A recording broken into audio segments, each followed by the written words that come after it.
Hello everyone. We hope you're doing well. We're doing great, and we truly appreciate your ongoing support. We'd like to briefly address some comments regarding our audiobook series. Rest assured, progress is ongoing. That said, your feedback is vital.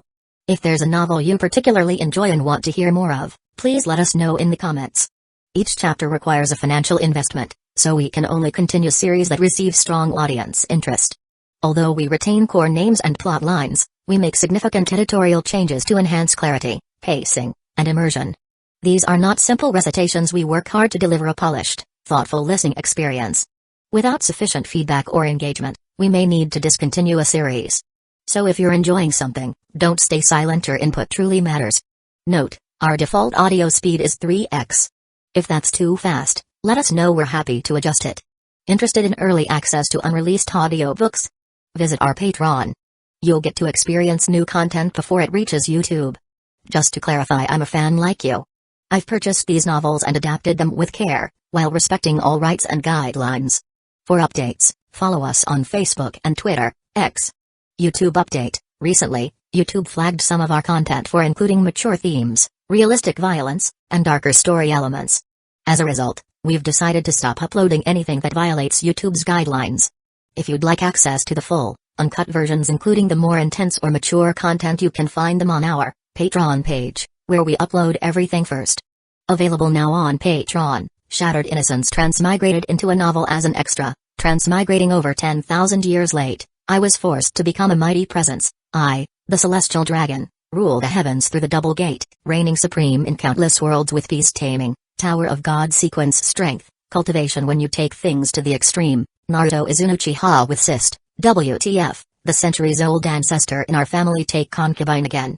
Plus 18, Ichi, reincarnated in Bleach as a wizard. Thanks for listening and happy listening, but she was really just under the Hotake name. Hahaha, very well. In that case, I agree to Pakura joining the village, Hiruzen said with a smile. However, there are conditions. She cannot leave the village for the foreseeable future, not even during wartime, and she cannot serve as a ninja. His tone, despite the smile, was firm and unyielding. No problem, Kazuyama replied without hesitation. Pakura doesn't want to be a ninja anymore. She wants to teach at the Ninja Academy instead. Also, I won't lift the 5 elements seal on her, and I'll personally ensure she stays in the village. Tsukumo, the current headmaster of the Ninja Academy, nodded in agreement.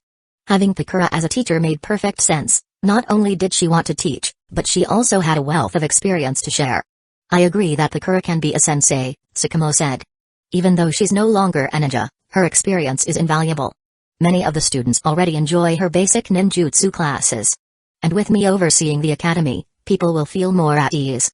His final words carried an edge, clearly directed at anyone who might question Pakura's presence. But Tsukumo wasn't concerned. Even though he was no longer the Anbu commander, he was still Hidden Leaf Village's White Fang, a living legend with countless war victories. Fine. We'll proceed this way, Hiruzen concluded.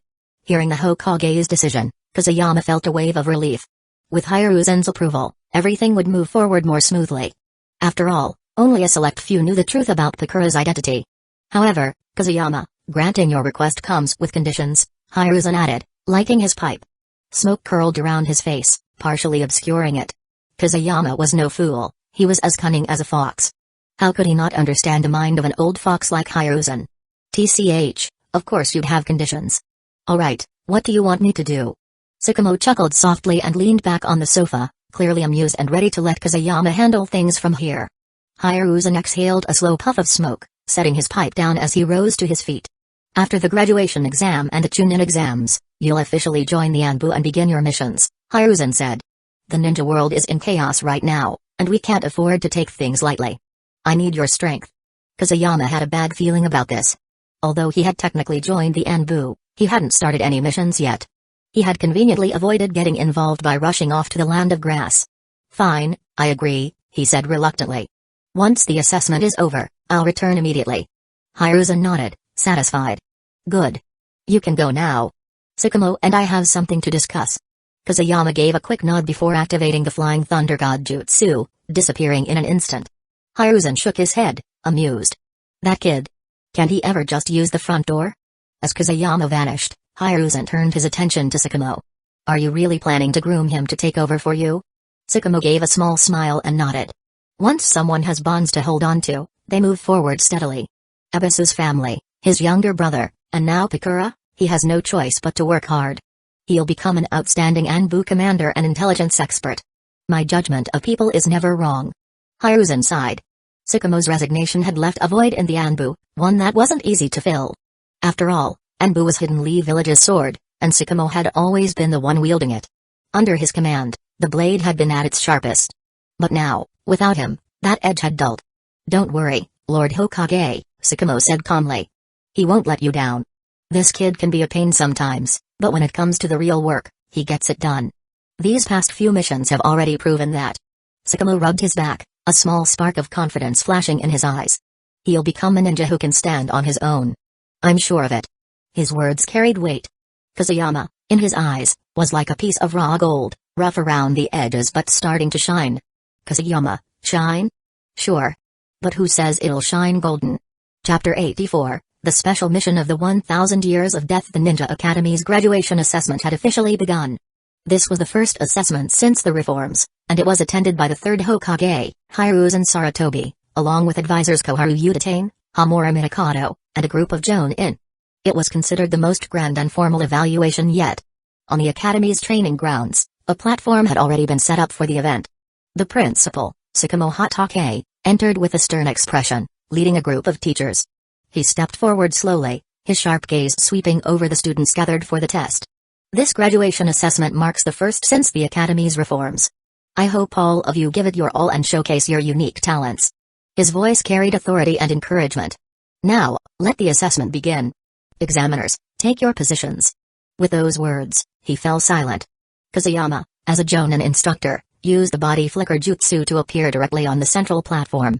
His appointment as the examiner was widely recognized. After all, he was one of the Academy's rare Jonin teachers. Additionally, the new assessment format, tailored to individual circumstances, made having a single examiner more effective. Wow, so many familiar faces. I hope you all show your individual strengths, Kusayama said with a grin. First, Might Guy. The young ninja didn't hesitate. With an excited leap, he landed on the platform, bursting with energy. Kusayama-sensei. This time, I will definitely graduate. Come on. Kusayama encouraged him. The moment the words left his mouth, Might Guy launched a swift attack. Under the rigorous training from Chen in recent weeks, his speed had significantly improved. A rapid series of close-range attacks followed, so fluid and precise that even Kusayama couldn't help but marvel. The future taijutsu master's brilliance was already beginning to shine. Leaf Whirlwind. Two powerful wind-inducing kicks tore through the air in quick succession. Kusayama smiled slightly, evading the strikes with ease. The sharp sounds of the kicks cutting through the air caught the attention of the onlookers, drawing silent amazement. Producing such sounds with raw kicking strength required remarkable speed and power. Chen, observing from below, smiled faintly, clearly pleased with Might Guy's performance. That's enough. No need to continue. You've passed, Kusayama announced before Guy could launch another attack. I don't think anyone will disagree. Might Guy froze for a moment, then erupted into cheers. He leaped forward, attempting to hug Kusayama in excitement, but he swiftly blocked him. Go on, there are others waiting to be assessed. Kusayama tossed Might Guy off the platform with ease. Next, Asuma.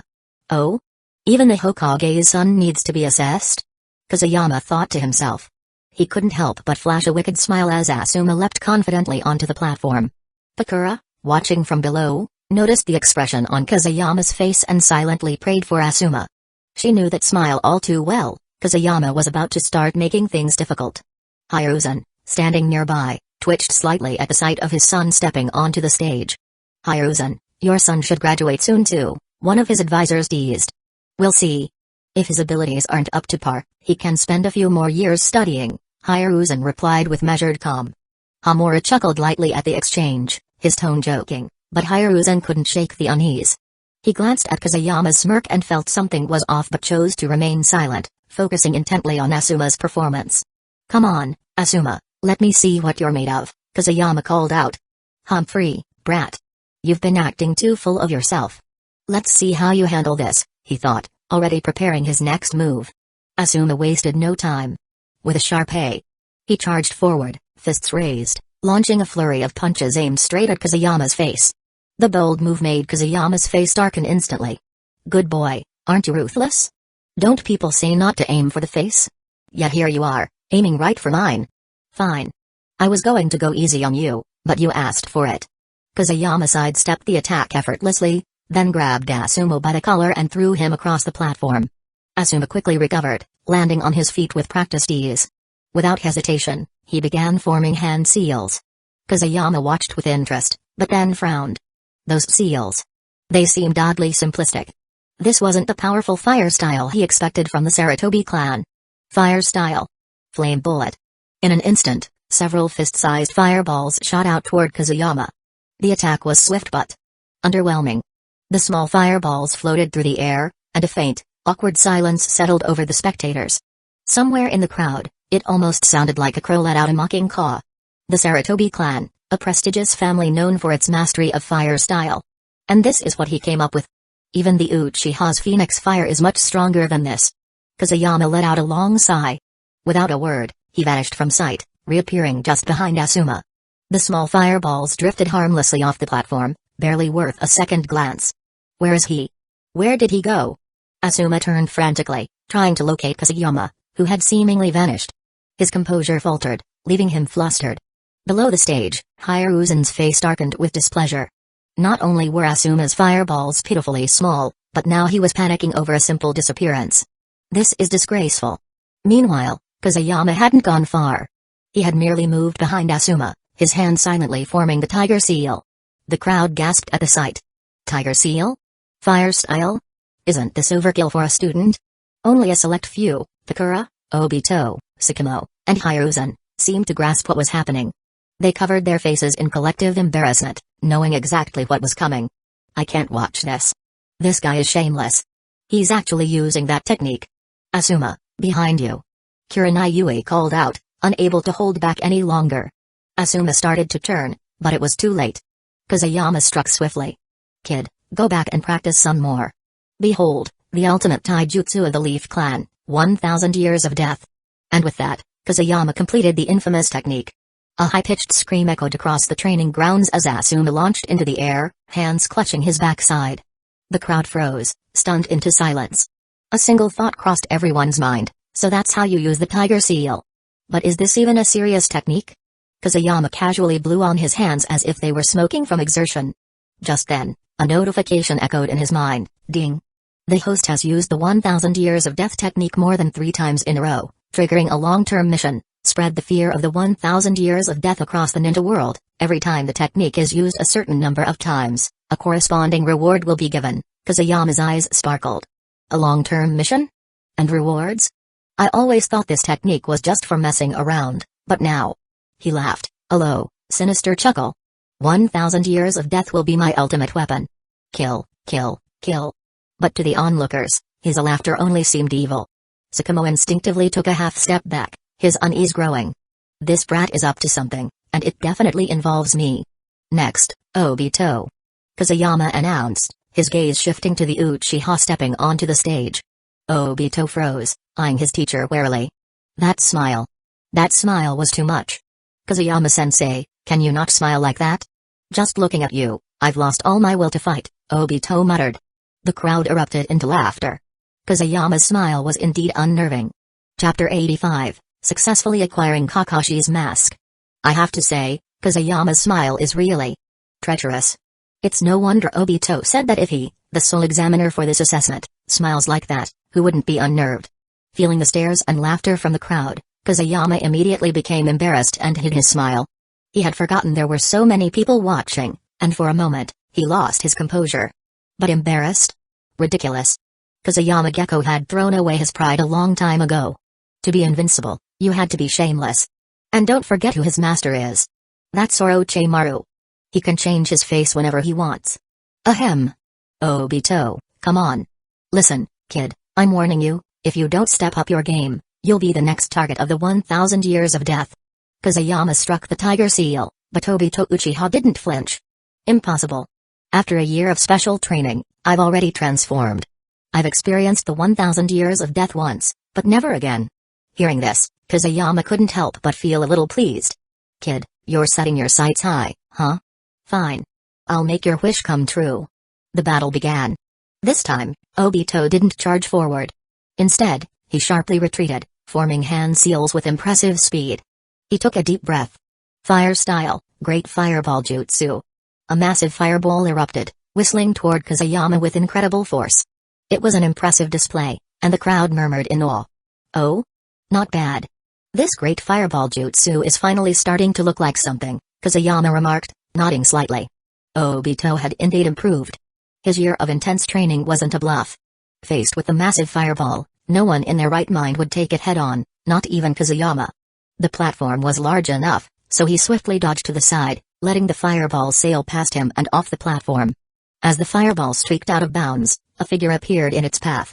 With a simple motion, the figure raised his hand, releasing a burst of energy that instantly shattered the fireball into harmless embers.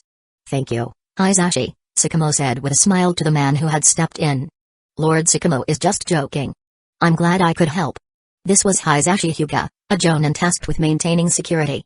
His brother, Hisashi Hyuga, was stationed on the opposite side of the testing grounds. The performance ended, and the test continued. It's not over yet.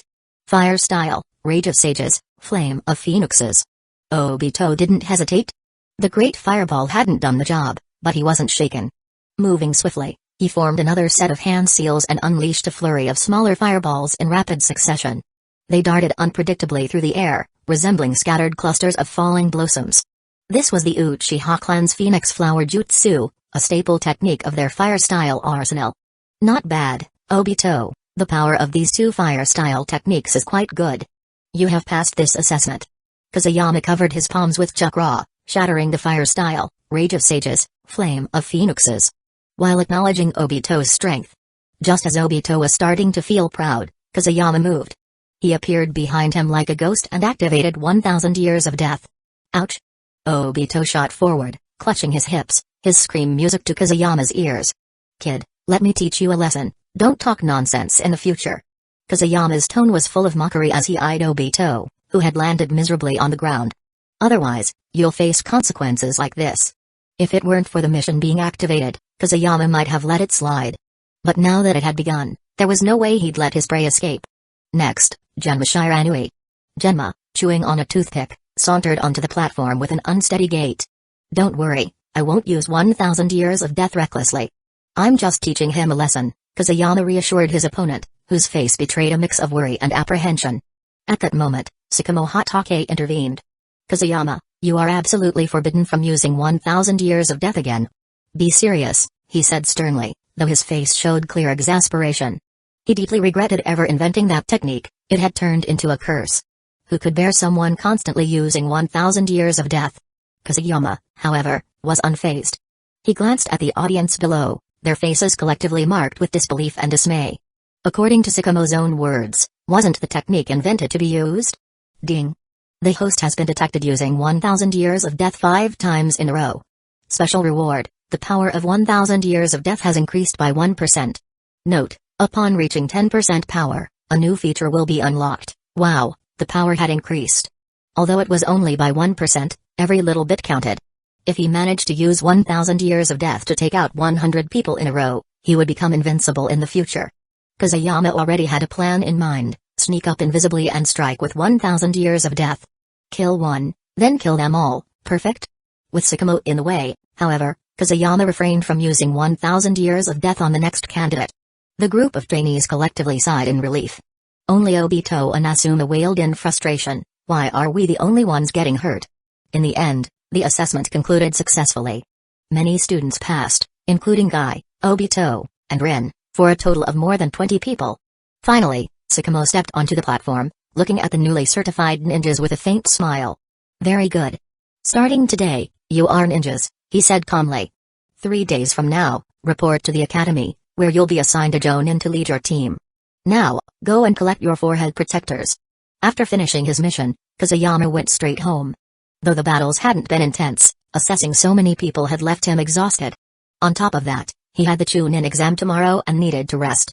Unfortunately, his rest was cut short. Anbuz, an elder who had served as the Hokage's bodyguard since the third Hokage's rise to power, appeared at his door.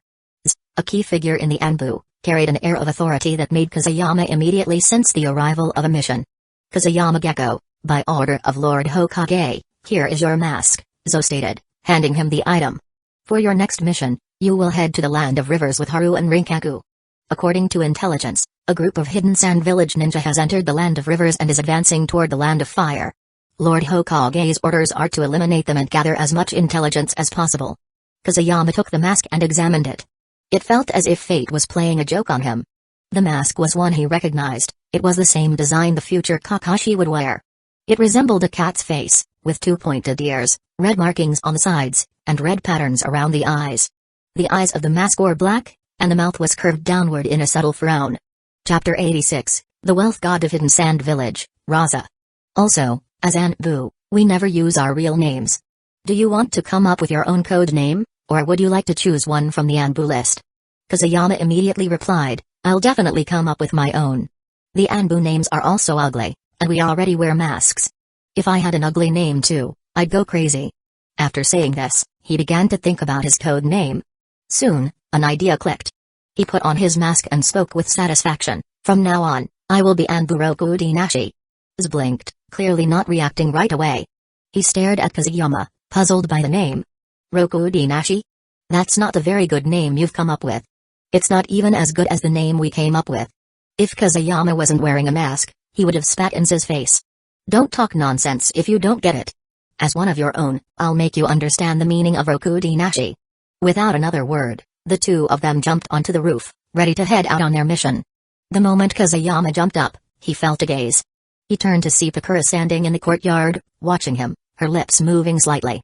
Although Pakura had joined the Hatake clan, she still lived in the Gecko residence because the Hatake house was too small, just 2 rooms, nowhere for Pakura to stay. Kazuyama read her lips, a slight smile tugging at the corner of his mouth under the mask. He then sped off, heading into the distance. Be careful. Be safe. His heart swelled with joy, and his hands tingled. Hidden Sand Village? Last time he escaped, and now, the 1,000 years of death technique awaited. Outside the gates of Hidden Leaf Village, Z arrived with Kazuyama. Haru and Rinkaku had been waiting for a long time. Z, are we ready to go? Well, this time it's not me going out with you. This is Rokudi Nashi, the new member of the Anbu. He'll be going on missions with you from now on.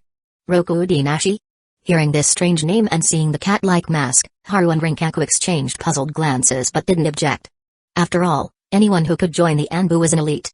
Remember your mission, destroy the Hidden Sand Village ninja and gather the necessary information. Go. With a single command, Kazuyama, Rinkaku, and Haru set off towards the border of the Land of Fire.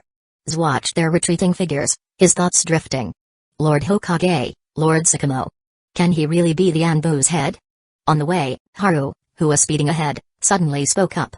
It's the first time we've teamed up. Let's communicate. What are your strengths? Haru and Rinkaku were both veterans of the Anbu and, like Z, had held Anbu positions since the 3rd Hokage took office. Haru's mask resembled a frog, with green markings on his head that were strikingly suggestive. Rinkaku's mask, on the other hand, was unusual, featuring a dot at the top center, 2 eye holes shaped like eagle heads, and inverted triangles below them. Combined with his bald head, it always made the swordsman think of the word bald. Both carried swords on their backs. Me? Stealth. I'm an intelligence ninja, not very strong in combat. Kazuyama didn't want to reveal his true strength, so he gave a simple answer that hinted at a concealment technique. Concealment jutsu? Each village had its own unique concealment techniques. Hidden Mist Village ninjas used the hiding in mist jutsu, while Hidden Stones Village specialized in the hiding in rock jutsu. In Hidden Leaf Village, however, ninjas typically relied on tools and props, such as the Cloak of Invisibility jutsu, to stay hidden. But Kazuyama was different. Aside from the backpack around his waist, he carried no tools for concealment.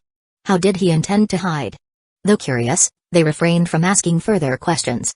Anbu members often had their own secrets, hidden techniques they'd never disclose. Alright. When the time comes, you gather the intel, and Rinkaku and I will handle the rest. With their roles assigned, the 3 increased their pace, speeding toward the border. A day later, just as night fell, they arrived in the Land of Rivers. Lord Raza, we're almost through the Land of Rivers, one of the Hidden Sand Village ninja said. Once we enter the Land of Fire, stay hidden.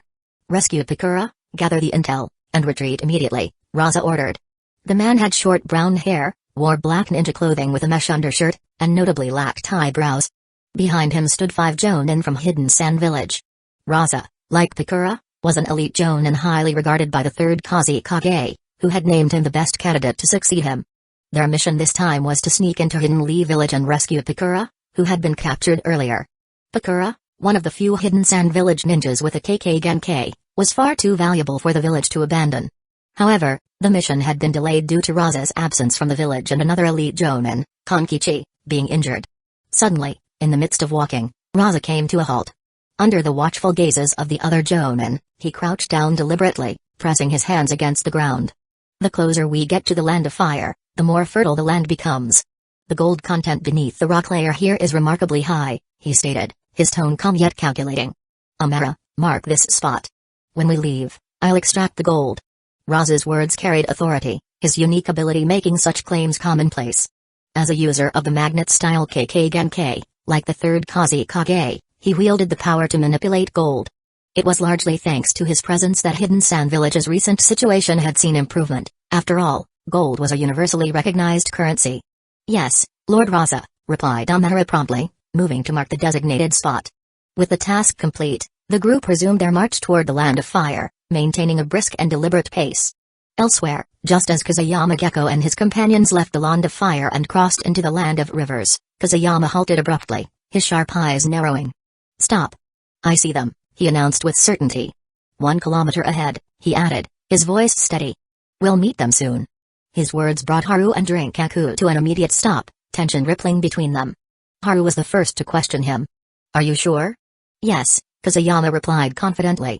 My technique enhances my range of vision. I wouldn't mistake it. That wasn't what unsettled him, though. What truly shocked Kazuyama was the leader of the group they had detected. There were few individuals in the ninja world with such distinctive features, chiefly, the absence of eyebrows. And this particular individual was among the most dangerous. The future fourth Kazekage, Raza. No wonders insisted you come with us, Haru muttered. Turns out you're a perception-type ninja. Not bad, Rokudinashi, Rinkaku chimed in, a rare grin tugging at his lips. I'm starting to like you more and more. Unlike Kazuyama, both Rinkaku and Haru were combatants, unfamiliar with the intricacies of sensory techniques or stealth. For them, Kazuyama's skills were proving invaluable. What's their number? Haru asked, his tone sharper now.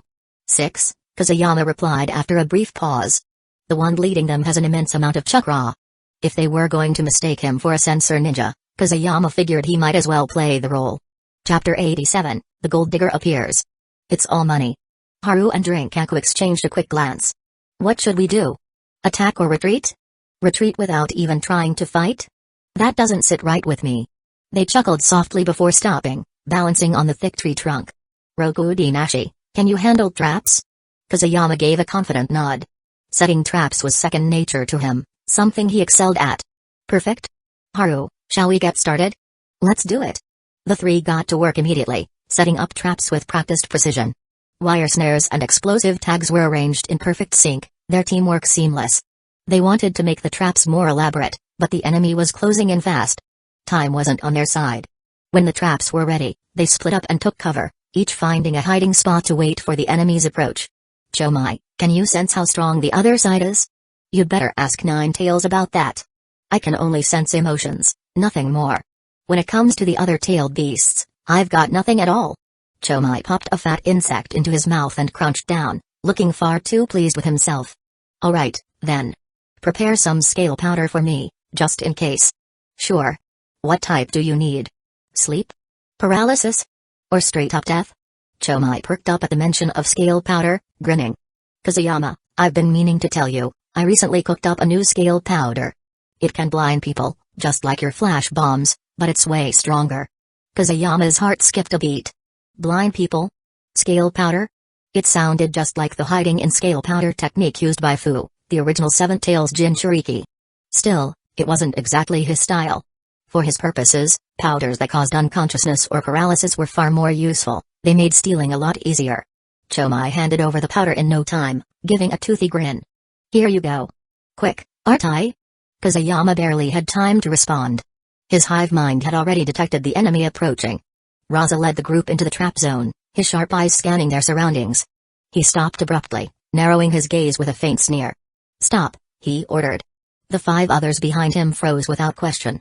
When Raza gave an order like that, it was never without reason. Danger was ahead.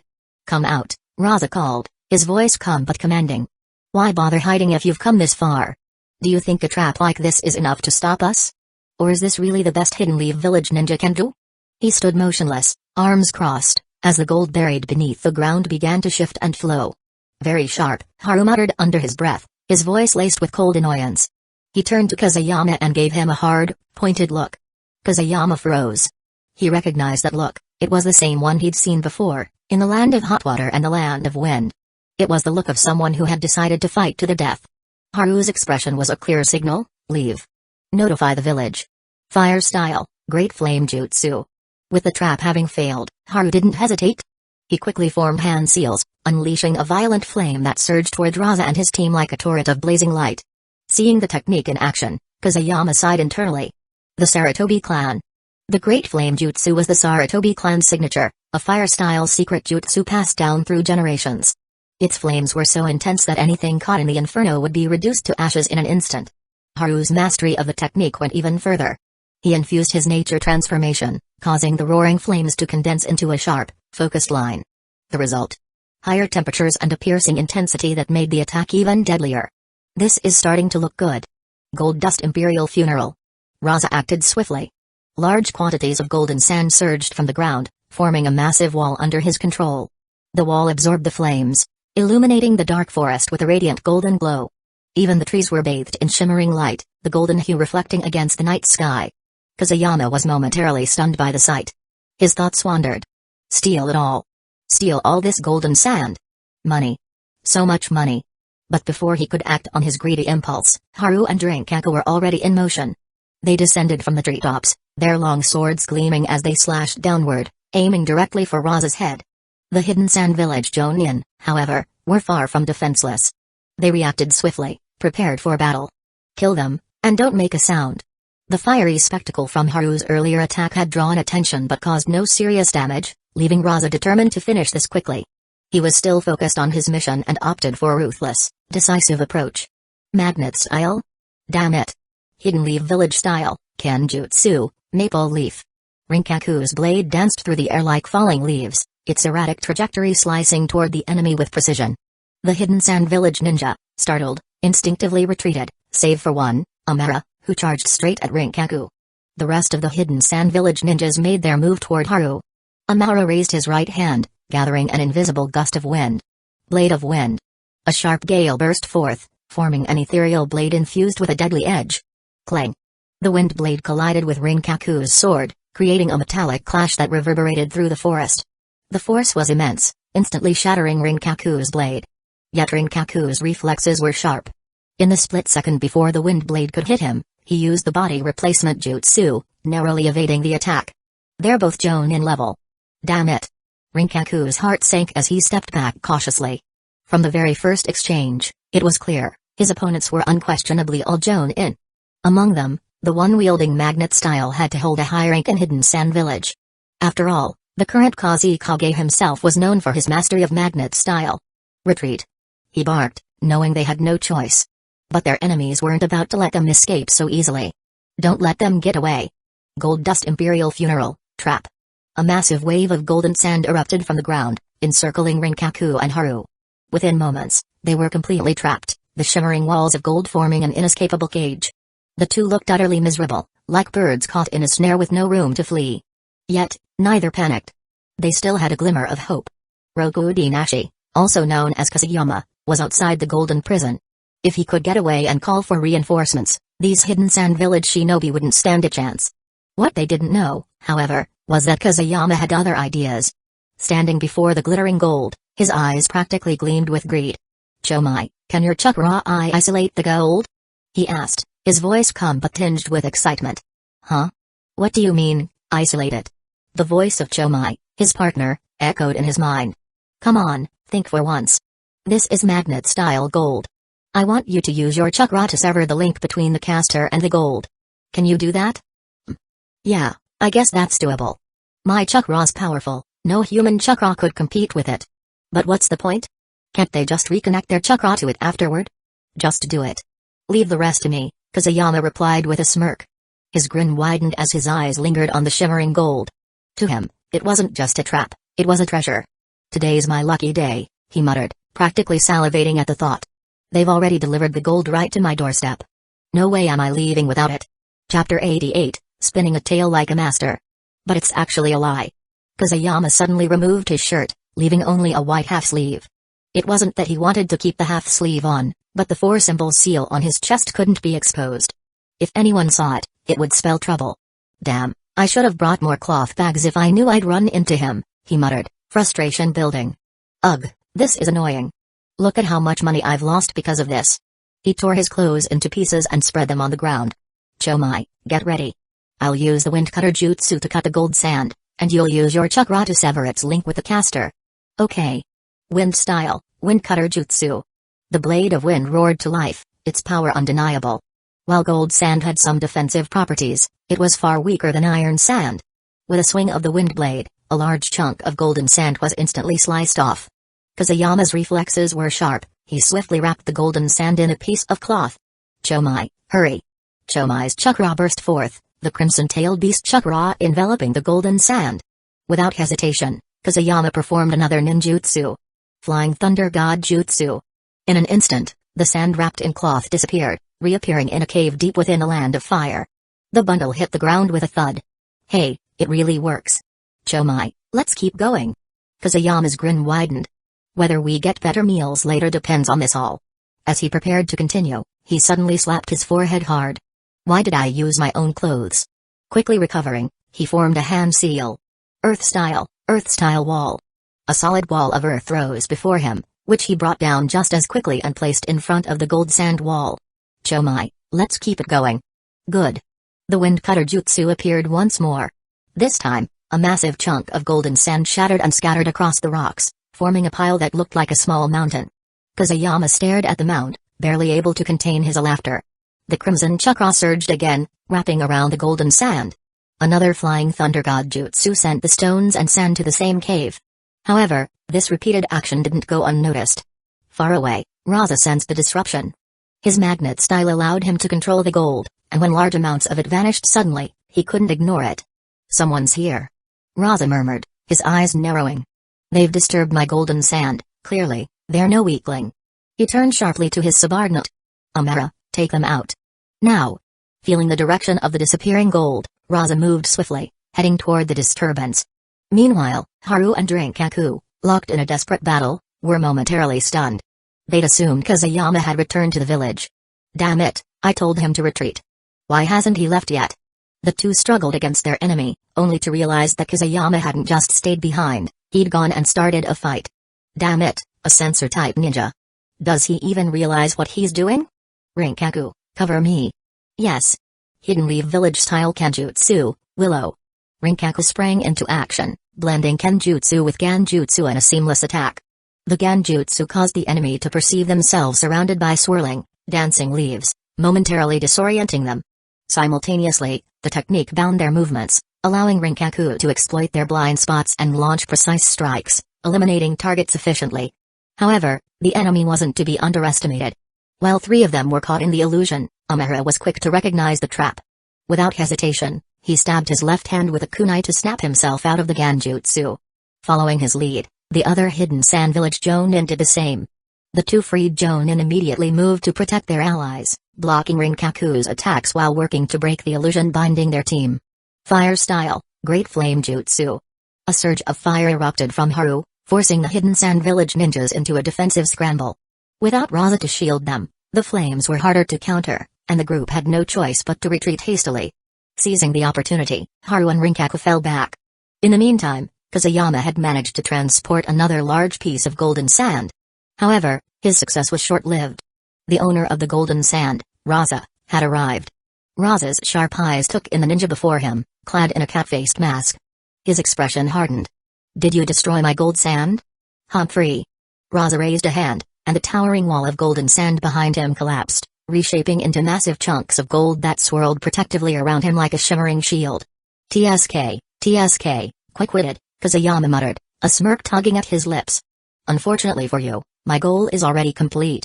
His words dripped with layered meaning. To Kusayama, it meant he'd stolen enough gold and was ready to call it a day. But to Raza, it sounded like a calculated ploy, a deliberate trap to lure him here while his comrades slipped away unnoticed. Raza's eyes narrowed as the implication sank in. Internally, Kazuyama sighed. Damn it. Why does everyone insist on overanalyzing me? These guys all act like they've got psychic powers. Still, he felt a flicker of relief. He'd moved fast enough to avoid being caught using the tailed beast's chakra. If Raza, infamous as a Jinchūriki researcher, had seen that, it would have been a disaster. The famous heir to the Kusagakure, Raza, Kazuyama said, his voice taking on a taunting edge. What brings you all the way to the land of fire? Kazuyama couldn't afford a fight, but he'd never lost a verbal sparring match. He spoke with as much confidence as he could summon, aiming to rattle his opponent. As he expected, Raza's expression turned serious. Does he know about me? Raza wondered, his mind racing. Impossible. Those two from earlier didn't even recognize me. I'm a hidden force of Hidden Sand Village, just like Pakura. How could this masked ninja possibly know? Hey, you don't think Hidden Leaf Village doesn't know your identity, do you? Raza's expression stayed stern, but the mocking tone struck a nerve. But since we've crossed paths, it'd be rude not to fight at least once, Kazuyama continued with a sly grin. Let me experience the power of magnet style.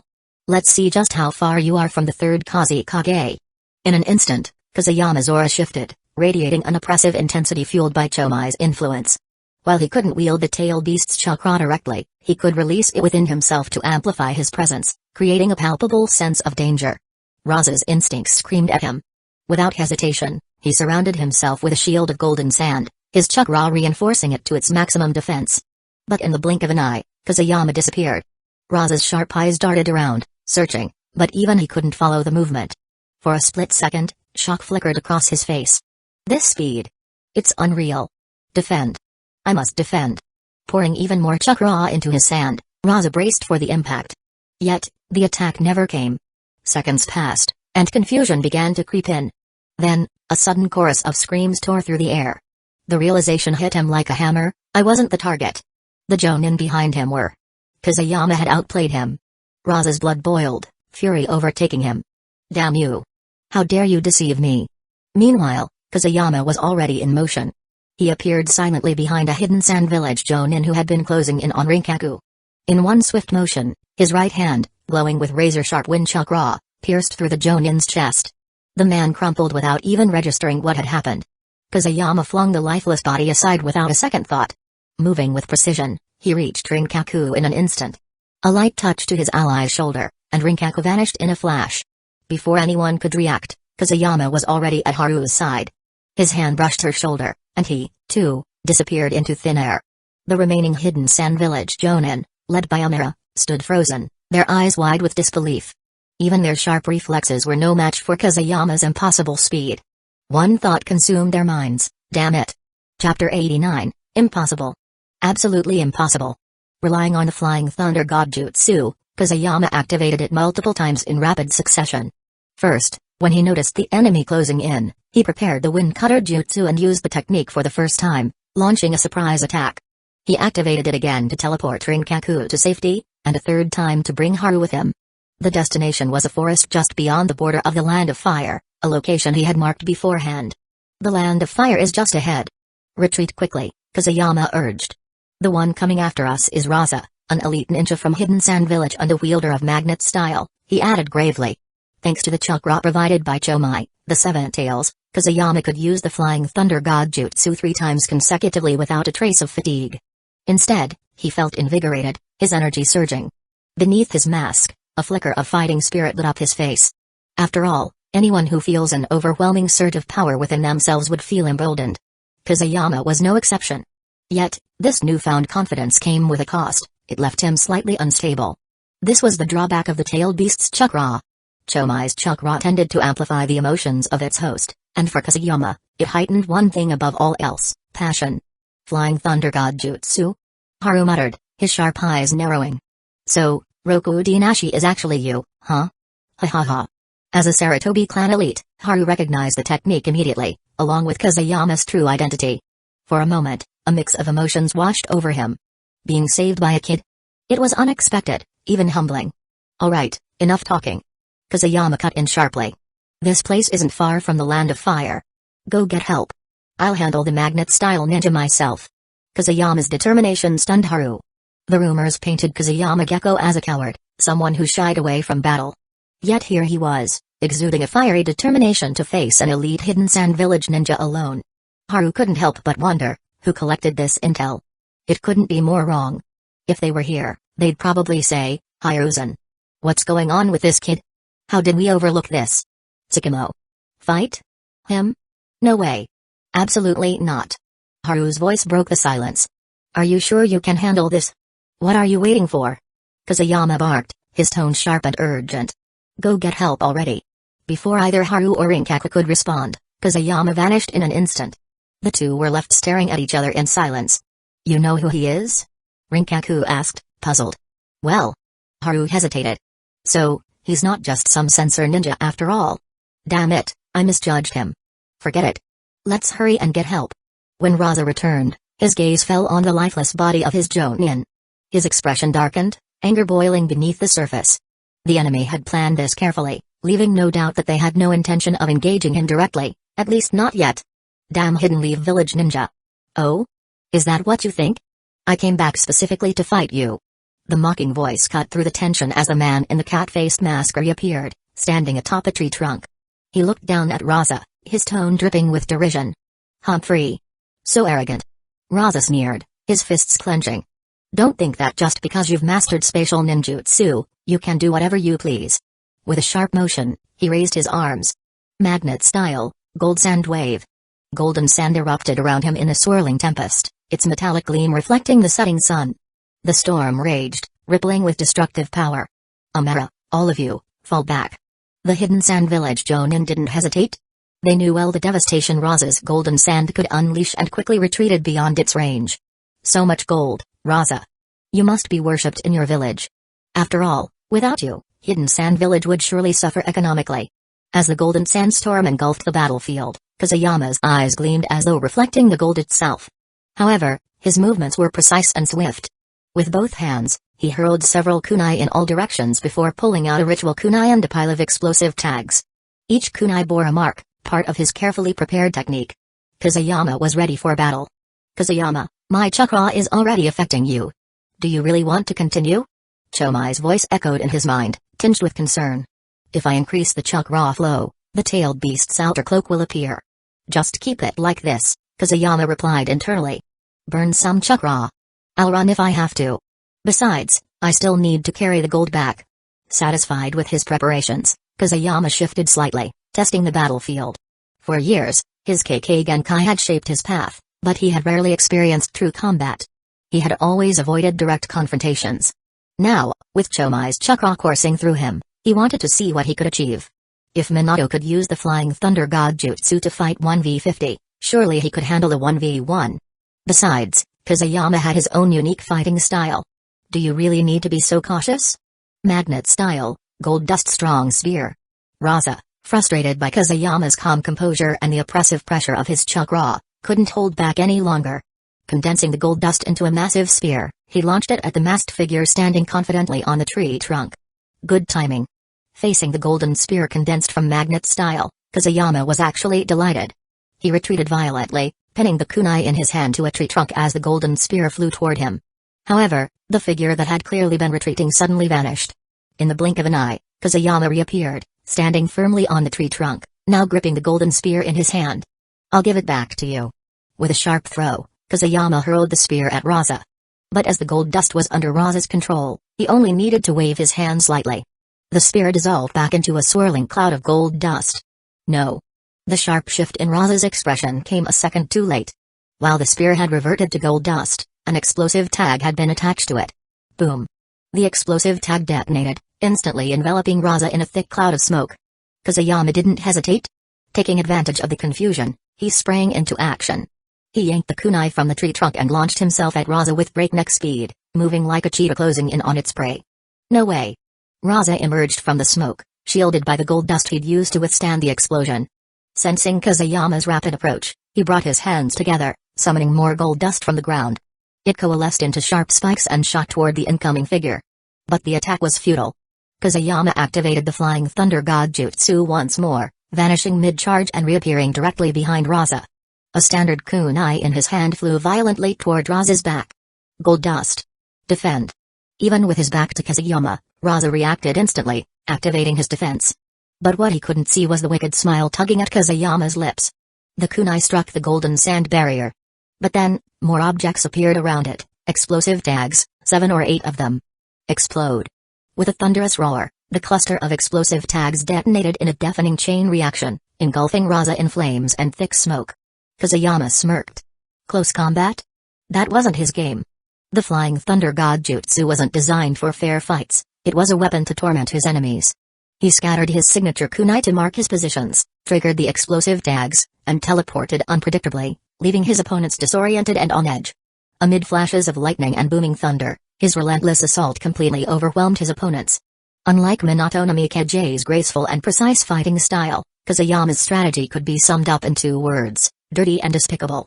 Chapter 90, 1000 Years of Death. Strikes Raza. Damn it.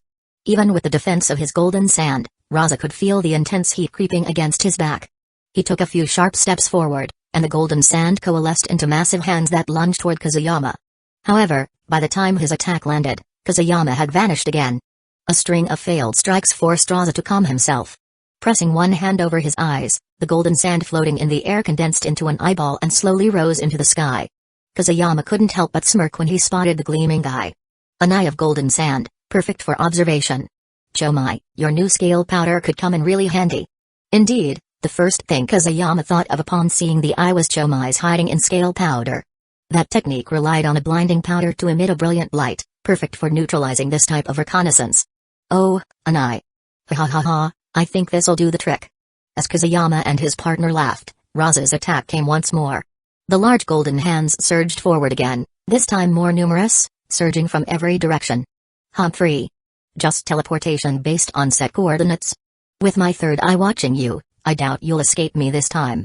Every Kage-level ninja is extraordinary, and Raza was no exception. After being outmaneuvered twice, he had deciphered a clue in Kazuyama's movements. Armed with his third eye's aerial vision, Raza could track every move Kazuyama made and organize a more effective assault. But what Raza failed to anticipate was the sheer audacity and cunning of Kazuyama's tactics. Ninja art, hiding in scale powder. This time, instead of using the Flying Thunder God Jutsu to evade, Kazuyama leapt high into the air, heading straight for the third eye. As he ascended, he flung a kunai toward Raza and brought his hands together, spitting out a mouthful of scale powder. The powder erupted into a dazzling burst of white light. My eyes. Raza was the first to be blinded by the intense flash. Worse, the light was absorbed by his detached third eye and transmitted directly to his vision, doubling the agony. What does it mean to trap yourself in a cocoon? This was exactly Raza's predicament. The sharp vision he relied on to suppress his opponents had turned into his greatest weakness, leaving him completely blinded by Kazuyama's flash technique. The third eye was an extraordinary jutsu, allowing Raza to transform his own eyes into floating constructs of golden sand for reconnaissance. But now, it had turned against him. Clutching his eyes in pain, Raza left himself open to attack. Kazuyama didn't waste the opportunity. Using the Flying Thunder God Jutsu to teleport to the kunai he had thrown, Kazuyama appeared right in front of Raza. Though still at a slight distance, he bridged the gap in an instant with the body flicker jutsu, appearing behind Raza in a blur. Then, Kazuyama struck with the infamous 1000 Years of Death. The searing pain forced a scream from Raza's lips. Reflexively, he commanded the gold sand to envelop him in a protective barrier. Kazuyama looked at him with a mixture of pity and amusement, as though he hadn't yet had his fill. But his objective had been achieved. Without hesitation, he activated the Flying Thunder God Jutsu, vanishing into the distance to wait for Raza to recover. Bastard! How dare you pull this stunt? I'll get you. I'll kill you. Blinded by rage and still reeling from the pain, Raza unleashed a wild, indiscriminate assault. The gold sand surrounding him morphed into a barrage of senbon-like projectiles, firing in every direction with devastating force. Kazuyama quickly took cover behind a tree, but he underestimated the sheer power of the attack. The senbon tore straight through the thick tree trunk as if it were nothing. Damn, is it really this strong? I've got to dodge. Reacting instantly, Kazuyama activated the Flying Thunder God Jutsu once more, teleporting several kilometers away to escape the devastating attack. The relentless barrage of senbon continued for what felt like an eternity, nearly a full minute, before finally coming to a stop. The battlefield fell eerily silent, and only then did Kazuyama cautiously reappear. However, his expression darkened the moment he surveyed the aftermath. At least 4 or 5 of the kunai he'd planted as teleportation markers were gone, obliterated. Each kunai bore the intricately inscribed formula essential to his technique. For them to be destroyed outright meant the Senbon had been overwhelmingly powerful, strong enough to pierce and shatter the reinforced metal. The sheer destructive force left Kusayama quietly impressed. Meanwhile, Raza was in agony. The stinging in his eyes was beginning to subside, but the searing pain coursing through his body was only getting worse. His face contorted with fury and pain, his bloodshot, crimson-tinged eyes blazing with hatred. "I'll kill you." Raza's enraged roar echoed across the battlefield, but Kusayama didn't flinch. From a safe distance, he stood calmly, his confidence unwavering. Beneath his mask, a sly smile crept across his face. "Oh, that's right," he thought with amusement. "He can't even see my grin." Kusayama's voice was calm but laced with mockery as he spoke, taunting his furious opponent. "As the heir to the Kusagakure, I'd have thought you'd know Hidden Leaf Village's secrets better. You've heard of Hidden Leaf Village's White Fang, haven't you? Surely, you're familiar with the devastating might of the legendary 1,000 Years of Death technique? It wasn't just the technique's physical impact that made it infamous, it was the utter humiliation it inflicted." And judging by the way Raza's face paled, Kusayama's words had hit their mark perfectly. "Damn it. Magnet style, Gold Dust Imperial Funeral." Through the pain, Raza unleashed another attack. The golden sand, which had scattered into Senbon moments earlier, surged together once more and charged toward Kusayama with relentless fury. The sheer volume and speed made it clear, Raza intended to entomb Kusayama completely beneath the crushing weight of gold. But Kusayama wasn't about to let that happen. With the Flying Thunder God Jutsu, he teleported to the only remaining coordinate he had left. However, the few coordinates left behind were dangerously close together, giving the golden sand less distance to cover as it surged toward him. "Kusayama, your chakra is almost gone. You should retreat." Chomai's voice echoed urgently in his mind. "No, it's not enough." Kusayama shot back. And of course, it wasn't. The lack of any system prompt signaled one thing: he hadn't done enough yet. This wasn't just a fight. He was up against the future fourth Kusagakure, and he wasn't about to let this chance slip by without squeezing every last advantage out of it. That said, Chomai was right. The chakra he'd borrowed had been almost entirely spent. It hadn't even been enough to reach the level of a tail beast's cloak, and he'd burned through it quickly, constantly teleporting, attacking, and countering. Before the fight even began, he had used a significant amount of chakra to transport the gold. The relentless attacks afterward had left him utterly drained. His breaths were ragged, his muscles burning with exhaustion. But this was Kusayama, the man who prided himself on keeping trump cards hidden better than anyone else. If the Flying Thunder God Jutsu was no longer an option, he'd simply rely on something else, something far more dangerous. "Chomai," Kusayama said, his voice resolute. "I'll show you what it means to go beyond human limits." Chomai's eyes widened with confusion as Kusayama faced the oncoming tide of golden sand. Without hesitation, Kusayama crossed his arms, palms facing outward, and crouched low, his voice ringing out loud and clear. 8 gates released formation, the first inner gate, the gate of opening, open. Chapter 91, brutally beating Raza with the 3 gates. The 8 inner gates technique releases the body's natural chakra restrictions, unleashing immense energy. Within the chakra pathway system are the 8 gates, which regulate and suppress chakra flow. The 8 gates released formation, the first inner gate, the gate of opening, open. 8 gates released formation, the second inner gate, the gate of healing, open.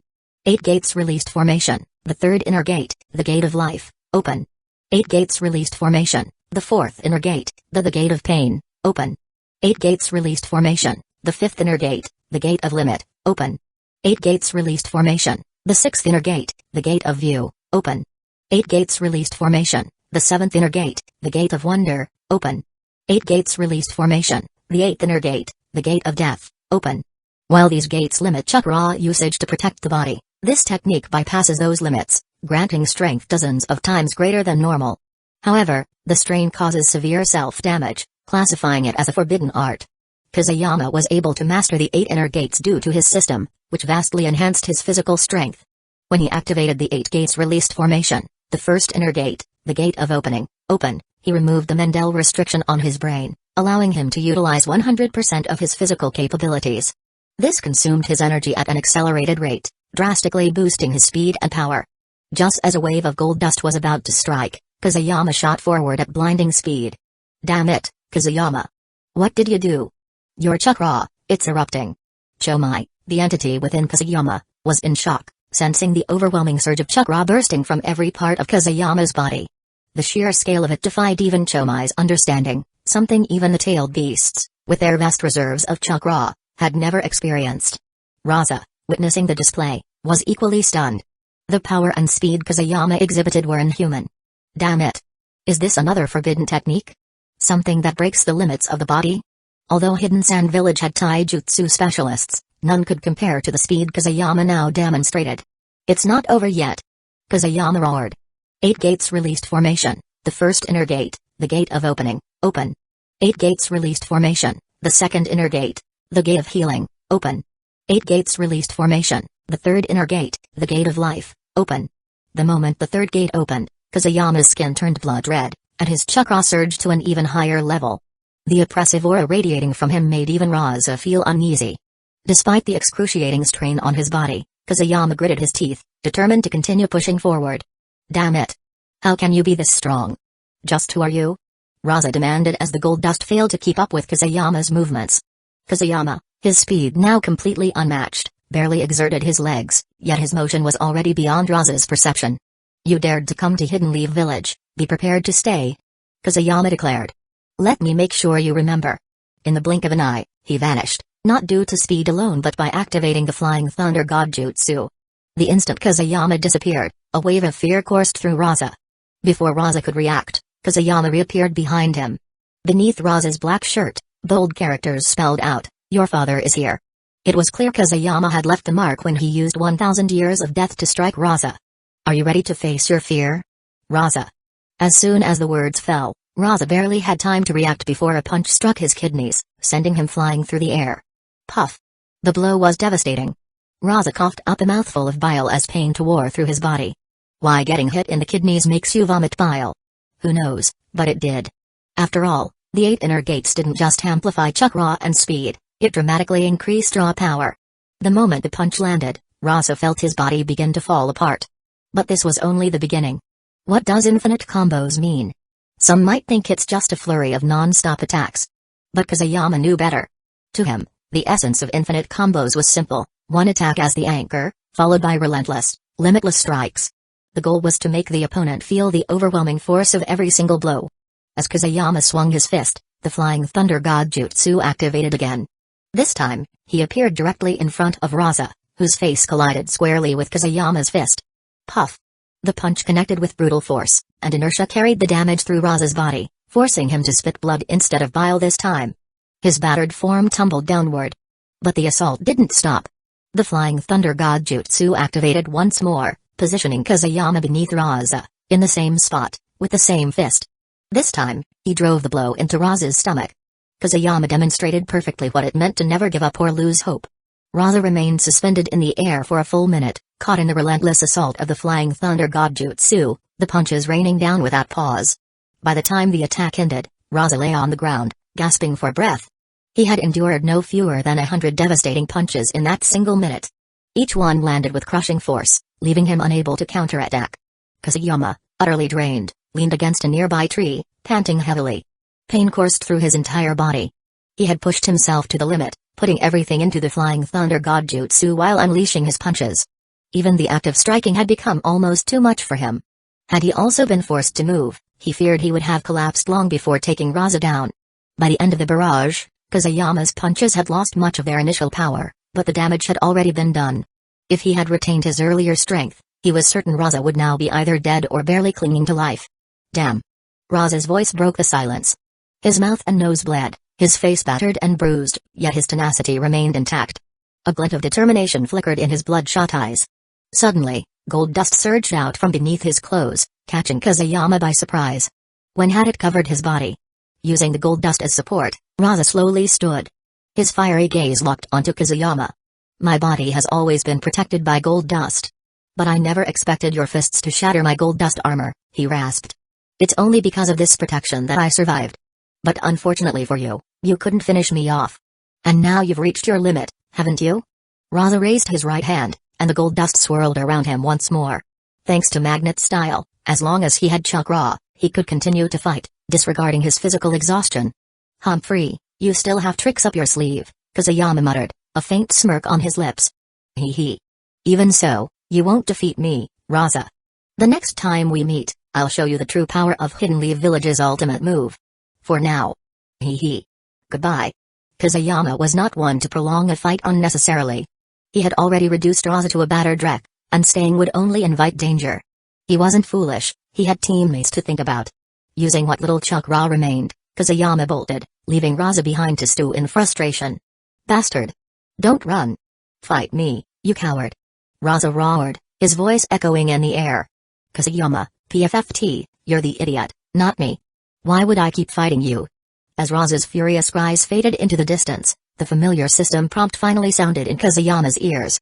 Chapter 92, The Hokage says, I don't believe it. Kusayama slumped against a mountain of gold, his body aching but his spirit oddly content. The wealth around him was the only balm for his battered state. What's this? He muttered, his eyebrows twitching as he processed the system notifications. Ding. Sensing that the host used 1,000 years of death on Raza, causing him to suffer greatly while hating you, you are rewarded with +3 Genjutsu. Ding. Sensing that the host brutally beat Raza and then left, causing his anger to reach its peak and him to pass out, you are rewarded with +2 Genjutsu. His expression soured as he pieced together the absurdity of the rewards. Wait. What? Raza passed out? From anger? And why the hell am I getting Genjutsu bonuses for that? He's a magnet-style ninja, not a damn illusionist. Kusayama groaned, dragging his hand down his face. System, are you sure you're not handing out rewards at random? His body ached, and he let out a hiss as he shifted positions. Ha. Whatever. I just need rest. Not even sure if those two idiots are back yet. No strength left in me. He grimaced at his injuries, silently cursing the after-effects of opening the 8 inner gates. His torn muscles screamed for relief. Note to self, never use the 8 gates unless I have a damn good reason. My body can't handle it. Ugh, lucky I only hit him with my right hand the whole time. In desperation, he called out to his partner. Hey, Chomai. Can you use your chakra to heal me? The voice of Chomai, the Seven Tails, resonated in his mind, laced with teasing amusement. Do you think I'm a stinking fox? That's Kurama's shtick. My chakra doesn't heal people, but I can paralyze you a little to numb the pain if you want. Kusayama sighed, too exhausted to argue. Yeah, just do it. I'm hurting too much to care at this point. Chomai chuckled. Alright, but don't expect miracles. You're on your own for recovery. Kusayama grumbled under his breath but changed the topic quickly. Fine, lend me some chakra, at least. Let's take the gold dust and get out of here before anyone shows up. This hall is mine, and I'm not letting anyone take it. Meanwhile, in the forest of the Land of Rivers, the hidden sand village Jonin squad cautiously approached the aftermath of the battle. The silence was eerie, and their hearts sank when they found Raza unconscious in the center of the battlefield. One of the Jonin muttered in disbelief, Lord Raza has fainted? From anger? Another teammate surveyed the area, frustration building. Damn it. Where's the enemy? Were they taken out? Amara, their leader, scanned the surroundings, his expression darkening. Forget the enemy. Get Lord Raza out of here, he needs medical attention immediately. As they moved to lift Raza, Amara's gaze fell on something unusual. A crude line of text had been scrawled on Raza's clothes. Squinting, he read it aloud. Your father is here. The words hit like a slap, and his face turned black with embarrassment. What the hell? Your father is here? Amara's grip tightened as he fought the urge to curse aloud. Gritting his teeth, he ordered the team to retreat with their unconscious leader. What none of them noticed, however, was the faint shimmer of a flying thunder god seal fading away on Raza's clothes, its presence slowly vanishing into nothingness. Supported by Chomai's chakra, Kusayama endured the excruciating pain as he transported a massive haul of gold dust back to the Land of Fire. He couldn't risk anyone discovering his treasure, so he located a secluded cave to temporarily store it. The rest would have to wait until he could return to the village, retrieve some storage scrolls, and safely transport the gold dust home. Walking along the main road in the Land of Fire, Kusayama winced as the sunlight began to brighten the horizon. Every step was agony, and his slow, deliberate pace reflected the toll on his body. After some time, his movements caught the attention of others. Haru. Look, isn't that Roku Dinashi? It really is. He escaped? Hurry. Go help him. A group of Anbu swiftly altered their course, heading straight for Kusayama. Despite his injuries, Kusayama's senses were sharp. He felt their approach immediately and ducked into the shadows, bracing against the pain as he concealed himself. But in his overly cautious state, he overlooked one key detail: he was in the Land of Fire. There was no reason for enemies to be after him here. Roku Dinashi, don't hide, it's us. Haru's familiar voice called out, cutting through the quiet. Hearing it, Kusayama exhaled in relief, berating himself for being so paranoid. Hurry up and help me. I'm going to die, He groaned weakly, his exhaustion evident. Haru and Rinkaku immediately rushed to his side. How did you escape? Where are the hidden sand village shinobi? Kazuyama waved off the question with a curt, don't ask. If you're asking, it means they've retreated. Retreated? Haru raised an eyebrow, clearly skeptical. It seemed unlikely, but the sight of Kazuyama's battered condition under the moonlight silenced further questions. Haru exchanged a glance with the Anbu squad behind him, nodding for them to proceed. Rinkaku, take him back to the village. I'll lead a team to investigate. Rinkaku gave a short nod, hoisting Kazuyama onto his back and heading towards the village. Meanwhile, Haru led the rest of the Anbu deeper into the land of rivers. When they reached the battlefield, the scene left them stunned. The destruction was staggering, countless trees lay shattered, their trunks pierced clean through, and even large stones had been reduced to powder. Such powerful destructive power. And traces of gold dust. Caused by Raza. Huh? Bloodstains? Haru crouched and examined the bloodstains on the ground, his face contemplative. When he had first seen Kazuyama, there hadn't been any wounds on him. Obviously, these bloodstains weren't his. That left only one possibility, the blood belonged to Raza or his men. Did this guy actually beat Raza and the others into retreating? Haru, over here.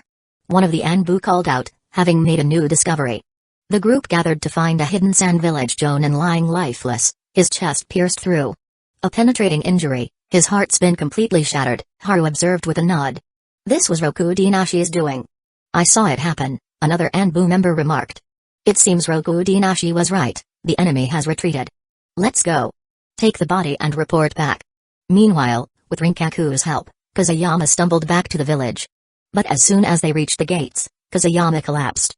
The pain in his body had been unbearable, and he had pushed himself relentlessly until he felt the safety of the village walls. Rokudinashi? Shit. Are you some kind of hibernating there? Can't you collapse somewhere convenient? Forget it. Let's get you to the hospital first. Rinkaku muttered irritably, though hearing Kazuyama's steady breathing made him feel slightly better. Despite his grumbling, he was grateful. Rokudinashi had saved their lives, after all. He carefully carried Kazuyama to the Anbu special infirmary and ensured he was treated. Once Kazuyama was stabilized, the two of them waited until Haru and the others returned. Together, they headed to the Hokage building to report. Lord Hokage, the enemy this time was Raza, an elite Jonin from the hidden sand village. He is a magnet-style user and is believed to be a direct descendant of the third Kusagakure, Haru reported. We encountered him, and Rokudinashi managed to kill one of his men. The enemy has since retreated, but Rokudinashi is now resting in the Anbu infirmary due to severe exhaustion. As Haru and Rinkaku finished their account, Hiruzen's expression turned thoughtful. Magnet style? What exactly does he control? Gold. Gold dust, Haru clarified. Hiruzen's face shifted subtly at the mention of gold. No wonder Hidden Sand Village has been so active lately. It seems they've been preparing for this magnet-style ninja. With gold at their disposal, they could achieve much, not just in battle, but for their village's economy and infrastructure. Clearly, the third Hokage recognized Raza's value.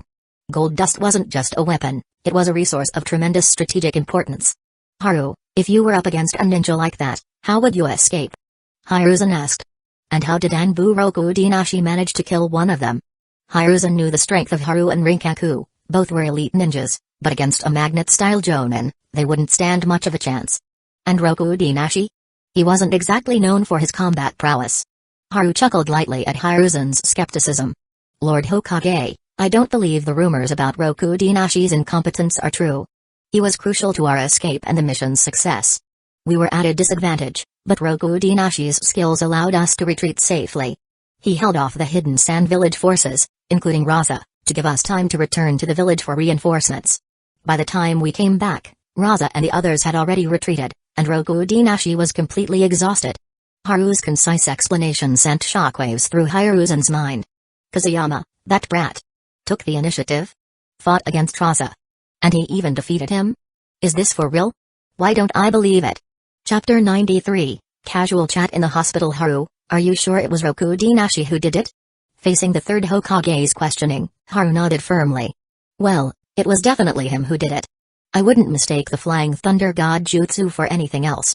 I'm just not sure how he was able to repel Raza and the others, but judging from the battlefield, it was a very intense battle. Thinking back to the chaotic center of the battle, which looked like a beehive, Haru felt a surge of emotion. Okay, I understand. Haru, go and transfer Rokudinashi to the hospital.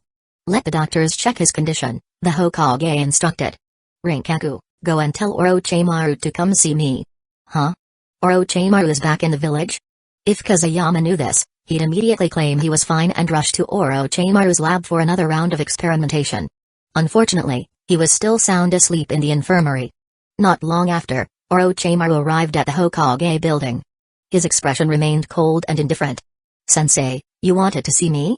Orochimaru, Anbu just sent word. Hidden Sand Village's elite Jonin, Raza, is a magnet-style ninja who controls gold dust. Orochimaru's eyes briefly flickered with surprise. Gold dust? Impressive. That would be a significant asset for Hidden Sand Village, both financially and strategically. Sensei, are you saying the recent actions by Hidden Sand Village are tied to their financial and combat capabilities? Hiruzen nodded. After all, Orochimaru was his disciple and possessed a keen intellect. Well, this ninja named Raza also led a team that tried to break into the Land of Fire but was stopped by the Anbu. Now, the pressure on Hidden Sand Village is beginning to increase. If necessary, I need you to personally lead the team to defend the battlefield in the Land of Rivers. Orochimaru nodded, though a glimmer of curiosity crossed his face. He was clearly intrigued by the Anbu who had managed to repel Raza. Don't be curious. The person who repelled Raza is your disciple, Kazuyama. Huh? Kazuyama? Orochimaru was momentarily stunned by Hiruzen's words. He knew his disciple had joined the Anbu, after all, he had been the one to recommend it. But Kazuyama defeating Raza? That was a bit beyond his expectations. However, as he reflected on Kazuyama's numerous talents, he quickly reconsidered. If it's Kazuyama, then it's not surprising. He's mastered the Flying Thunder God Jutsu, and his talent isn't any weaker than Raza's. Even when compared to geniuses like Minato no Mikaze or Fugaku Uchiha, he wouldn't lose. Orochimaru was well aware of his disciple's abilities, especially his cunning nature. If Kazuyama was capable of plotting even against his own sensei, dealing with enemies would be far less of a challenge. Oh? You think so highly of Kazuyama? This matches what Sakamo Hatake thinks. Hiruzen took a puff of smoke, nodding. It seems your judgment was correct. Although this kid doesn't enjoy fighting, his combat prowess in real battles is exceptional. When Hiruzen first received Haru's report, he was initially shocked. But he quickly came to the same conclusion as Orochimaru, someone who could teach themselves the Flying Thunder God Jutsu wouldn't be weak in combat. Where is Kazuyama now? At the hospital. He wasn't injured, but he's severely exhausted. The Anbu infirmary couldn't do much for him, so I had someone transfer him to the hospital. Prepare yourself, Orochimaru. If Hidden Sand Village shows any signs of movement, you must head to the Land of Rivers immediately. Orochimaru nodded, unfazed. As a ninja, being ready to deploy at a moment's notice was expected. For now, however, he planned to visit the hospital to check on his disciple. He also had something important to discuss with Kazuyama, something he thought was worth celebrating. Hidden Leaf Village Hospital. Kazuyama was asleep in his hospital bed, an 4-bag supplying him with a nutrient solution to help his body recover. Two people stood by his side, Bakura and Ebaisami. Their faces were filled with concern, especially Ebaisami's. She looked at Kazuyama lying there as though seeing her own dead friend or husband. Being a ninja was such a cruel profession, where life and death were often left to chance. The reason they were there was thanks to Haru. He had recognized Anbu Rokudinashi's identity early on, and thinking that Kazuyama's family should know, went straight to his residence to inform Ebaisami. Upon hearing the news, Ebaisami rushed to the ninja academy to grab Bakura, and the two came to the hospital together. Doctor, is he going to be okay? Bakura glanced at Kazuyama, who looked pale, and for some reason, her heart ached. It's nothing serious, the doctor replied. He's suffering from severe muscle strain, some bone damage, and extreme chakra depletion. He'll recover after some rest. With that, the doctor left the room, leaving only the three of them, Kazuyama, Ebaisami, and Bakura. Damn brat, Bakura muttered, her voice tinged with exasperation. How did he end up like this on a simple mission? He can sneak in and out of Hidden Sand Village so easily, yet. She trailed off, unable to hide how much she was affected by his condition. Ebaisami, seated in a chair, spoke softly as if to herself, but her words were meant for Bakura. Ever since his parents died, he's been the pillar of the household. He's worked so hard to support me, Ebisu, and Hayate. In order to put my mind at ease, he rarely takes high-risk missions. He sticks to D-rank or C-rank jobs, even if the pay is lower. He used to say, what does it matter if the money's less? It's safer. If I do a few more missions, I can make up the difference. The next second, Ebaisami laughed out loud. This little brat, he obviously has a lot of talent, but he just doesn't want to work hard. I asked him, why not put in the effort to train harder and become a Jonin? Guess what he said? He said, why bother working so hard? Don't you know it's always the ox that works itself to death, but the field never gets tired? Hearing this, both Bakura and Ebiasami burst out laughing. Bakura glanced at Kazuyama and chuckled, that's exactly what he would say. This guy, I don't know where he picked up all those twisted ideas. So lazy that he doesn't want to take an extra step. He uses all his spatial ninjutsu just to get somewhere faster. Suddenly, a slightly cold voice came from outside the door. Kazuyama, is there really such a history? Haha. Looks like I, as a sensei, still don't know my disciple as well as I thought. Orochimaru, exuding a chilling aura, slowly walked into the hospital room from the door. He nodded slightly to Bakura and Ebiasami as a greeting. Lord Orochimaru? Ebiasami, who had been a ninja in the same generation as the Sannin, naturally recognized Orochimaru. The difference in their levels, however, was immeasurable. A Sannin was in a league far beyond an ordinary ninja like her. I just came to see Kazuyama, Orochimaru said. As long as I see that he's fine, when he wakes up, could you please give him a message for me? Just tell him I have something important to ask him. You must be Bakura. Orochimaru's gaze shifted to Bakura, who stood nearby. Bakura felt her hair stand on end as Orochimaru's eyes locked onto her. His stare was serpentine, and she felt like prey being sized up by a predator. Not bad, Kazuyama's judgment is indeed good. Orochimaru's gaze fell on the seal on Bakura. The 5 elements seal. It's a bit sloppy, but the effect is still okay. Orochimaru's expertise in Fuinjutsu allowed him to recognize the seal immediately. If Kazuyama heard that, he'd probably say, "Pa, you're in no position to lecture me. If you'd done it, it would have been even sloppier than mine." Chapter 94, The Birth of a Millionaire. It was already the next day when Kazuyama woke up. He had slept well, but as soon as he tried to stretch, he noticed something was wrong. First, there was the 4 in his hand. When he reached for it, he realized it was back bleeding. A closer look revealed that half the length of the tube, more than a meter long, had turned bright red. Panicked, he quickly let go of his hand. Lowering it, he immediately sensed someone nearby. Huh? You're awake? Hey, hey, hey. What's wrong with your 4? Why is it all red? Bakura, who had been awakened by Kazuyama's movement, slowly opened her eyes.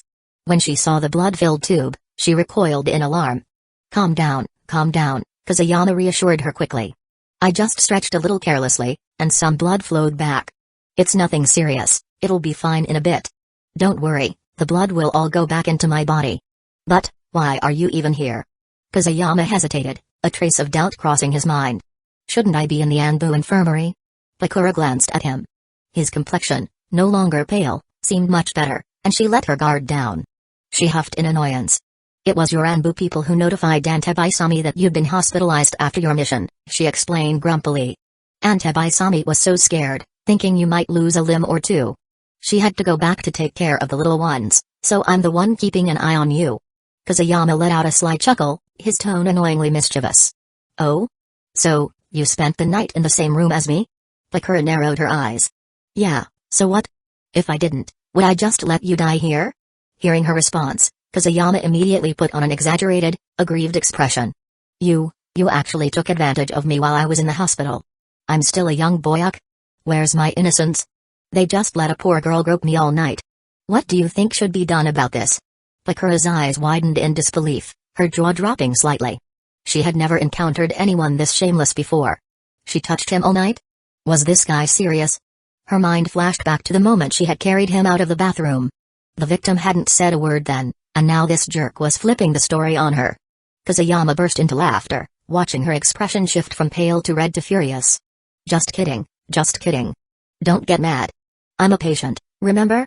If you hit me, you'd be bullying a defenseless guy. Bakura's anger boiled over, but in the end, she let out a frustrated laugh. I should have ignored you, you bastard. She snapped. Go to hell. As she moved to get up, Kazuyama pulled her back down with a smirk. It was just a joke, you idiot.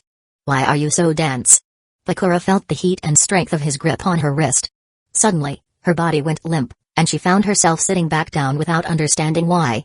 Humphrey, let me tell you, if you pull a stunt like that again, you'd better watch out.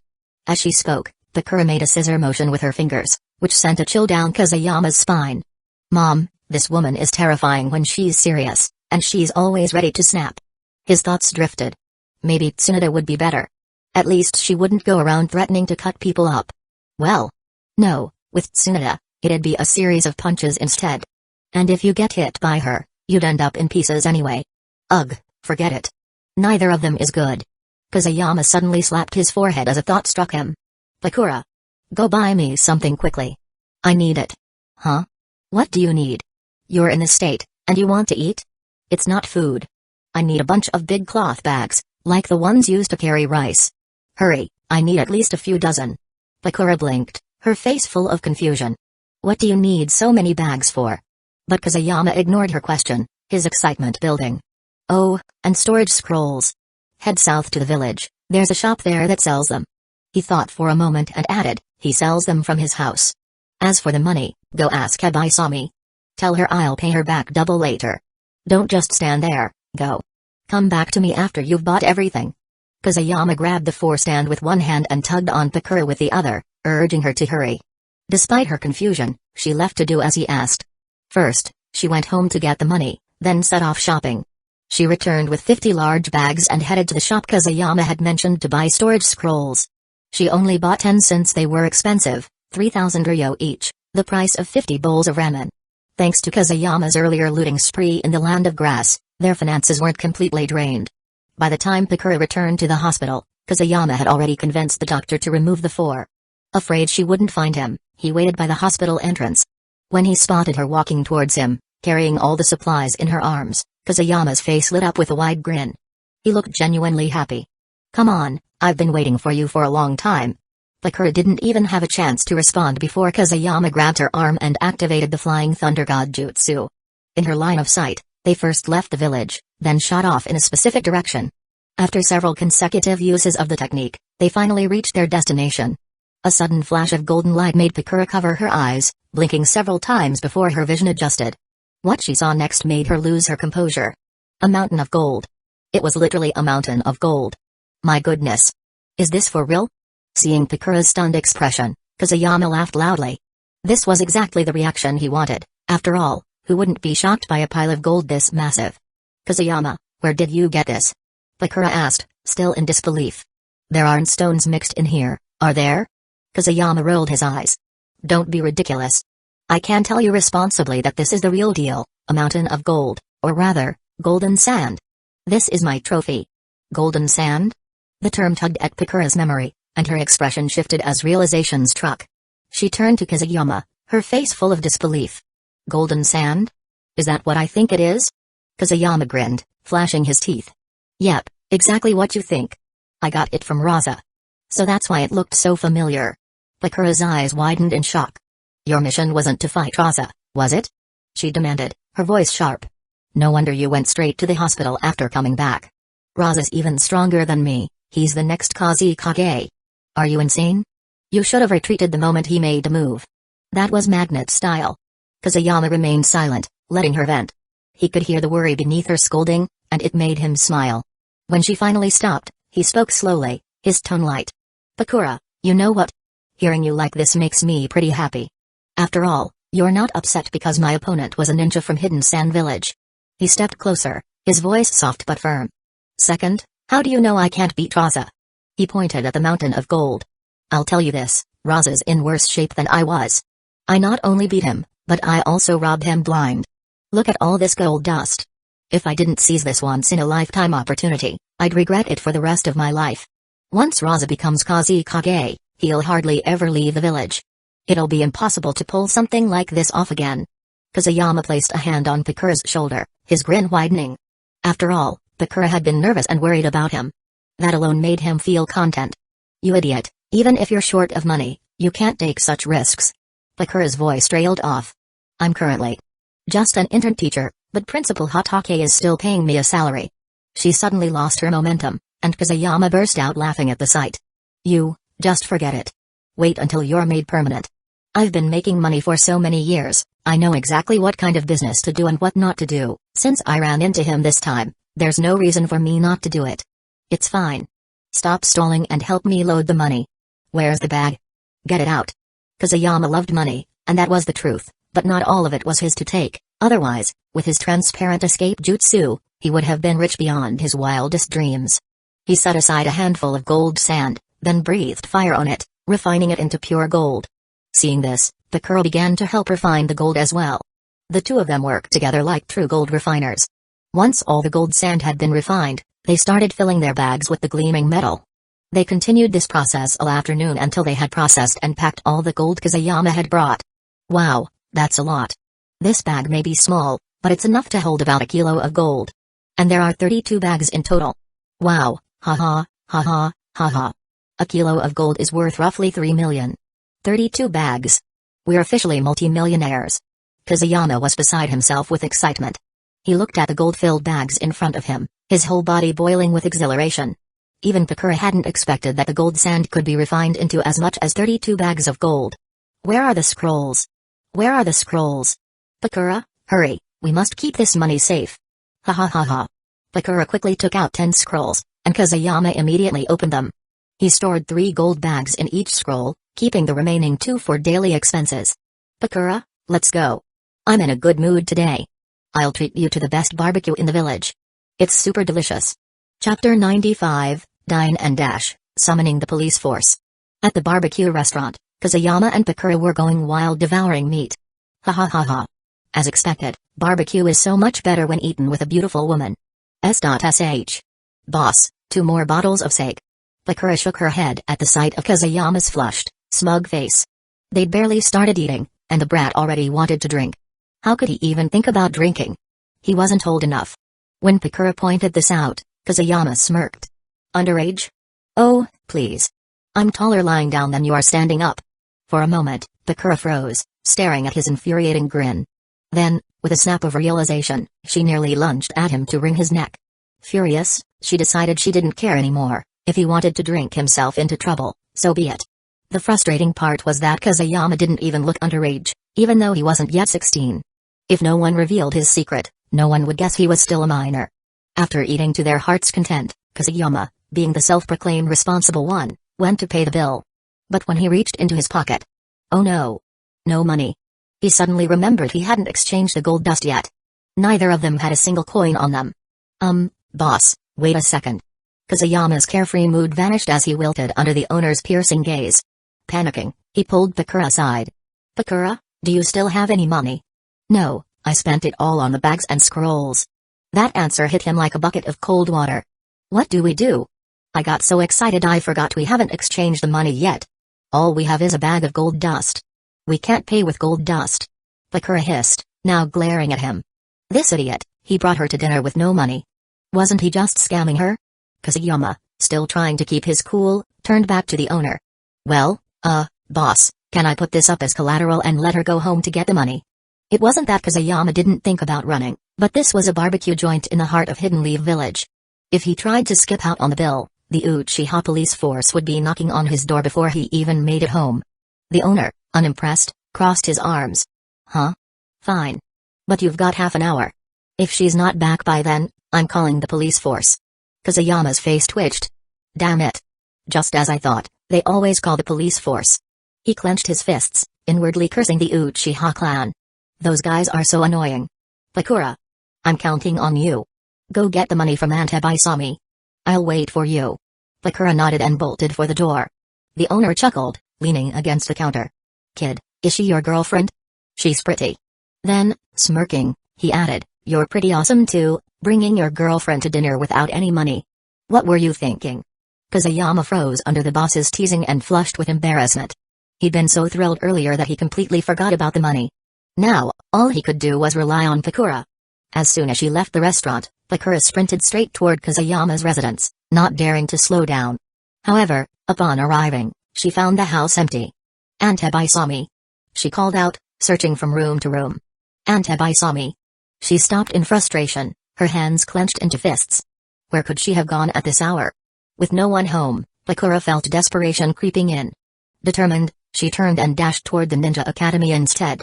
When she reached the academy, she didn't waste a second and ran straight to the principal's office, panting heavily as she stood before Sakamo Hatake. Lord Sakamo. I have a favor to ask. Sakamo raised an eyebrow, a hint of confusion crossing his face. I thought you were supposed to be looking after that kid Kusayama? Why are you here? Did something happen to him? His gaze narrowed. What about the rescue? Bakura blinked in confusion. Rescue? Sycamore grinned mischievously. No. Well, if you were really in danger, coming to me would be useless, right? Or are you asking me to give him a quick death instead? The man chuckled at his own joke, seemingly finding Kazuyama's predicament hilarious. Bakura's face darkened as she listened. Was this really Sycamore Hatake, the feared Hidden Leaf Village White Fang? How did someone so legendary become so unkempt when it came to Kazuyama? Unbeknownst to her, the blame lay squarely with Kazuyama. Once a high-ranking figure respected throughout the ninja world, Sycamore had been reduced to this after enduring countless pranks from the boy, including the infamous 1,000 years of death. Even a man of his temperament had his limits. Okay, I'm just joking, Sycamore said, still smirking. What happened? It must be something serious for you to come find me yourself. Bakura quickly recounted the situation, explaining how Kazuyama had taken her out for barbecue with no money to pay. By the end of her story, Sycamore was doubled over in laughter. Ha ha ha. That little brat. Taking you out to eat without paying, what was he thinking? He wiped a tear from his eye. Did he hit his head too hard while in the hospital? It took him nearly half a minute to stop laughing. Finally, he sighed, shaking his head. Good thing I never leave the house without some cash. Otherwise, that little brat would already be hauled off by the Uchiha gang. He pulled out 50,000 ryo and handed it to Bakura. This should cover it. Go quickly and get him out of there. Ha ha ha. Bakura accepted the money gratefully, thanked Sycamore, and rushed out of the academy toward the barbecue restaurant. By the time she arrived, half an hour had already passed. A small crowd had gathered outside the restaurant, drawn by the commotion. Among them were two figures with the unmistakable Uchiha fan emblem on their backs. So, he ate a free meal and let his companion leave? Yes. How much did he eat? 45,700 ryo. Wow, I didn't realize it was that much. Kazuyama was in a bad spot now.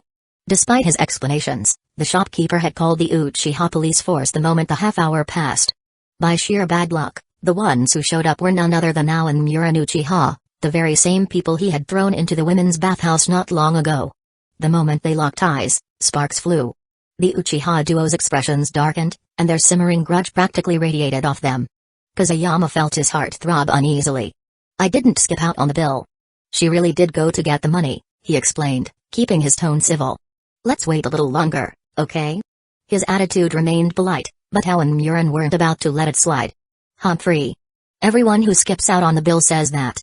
I'll sneered. Let's go, Kazuyama. Come to the police force with us, Muran added with a smirk. Kazuyama's hands itched to fight, but he needed to stall for time. He had to trust that Bakura would come through for him. He straightened up and said, Don't worry, Muran. How about a bet? A bet? Ao frowned. Exactly, Kazuyama said, flashing a confident grin.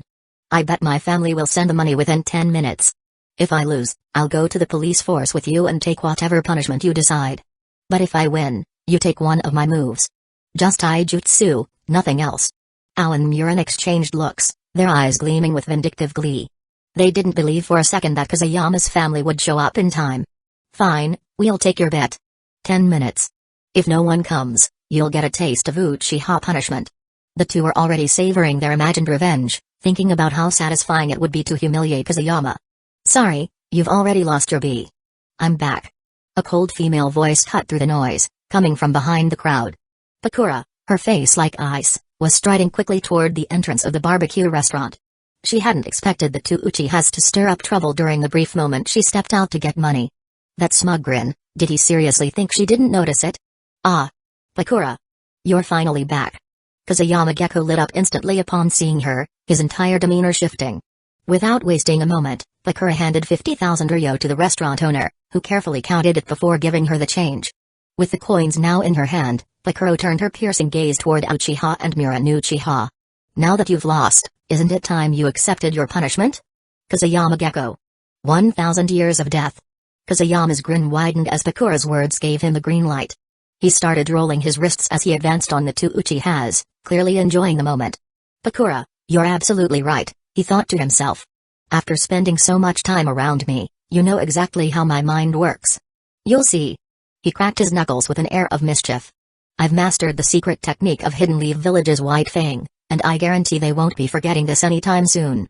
Chapter 96, Orochimaru's Gains and Madness. Hearing the name of Hidden Leaf Village's White Fang's secret technique, the two Uchiha's faces immediately changed. In their minds, Any ninjutsu deemed a secret technique was bound to be incredibly powerful. Although they had lost the bet, the terms had been for a simple taijutsu match, not some hidden, high-level technique. Wait a second. You said it was just simple taijutsu. Now you're pulling out a secret technique? That's cheating. As Kusayama flexed his muscles and confidently stepped forward, the two instinctively started backing away. Relax, it's still taijutsu, Kusayama said with a smirk. If we agreed on taijutsu, then it's taijutsu. It's just the secret of taijutsu. He gestured for them to step forward. Come on, where's all that courage you had when you tried to arrest me? As members of the Uchiha clan, you can't afford to back down now. Setting up the tiger seal, a grin spread across Kusayama's face. To the Uchiha pair, however, that grin looked less like confidence and more like the menacing smile of a demon. The next moment, both Uchiha retreated in unison, but to Kusayama, their movements seemed agonizingly slow. To make this fair, shadow clone jutsu. Boom. With a puff of white smoke, two Kusayamas now stood before them. The shadow clone jutsu, a jutsu famously invented by the second Hokage, had just doubled their problem. Alan and Murin exchanged a panicked glance. Even as members of the proud Uchiha clan, they realized this fight wasn't worth it. Without hesitation, they summoned their own shadow clones, but instead of facing their opponent, all four Uchihas bolted in retreat. Unknowingly, their sudden turn had created the perfect opening for Kusayama. Feel the secrets of Hidden Leaf Village Taijutsu, the terror of 1,000 years of death. Die. Both the original Kusayama and his clone shouted in unison, moving in perfect sync as they launched their attack. Their identical stances and movements were truly terrifying. The synchronized screams of Alan Murin echoed through the air as they were launched like human trapeze artists, soaring away in a spectacular display of humiliation. Perfect? Another flawless execution. Kusayama said, satisfied as he dismissed his clone. The infamous 1,000 years of death had claimed 2 more victims. Turning back toward Pakura, Kusayama's demeanor shifted back to casual confidence. Mission accomplished. Shall we head home? Well done. Pakura replied with a smirk. But the next time, if you run into someone like that again, just kill them outright. I have to admit, there's truth to the saying, those who play in the mud end up dirty. Kusayama managed to corrupt Pakura in no time at all. Oh, right, she added, as though suddenly remembering something. While we were eating, I forgot to tell you, your sensei came looking for you yesterday. Kusayama's steps slowed. Orochimaru sensei? Pakura nodded. He's waiting for you in the lab. He mentioned something about having important news. Hearing this, Kusayama's mind wandered briefly. Orochimaru had returned to the village during his absence. But why had he sought him out so urgently? A flicker of curiosity crossed his face as they continued toward the village. Okay, then go home first. I'll go find Orochimaru. In the next moment, Kusayama casually placed a hand on Pakura's slender waist. Caught off guard, Pakura instinctively raised her leg and kicked backward. Kusayama quickly dodged, crouching low to avoid the blow. However, the motion caused her leg to lift just enough to make Kusayama's eyes widen. Whoa, those legs. But then he caught a glimpse inside, and his excitement instantly vanished. Seriously? Shorts? Who the hell came up with safety shorts? And why would a ninja even bother wearing these? This is just frustrating. Pakura, noticing Kusayama's dumbfounded expression, felt a wave of embarrassment. Just as her temper began to flare, the scenery around her abruptly shifted. In the blink of an eye, she went from standing on the street to standing in front of her house. An angry Pakura cursed, Kusayama, you bastard. Kusayama, having activated the Flying Thunder God Jutsu to avoid her wrath, smirked to himself. That was close. So close. If the teleportation had activated 1 second later, it would have been a disaster. Then his thoughts wandered back. But Pakura's figure. TSK. Before she could hunt him down, Kusayama used the Flying Thunder God again, this time bypassing the business district and arriving in front of Orochimaru's house. Sensei, I'm here, he called as he pushed open the door. The house was quiet, so he headed straight for the laboratory. Inside, he found Orochimaru, engrossed in some kind of experiment. Kusayama, you're here. Orochimaru greeted without looking up. Come quickly and take a look at my latest research. His tone was full of excitement. Though Kusayama was puzzled, he stepped closer, his curiosity piqued. When he finally saw what Orochimaru was working on, his eyes widened in shock. Even Chomai, the 7 tails residing within Kusayama, was stunned. Wonderful. Wonderful. Before them was a piece of skin tissue, suspended in culture fluid. Orochimaru held it delicately, his expression brimming with zeal. The tissue emitted an ominous chakra, a different kind of energy. That's The chakra of a tailed beast. Suddenly, Kusayama realized where Orochimaru had gone. The land of lightning, Hidden Cloud's village. The Eight Tails Jinchūriki, Blue Bee, during this time period. Chomai quickly confirmed it. Kusayama, that thing has the chakra of the Eight Tails. I can feel it. Huh? How can you tell? You've never seen the Eight Tails. Who cares? I just know. Fine, fine. You're louder, so you're right. Chomai grumbled. Orochimaru, now completely captivated by his discovery, glanced over at Kusayama. So, Kusayama, aren't you curious what this is? Kusayama hesitated before shrugging. Well, sensei, isn't this just some scrap? What's so exciting about it? Hearing this, Orochimaru let out a hearty laugh, his excitement spilling over. The object clearly thrilled him in a way that bordered on madness. It was as if the tiny fragment of flesh held endless possibilities. What if I told you this is skin tissue from the Eight Tails? Sure enough, Orochimaru had gone to Hidden Cloud's village, lifted the seal on the Eight Tails, and stolen its cells. Kusayama couldn't help but admire him, remembering how Orochimaru had cultivated a horn from the Eight Tails in the original story. Just a small piece of tissue, and Orochimaru was already cultivating part of the Eight Tails' body. Of course, this was only possible because tailed beasts had terrifying chakra coursing through every fiber of their being.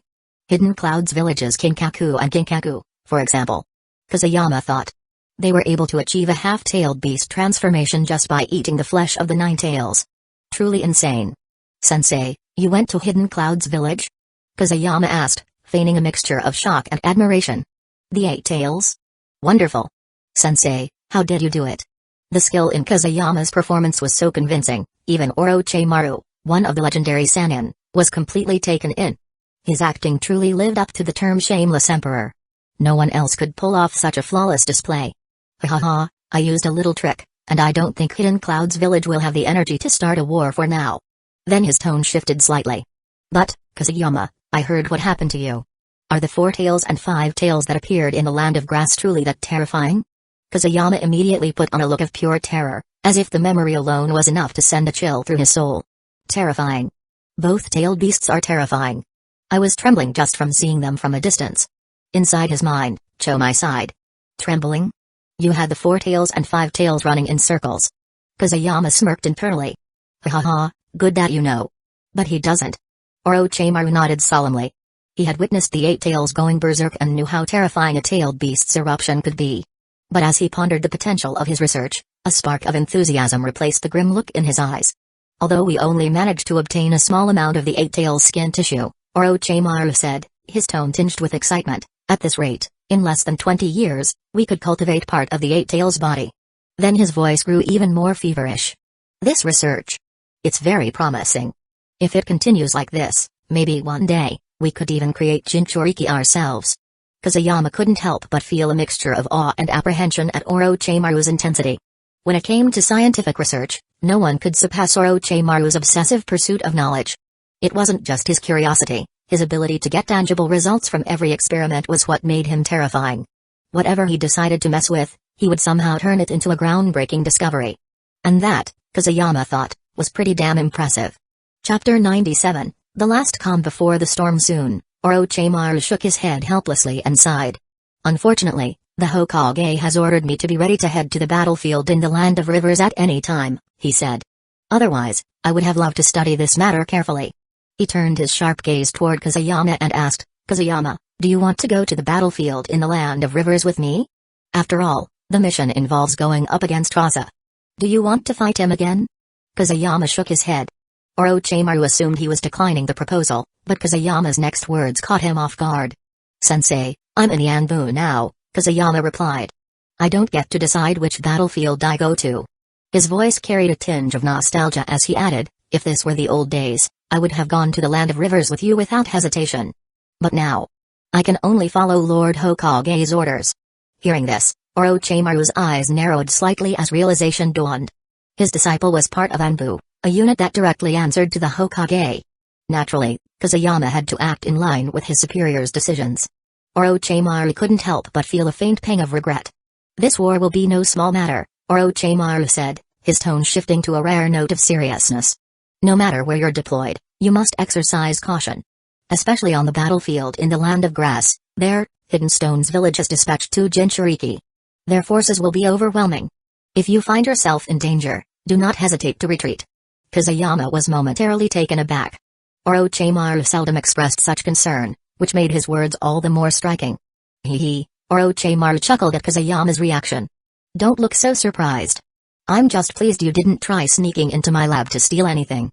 Kazuyama's lips twitched in disbelief. Steal? Who even thinks about doing that? Not with all the traps and seals you've put in place, sensei. Orochimaru smirked, walking toward the console to continue his experiments. His focus now clearly on his work, Kazuyama knew it was time to leave. Bowing respectfully, he turned and exited the lab.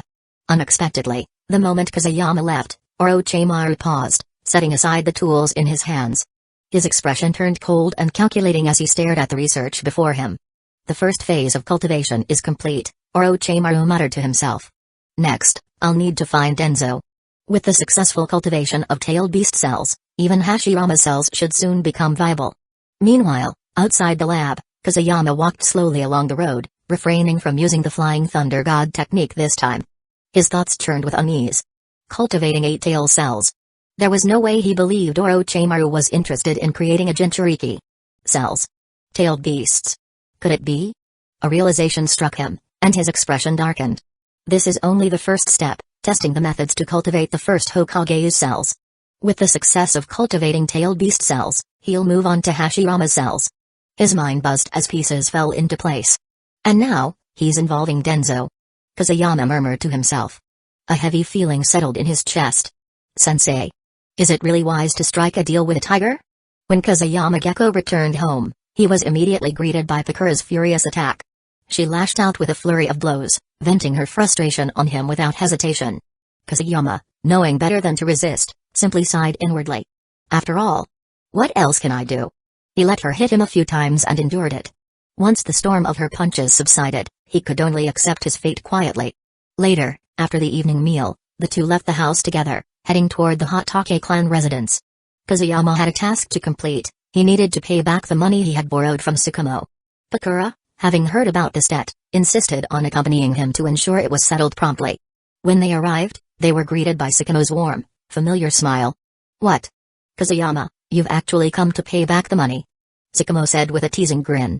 Kazuyama's mouth twitched in response. He couldn't help but think how different Tsukumo felt these days. Ever since he stepped down from his position, there was something lighter about him, almost like he was a new person. Here, I'm returning your money, Kazuyama said, handing over the repayment. Tsukumo accepted it with a nod, then glanced toward the courtyard. Huh? Kakashi is home today. Kazuyama followed his gaze to see Kakashi training in the yard. The boy noticed their arrival and quickly stopped to greet them, though his mood seemed subdued. He just passed the Chunin exam, Tsukumo explained. It happened a few days after you went on your mission. Kazuyama raised an eyebrow in mild disbelief. A 6-year-old Chunin? That's terrifying. Pakura, standing to the side, regarded Kakashi with a flicker of surprise in her eyes. She hadn't expected someone so young to achieve so much. Not good enough. I'll strive to become a Jonin as soon as possible. By then, I'll make my name known throughout the ninja world, just like my father. Thanks to his intervention, Tsukumo Hatake had survived, and Kakashi's heart hadn't closed off. This was the real Kakashi, cold and composed, yet full of drive and enthusiasm. Not bad, you have ambition, Kazuyama said approvingly. Then, with a mischievous glint in his eye, he added, tell me, how's your training with the 1,000 years of death coming along? The moment those words left his mouth, Kakashi's face fell. His usual calm demeanor was replaced by one of exasperation. Can you not bring up the 1,000 years of death? Kakashi muttered, his tone pained. Kazuyama couldn't hold it in any longer. Seeing Kakashi's miserable expression, he burst out laughing. Alright, Kazuyama, there must be something else you wanted to ask me. Tsukumo patted his son's shoulder before turning his attention to Kazuyama. Well, we can't just stand here and talk. The three of them sat down, while Kakashi continued practicing in the courtyard. War is probably coming. Where do you think you'll be going to fight? Kazuyama's expression grew unusually serious. The Third Shinobi World War loomed ahead, and it was unlike any war he had known. After all, he, a tiny butterfly, had already caused ripples. Who cares? It doesn't matter which battlefield I go to, Tsukumo replied calmly. Besides, I probably won't even see the battlefield unless the pressure on the front lines becomes unbearable. Until then, it's better to let the younger generation have their chance to prove themselves. As Hidden Leaf Village's White Fang, Tsukumo Hatake had earned the right to speak with such confidence. He was unbothered by where he might be sent, secure in his strength and skill. In his mind, Hidden Leaf Village's younger generation was formidable. Fighters like Kazuyama, Minato, and Fugaku were more than capable of bearing the burden. Not to mention legends in the making like Orochimaru and Jiraiya. Tsukumo placed a hand on Kazuyama's shoulder and said with deep concern, "You young people are the future of Hidden Leaf Village. You must shoulder the responsibility of protecting the village and its people." Kazuyama gave him a helpless glance and responded, "You don't need to remind me. I'm already in the Anbu. I know what's expected of me. Alright, let's go. It's been a while since we had any rest, and who knows? We might get a mission tomorrow," Tsukumo said. The rare downtime was appreciated, especially with the new year approaching. The 5 great ninja villages had gone eerily silent, no one willing to make the first move to shatter the fragile peace. Kazuyama took advantage of the quiet, spending time with Bakura and joking around while taking things easy. Since his promotion to Anbu, he no longer worried about the Ninja Academy, and he cherished this brief calm. These fleeting moments of tranquility, he knew, were merely the calm before the storm. Chapter 98, The Prelude to the Third Great Ninja War. Hidden Sand Village takes action. A rare period of peace and quiet lasted until the new year. The 5 major ninja villages were in tacit agreement, maintaining an eerie silence during this time. It felt as though they were all making final preparations for the inevitable war. The tension was palpable, and even the air seemed charged with the smell of gunpowder. Finally, as the new year arrived, Hidden Sand Village made the first move. Hokage Building Hiruzen was studying the intelligence report in his hands, his expression somber. The report clearly indicated that Hidden Sand Village had mobilized thousands of ninja, marching towards the Land of Rivers. "Hiruzen, the situation is now clear. Hidden Sand Village has made its move," Hamura Midokado stated gravely. "Those thousands of ninja are no joke. We need to prepare for defense immediately." "Yes," Hiruzen replied, his tone measured. "The Land of Rivers will become the main battlefield between us and Hidden Sand Village." Hamura and Koharu both looked at him expectantly. "Have you decided who will lead the defense?" Hiruzen nodded. "Orochimaru will take charge of the battlefield in the Land of Rivers, and Hamaki Mimura will act as the defense team leader. I've already instructed the Anbu to set out ahead of time to gather local intelligence and slow the enemy's advance. This will give us time to strengthen our fortifications." His tone grew heavier. "We still lack crucial information about this sudden move from Hidden Sand Village, including who is leading their forces. That alone makes this situation dangerous." Hamura and Koharu seemed to accept the decision, but Danzō frowned, his discontent obvious. "Humphrey. Why not send Tsukumo Hatake to the Land of Rivers instead?" he asked sharply. During the last war, with Tsukumo on the field, Hidden Sand Village couldn't gain the upper hand. He's far more suited for this role than Orochimaru. The room fell silent for a moment. Everyone present knew Tsukumo's capabilities, and the deep grudge Hidden Sand Village held against him.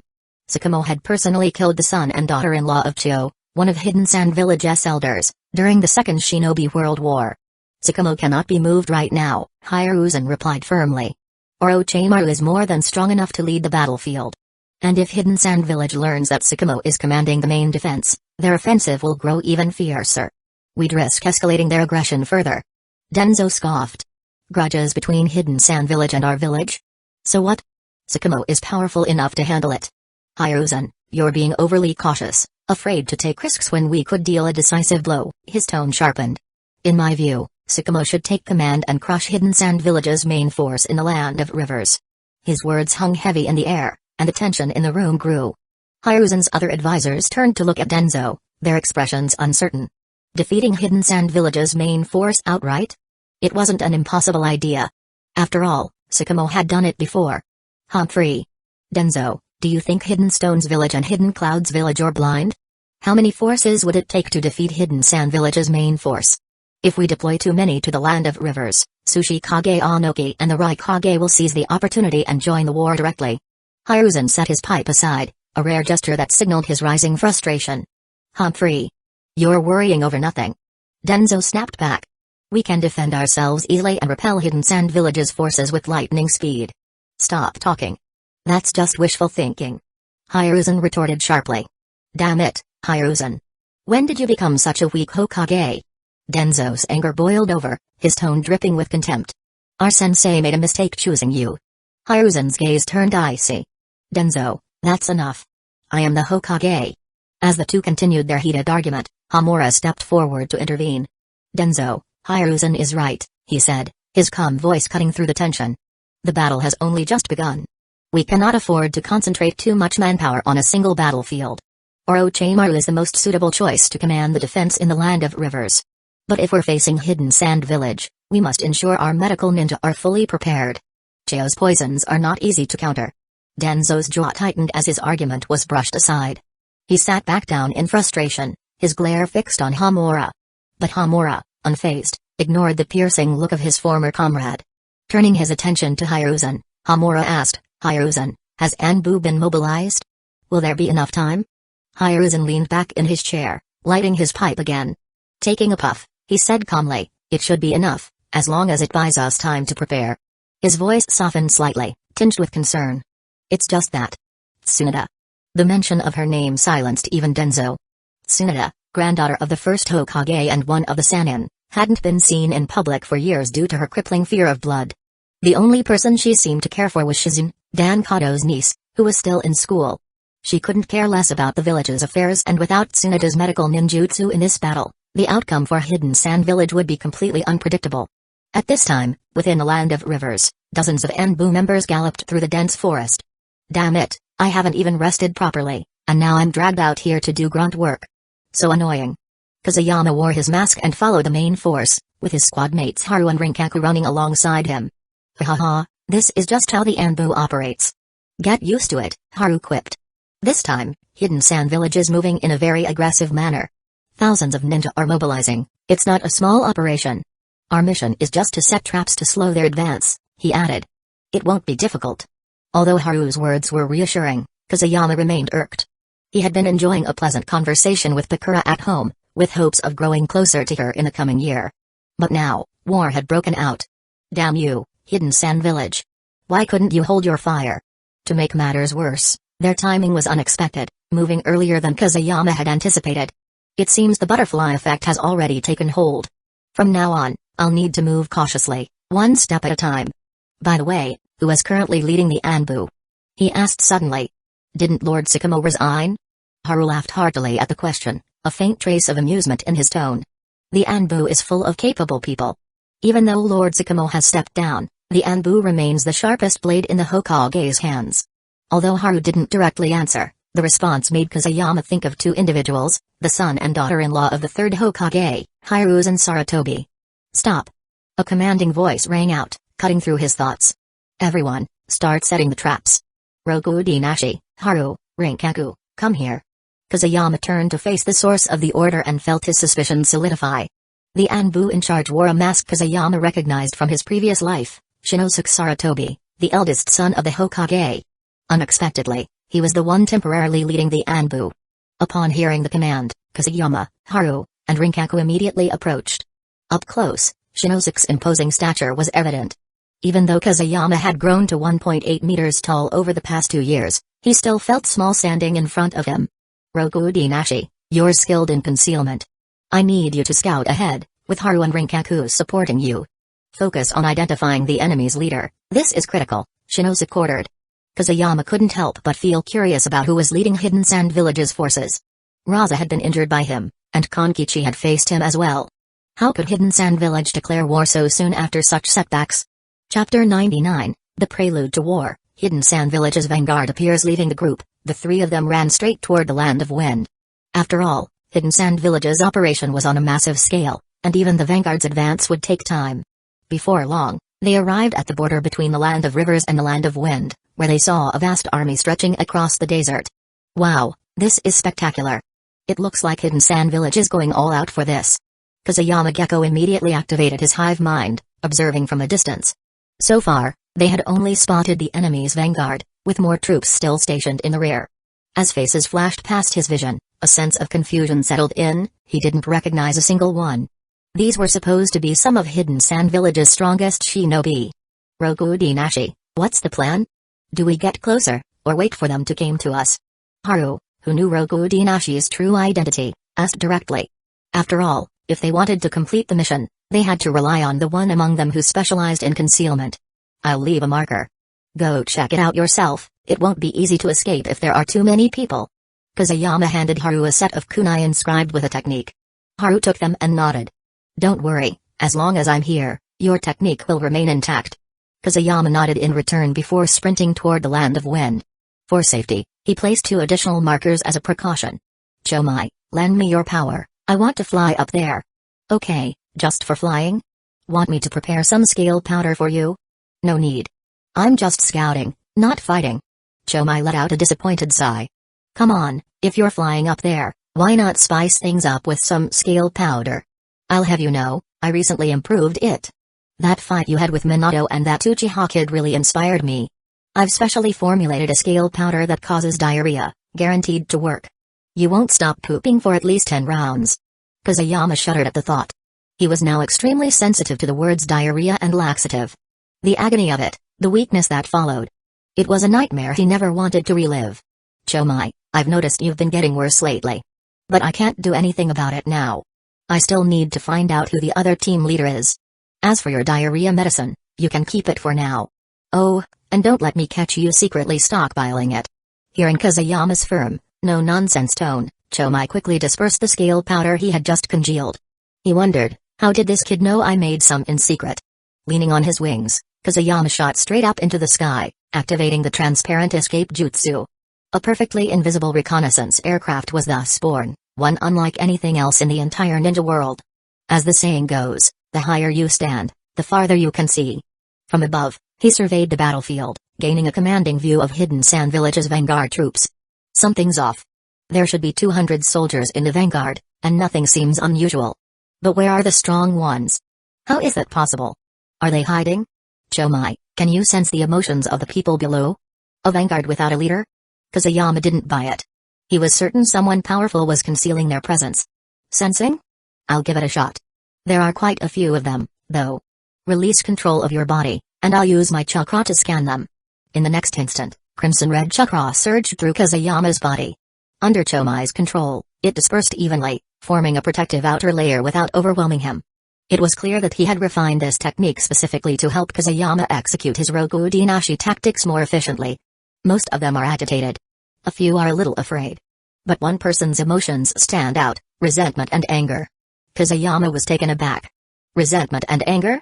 While Hidden Sand Village and Hidden Leaf Village had ongoing conflicts over resources, emotions like these typically only arose when a loved one or close friend was killed. Ninjas accepted life and death as part of their duty. Missions took precedence over personal feelings. This mindset was what led to Tsukumo Hatake's suicide. So where did this intense resentment and anger come from? Chomai, which one? The one in the middle of the group. Not very tall, wearing a bamboo hat. Kazuyama focused his gaze and spotted the individual.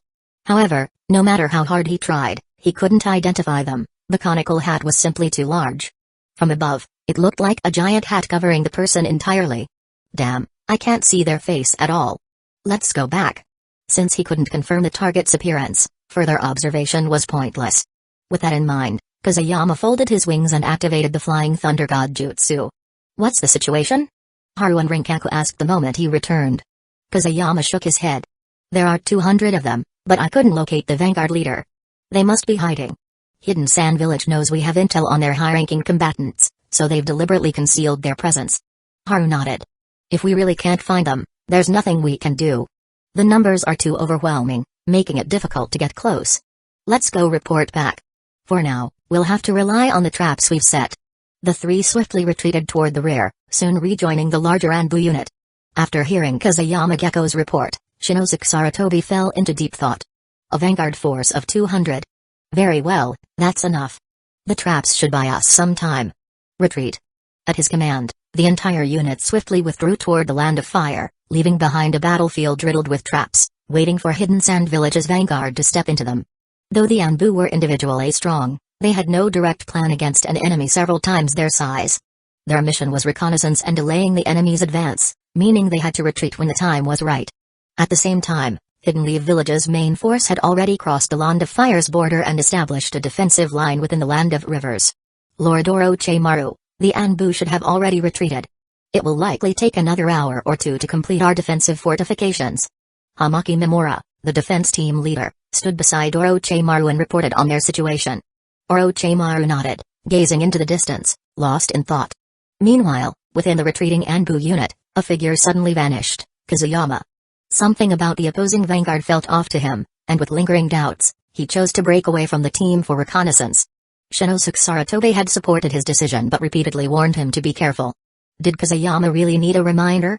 When it came to escaping, no one was more proactive than him.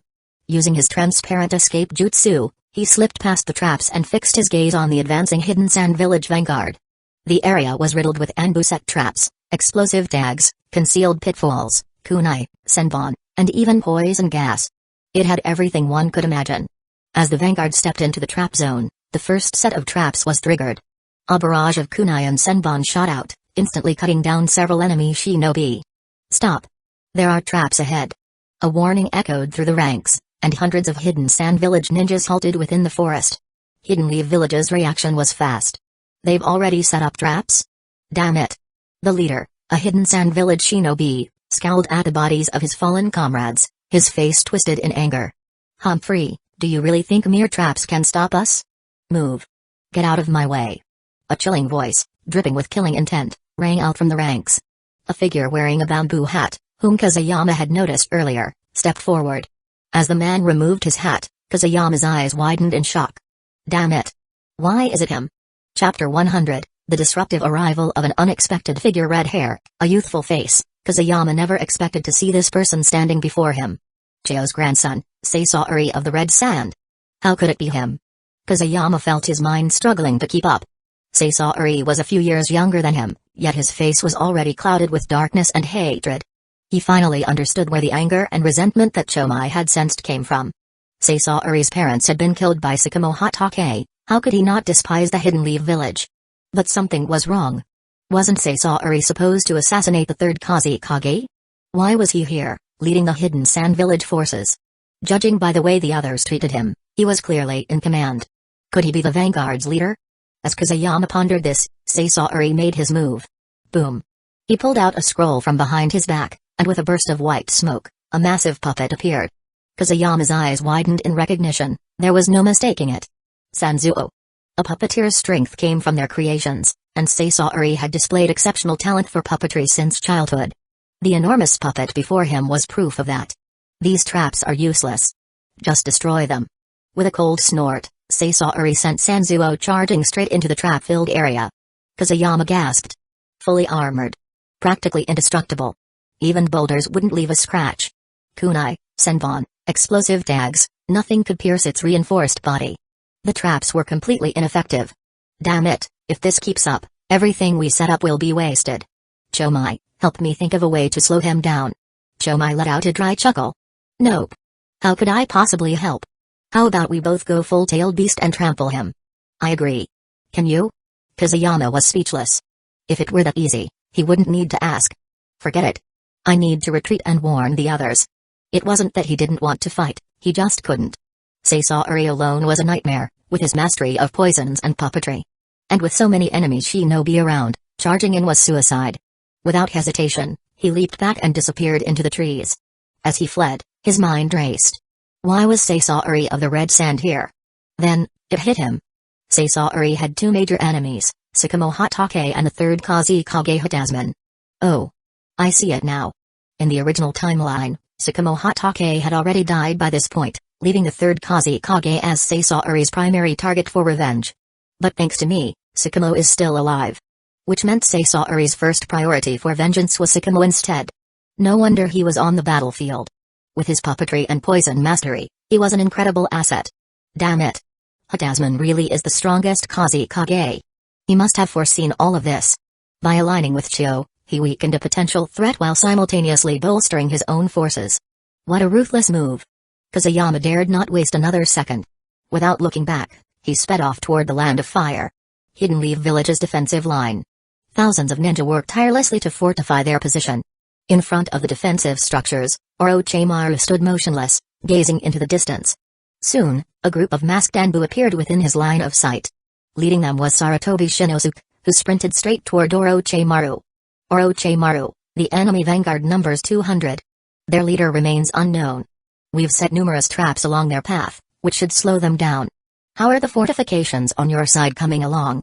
Orochimaru nodded, but at the mention of the 200-strong vanguard, he visibly froze for a moment. Logically, a vanguard force shouldn't be that large. Their role was to scout and clear a path, not to engage in full-scale combat. Did Hidden Sand Village really have enough manpower to throw away like this? I've ordered most of our teams to withdraw. Anburoku Dinashi is still behind, scouting enemy movements. I'll wait for him here. Intelligence is critical. With that, Shinosuke walked alone toward the defensive line, while the rest of the Anbu swiftly returned to the village. Anburoku Dinashi? Hey! Kazuyama, why would you give yourself such a ridiculous name? Orochimaru smirked. He knew his disciple's abilities well and had no complaints. Even as his student, Kazuyama was part of Anbu and answered directly to the Hokage. Even he, one of the Sannin, had no authority to interfere. Just as the Anbu disappeared, another figure sprinted toward their position at full speed. Orochimaru immediately recognized him and stepped forward. Eh? Sensei, you really came all the way to the land of rivers? Hey, isn't that only natural? Orochimaru chuckled. Kazuyama wasted no time, his expression serious. Sensei, the enemy leader isn't just anyone. He's a young man with crimson hair, highly skilled in poisons and puppet jutsu. They sent a massive puppet ahead to clear traps. Anbu's fortifications had almost no effect. The defenses here aren't finished yet, and at this rate, it might be too late to complete them. And based on my analysis, that red-haired puppeteer is Chiyo's grandson, the son of the man killed by Tsukumo. Orochimaru's snake-like eyes contracted sharply. He fully trusted Kazuyama's judgment. Stealth and reconnaissance were his strongest suits. And there was no mistaking it. Years ago, Tsukumo had slain many puppeteers, including a red-haired shinobi, none other than Chiyo's son. Poison? How powerful is it? Kazuyama thought to himself, why don't you just ask the enemy how strong they are? Then I can tell you whether they'll be a challenge for you in the future. If Orochimaru had heard that, he might have responded sarcastically, wouldn't that be a bit rude? It's hard to say, but judging by the quality of his puppets and the fact that he's Chiyo's grandson, I doubt he's weak. The bigger issue is that our fortifications aren't complete. We need to take the initiative and significantly slow their advance. Orochimaru nodded slightly. That was exactly what he had been considering. Their defenses were still under construction, and the enemy had a formidable vanguard. If battle erupted before they were ready, their losses would be severe. He immediately ordered someone to summon Sarutobi Shinosuke. What? The traps have all been destroyed? Damn it. Even Konkichi's armor puppets wouldn't have been able to remove them without a scratch. Roku Dinashi, are you sure you didn't make a mistake? Kazuyama felt slightly annoyed at Shinosuke's doubt, but as the team leader, he kept his composure and reaffirmed his report. After hearing his response, Shinosuke's expression darkened. If that's really the case, then I agree with Roku Dinashi, we need to stall the enemy. Let's go now. As Anbu commander, his battlefield awareness was sharp. He could assess the situation just as Orochimaru could. We don't need a large group, just the three of us. We'll use large-scale ninjutsu to slow them down. I specialize in earth style, so I'll handle that. Shinosuke's confidence was clear. As the son of the Hokage, Hiruzen, he was an elite Jonin, well-versed in advanced earth style techniques. Alright, Kazu, Roku Dinashi, what do you think? Orochimaru nearly called him by the wrong name but quickly corrected himself. Shinosuke smirked. Come on, I already know who he is. It's just Kazuyama, right? Let's move, Orochimaru. The sooner we act, the more time we'll gain. As the three of them set off, Sasori had already completely dismantled the traps.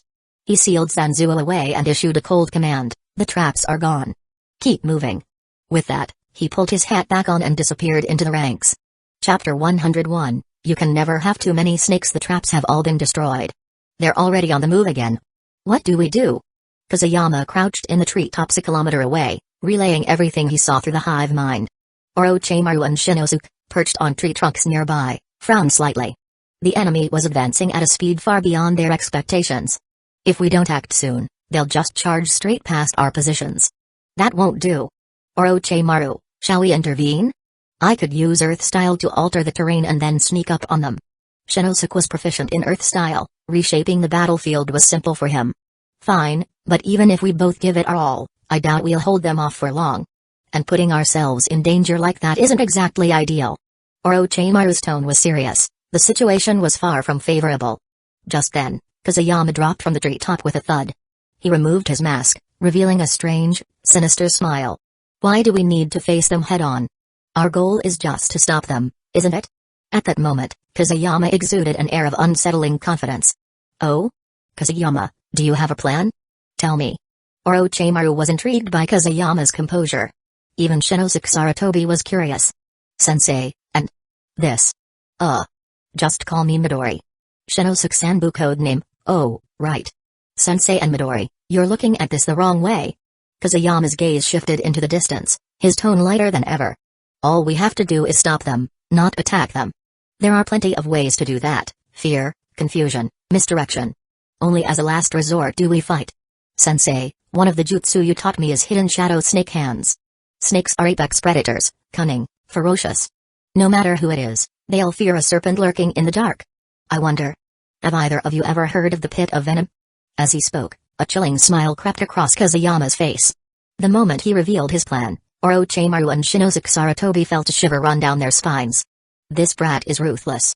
But they couldn't deny it, the plan was effective. If executed well, it would significantly slow the enemy's advance. Without hesitation, the three of them got to work. Orochimaru landed on the ground, bit his finger, and slammed his palm down. Summoning jutsu. A burst of white smoke erupted, and the moment it cleared, 3 enormous snakes surged forward, slithering at high speed. This was the first step, creating obstacles. The snakes soon clashed with the hidden sand village vanguard. Damn! Look at the size of those snakes. How can they be this huge? The sheer force of the charging serpents sent shockwaves through the battlefield. While Hidden Sand Village possessed a variety of secret techniques, their expertise in summoning jutsu was relatively limited. Don't panic. It's just a Hidden Leaf Village technique. Wind style. Wind cutter jutsu. The Hidden Sand Village vanguard, well-trained and highly disciplined, quickly regained their composure. They unleashed a barrage of razor-sharp wind blades, slicing through the massive serpents. No matter how powerful the snakes were, they stood no chance against the coordinated assault of hundreds of shinobi. Within moments, all 3 were beheaded. Just as the Hidden Sand Village forces prepared to advance, a masked figure appeared in their path. The Anbu of Hidden Leaf Village? What's he up to? It was Shinosuke. Without hesitation, he pressed both hands against the ground.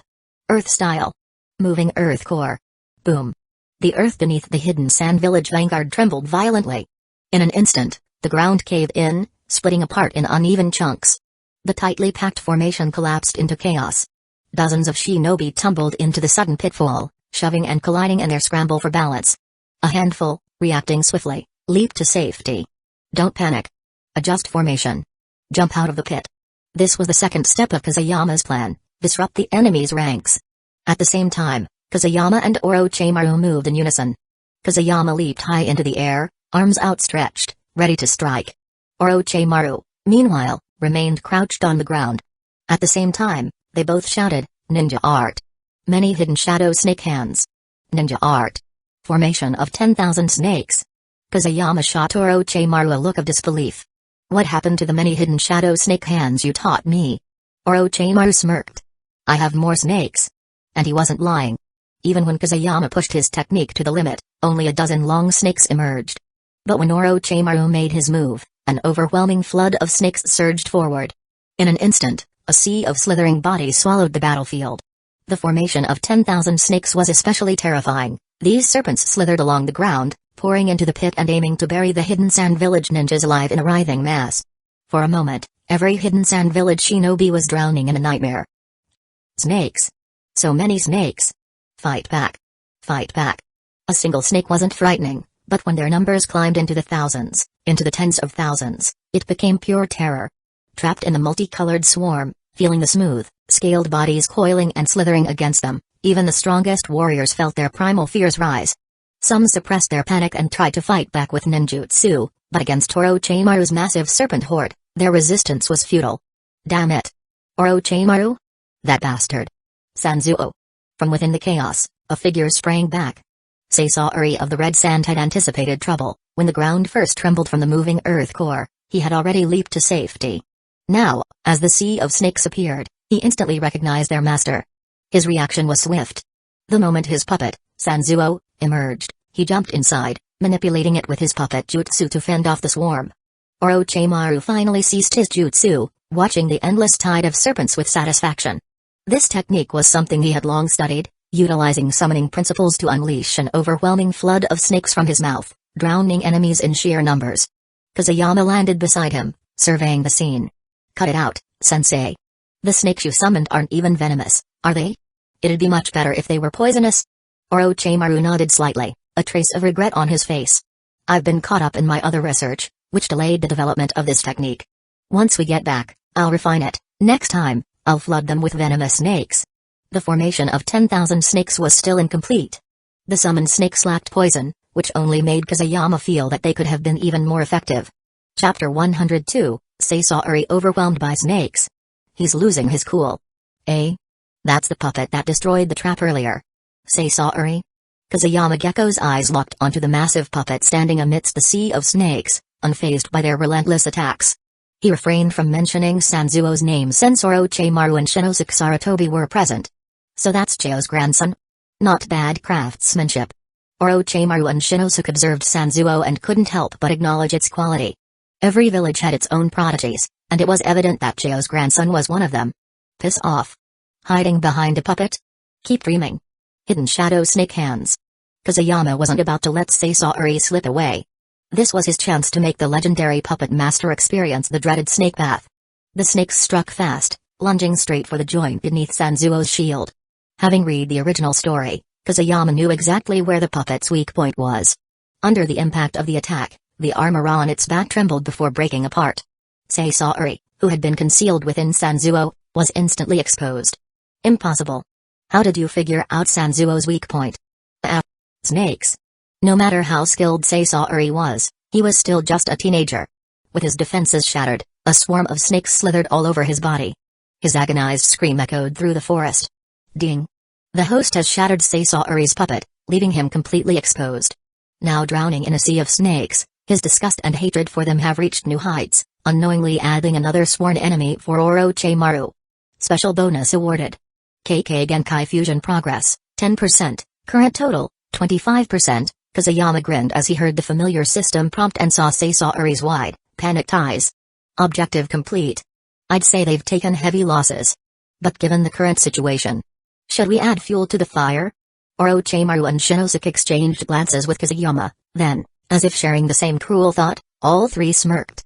Earth style, Earth Flow River, Shinosuke Fire style, Fireball Jutsu, Kusayama Earth style, Earth Dragon Bullet, Orochimaru combined ninjutsu, activate.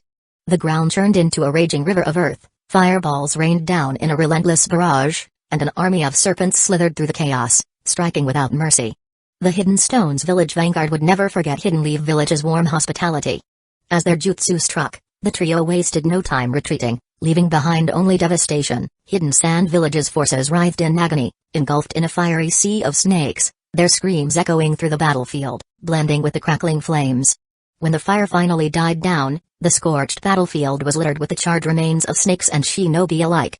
Of the original 200-man squad, fewer than 80 remained. Those who survived were either gravely wounded or still struggling, desperately clawing at the snakes that refused to let go. Damn it. Damn you, Orochimaru. This isn't over. I'll kill you. I'll turn you into a puppet. Ugh. Disgusting. Suppressing the wave of nausea rising in his chest, Sasori used a puppet to extract himself from Sanzuo's body. He landed on a tree trunk, his expression twisted in revulsion. His gaze swept over the battlefield, the shattered limbs, the smoldering wreckage, and his fury ignited. Meanwhile, the three Orochimaru clones responsible for the destruction had already retreated to their defensive positions. Ha ha ha. This is incredible. Rokuudi Nashi, your plan was brilliant. The three of us stalled the enemy forces, and after that combined jutsu, I doubt many on the other side are still standing. Even Shinosuke, a veteran of countless battles, had never felt such a rush. First, they used summoned beasts to throw the enemy into disarray. Then, they reshaped the terrain to break their formation. And finally, the overwhelming surge of summoned snakes crushed their will to fight. A feint, a surprise attack, the snake's swarm tactic, and a devastating finishing blow, each move flowed seamlessly into the next, striking at the enemy's heart. It was perfect? Absolutely perfect? Hey, Kusayama, I didn't realize you had such a tactical mind. I'll make sure the Hokage hears of your contribution. Orochimaru's golden eyes gleamed with satisfaction. Skill in battle was one thing, but the ability to manipulate the battlefield? That was far more valuable. Kusayama merely smiled, saying nothing. He had already achieved his goal. Even if his actions had indirectly stirred up trouble for Orochimaru, it hardly mattered. Sasori and Orochimaru were bound to clash sooner or later. His interference only sped up the inevitable. Orochimaru smirked. You really are an exceptional disciple. But honestly, does it even matter if Sasaori hates me? It's not like he can do anything about it. Orochimaru, now that our mission is complete, Roku Dinashi and I will withdraw, Shinosuke stated. Hidden Sand Village has already declared war, Hidden Stones Village and Hidden Clouds Village won't be far behind. Orochimaru gave a slight nod. The Anbu operated outside his jurisdiction, and they had their own orders to follow. Still, he left Kazuyama with one final remark. Kazuyama, we likely won't see each other for a while. When you return to the village, stop by my lab. I've left something for you, it might be useful. Kazuyama blinked in surprise. Orochimaru. Left something for me? Since when did the sun start rising in the north? Noticing his disciple's stunned expression, Orochimaru chuckled. But if there are any restrictions, you'll have to deal with them yourself. Don't worry, there aren't as many as before. Just a few dozen. Kazuyama, there's no way he prepared this just for me. Otherwise, why the hell would there be so many damn restrictions? As Kazuyama's figure disappeared into the distance, Orochimaru's lips curled into an amused smirk. Kazuyama. Don't die. The pursuit of scientific truth awaits us both. Without stopping, he returned to the village. Roku Dinashi, you can go home and rest first. I'll report the situation to Lord Hokage. But don't go out. If a mission comes up, I need you to return to the team immediately. Understand? Kazuyama nodded. With Hidden Sand Village already mobilized, war was imminent, and the Anbu had to be on standby at all times. However, instead of going home, he headed straight for Orochimaru's laboratory. Just as Orochimaru had said, more than 20 doors stood in his way. Staring at the layers of prohibitions, Kazuyama's face darkened. Should I call my sensei overly strict or just completely unreasonable?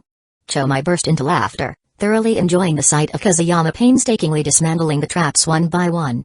After over 2 hours of effort, Kazuyama finally stepped inside. Damn, was all this really necessary? Poison gas, explosions, venomous snakes, the worst part? He even rigged sulfuric acid. He slumped onto the floor, feeling completely drained.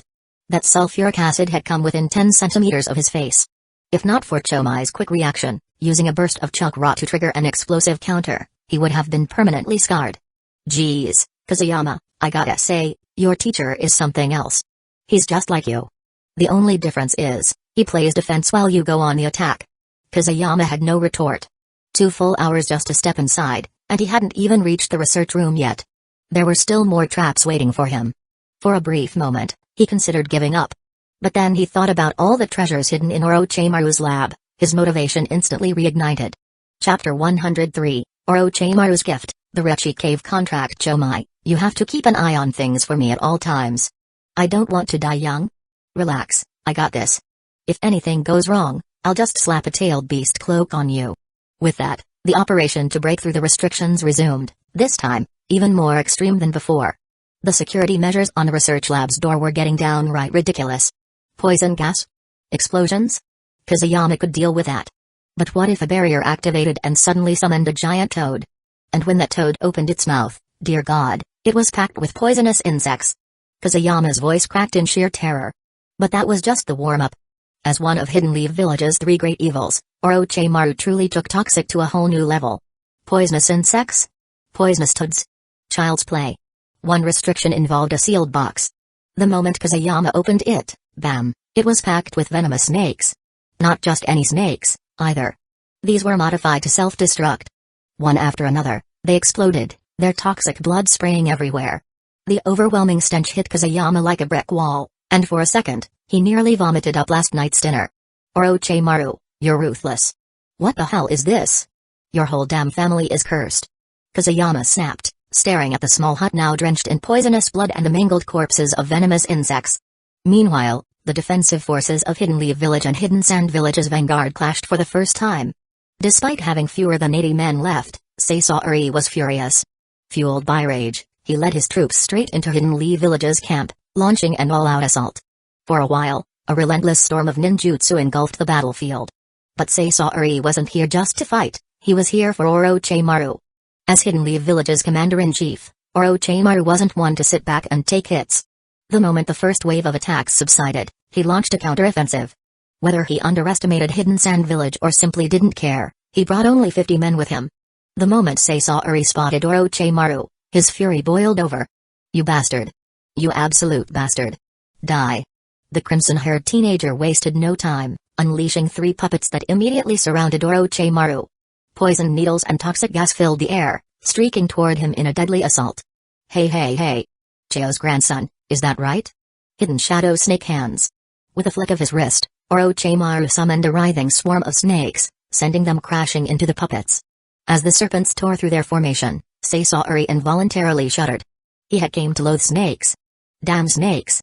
Die! Boom! Another puppet appeared beside Sasori. The moment it emerged, it raised its hands and unleashed a massive pillar of fire, instantly blocking Orochimaru's incoming jutsu. High-temperature flames? Interesting.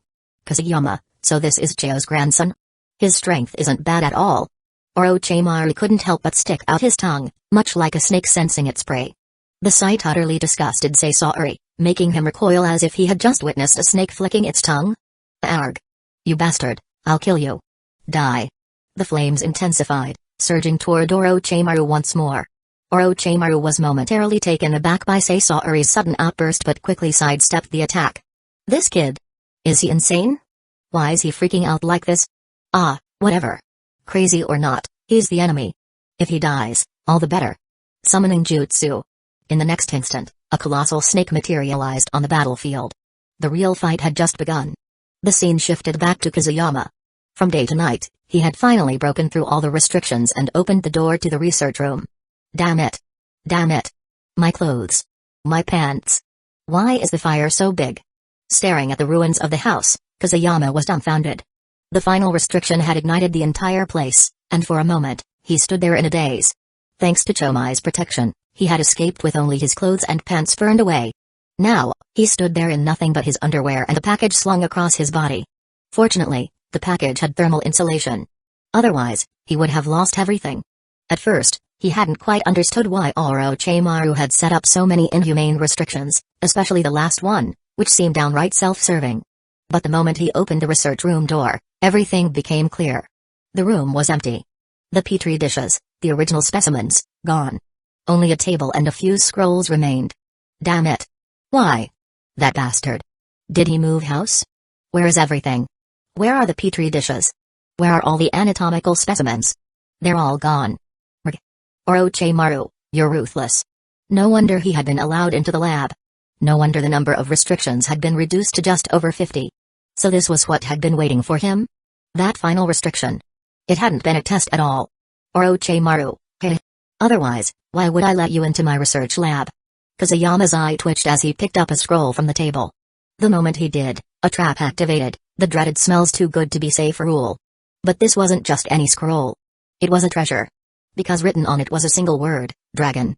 Unrolling it, he was met with something far beyond his expectations, the Rechi Cave contract. Rechi Cave. One of 3 big unexplored sage regions.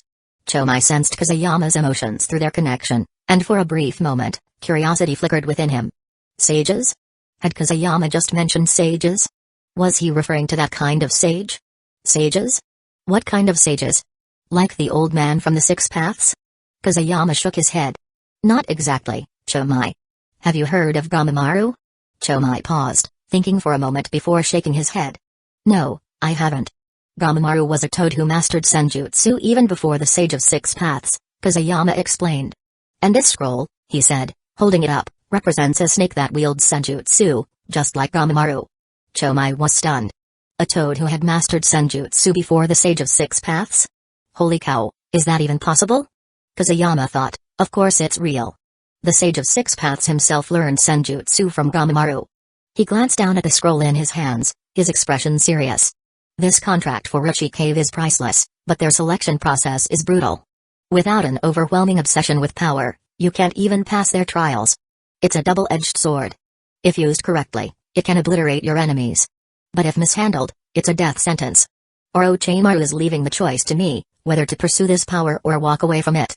As for the other scroll, it's about how to wield the Kusanagi sword-style kenjutsu. He sighed, his tone dismissive. Too bad I have zero interest in kenjutsu. And even less in spitting it everywhere. Kazuyama smirked, as if addressing someone unseen. Yeah, I'm talking about you, Orochimaru. My dear sensei. He couldn't help but chuckle at the absurdity of it all. Orochimaru's signature techniques, spit snakes, spit swords, Spit snakes that spit swords. And now, he's even spitting himself out. At this rate, Kazuyama thought, it wouldn't be long before Orochimaru's next horrifying evolution, a snake spitting him out. Chapter 104, The Rechi Cave Dungeon opens. Leaf-style Dance of the Crescent Moon. PFFT, leave that to Hayate. Kazuyama shut the Kinjutsu scroll with a scowl. Jutsus like that? Completely unsuited for him. But the Kusanagi sword? No way he was letting Hayate have it. That blade was his, for no other reason than the simple fact that it was cool. One day, he'd have it at his waist, a long robe draped over his shoulders. TSK, TSK. Wouldn't he be the Naruto world's equivalent of Yao? Note, Yao is a character from Honor of Kings, cool, elegant, and commanding. Lost in his daydream for a moment, Kazuyama quickly shook himself back to reality. Now wasn't the time for that. He had to focus on Rechi Cave. And to make matters worse, he was still half asleep. He rummaged through the scattered items in the research room. Medicine. Take it. A shirt? Shit. Orochimaru, you son of a bitch. Did the guy think he'd be burned to ashes in the final flames or something? He even left the spare shirt for him. How could someone be this damn sinister? Orochimaru, haha, I'll take that as a compliment. Kazuyama held up the shirt. It was his size, sure, but the style? Absolutely not. A black shirt, a white robe, and that ridiculous, thick purple rope belt. It was an eyesore. Sigh. Orochimaru really had the worst fashion sense. Do normal people even wear this? Forget it. He's not normal anyway. With no other choice, Kazuyama put on the outfit. Walking out half-naked would definitely land him in trouble with the guard team for public indecency. And those red-eyed people? Even more of a hassle. To avoid unnecessary drama, he prepared to activate the Flying Thunder God Jutsu and head straight home. But before leaving, he took one last look around the now empty research room and let out a sigh. He had spent so much time here. Now, it seemed he'd never be coming back. Stepping outside, he gazed at the ruins of the house, burned to cinders by the fire. Earth-style wall. A massive earthen wall rose in an instant, then Kazuyama kicked it. A loud bang echoed as the wall came crashing down, burying the remains of the house beneath the rubble. Done. Let's go home. After wrapping things up, Kazuyama clapped his hands and instantly activated the Flying Thunder God Jutsu, teleporting straight home. It was still daytime. Bakura was at the academy, busy teaching her students, and Ebiasami was nowhere to be seen. Not that Kazuyama cared. Without giving it much thought, he stepped inside and pulled out the Rechi Cave contract. Senjutsu was an undeniable force in the Naruto world, one powerful enough to even damage a six-path's body. There was no way he could overlook it. But Rechi Cave wasn't Mount Myabaku, and the White Snake Sage was no Gamatotsu. Dealing with them wouldn't be so simple.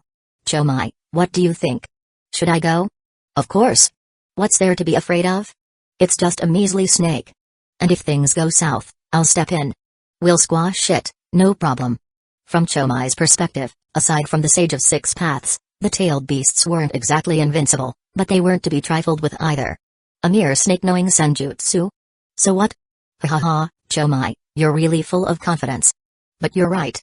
No need to hesitate. Worst case? I'll just become Orochimaru's unofficial contractor. No way we don't get any summoned beasts that way. Thinking about how Orochimaru had managed to walk away unscathed, Kazuyama made up his mind. Still, before heading to Rechi Cave, he stopped by the pharmacy, disguised, of course. He knew the owner wouldn't recognize him, but for some reason, just thinking about that place gave him the chills. Afterward, he took a detour through the forest of death, walking for what felt like forever before finally returning home. Once everything was set, he bit his index finger and signed his name on the contract.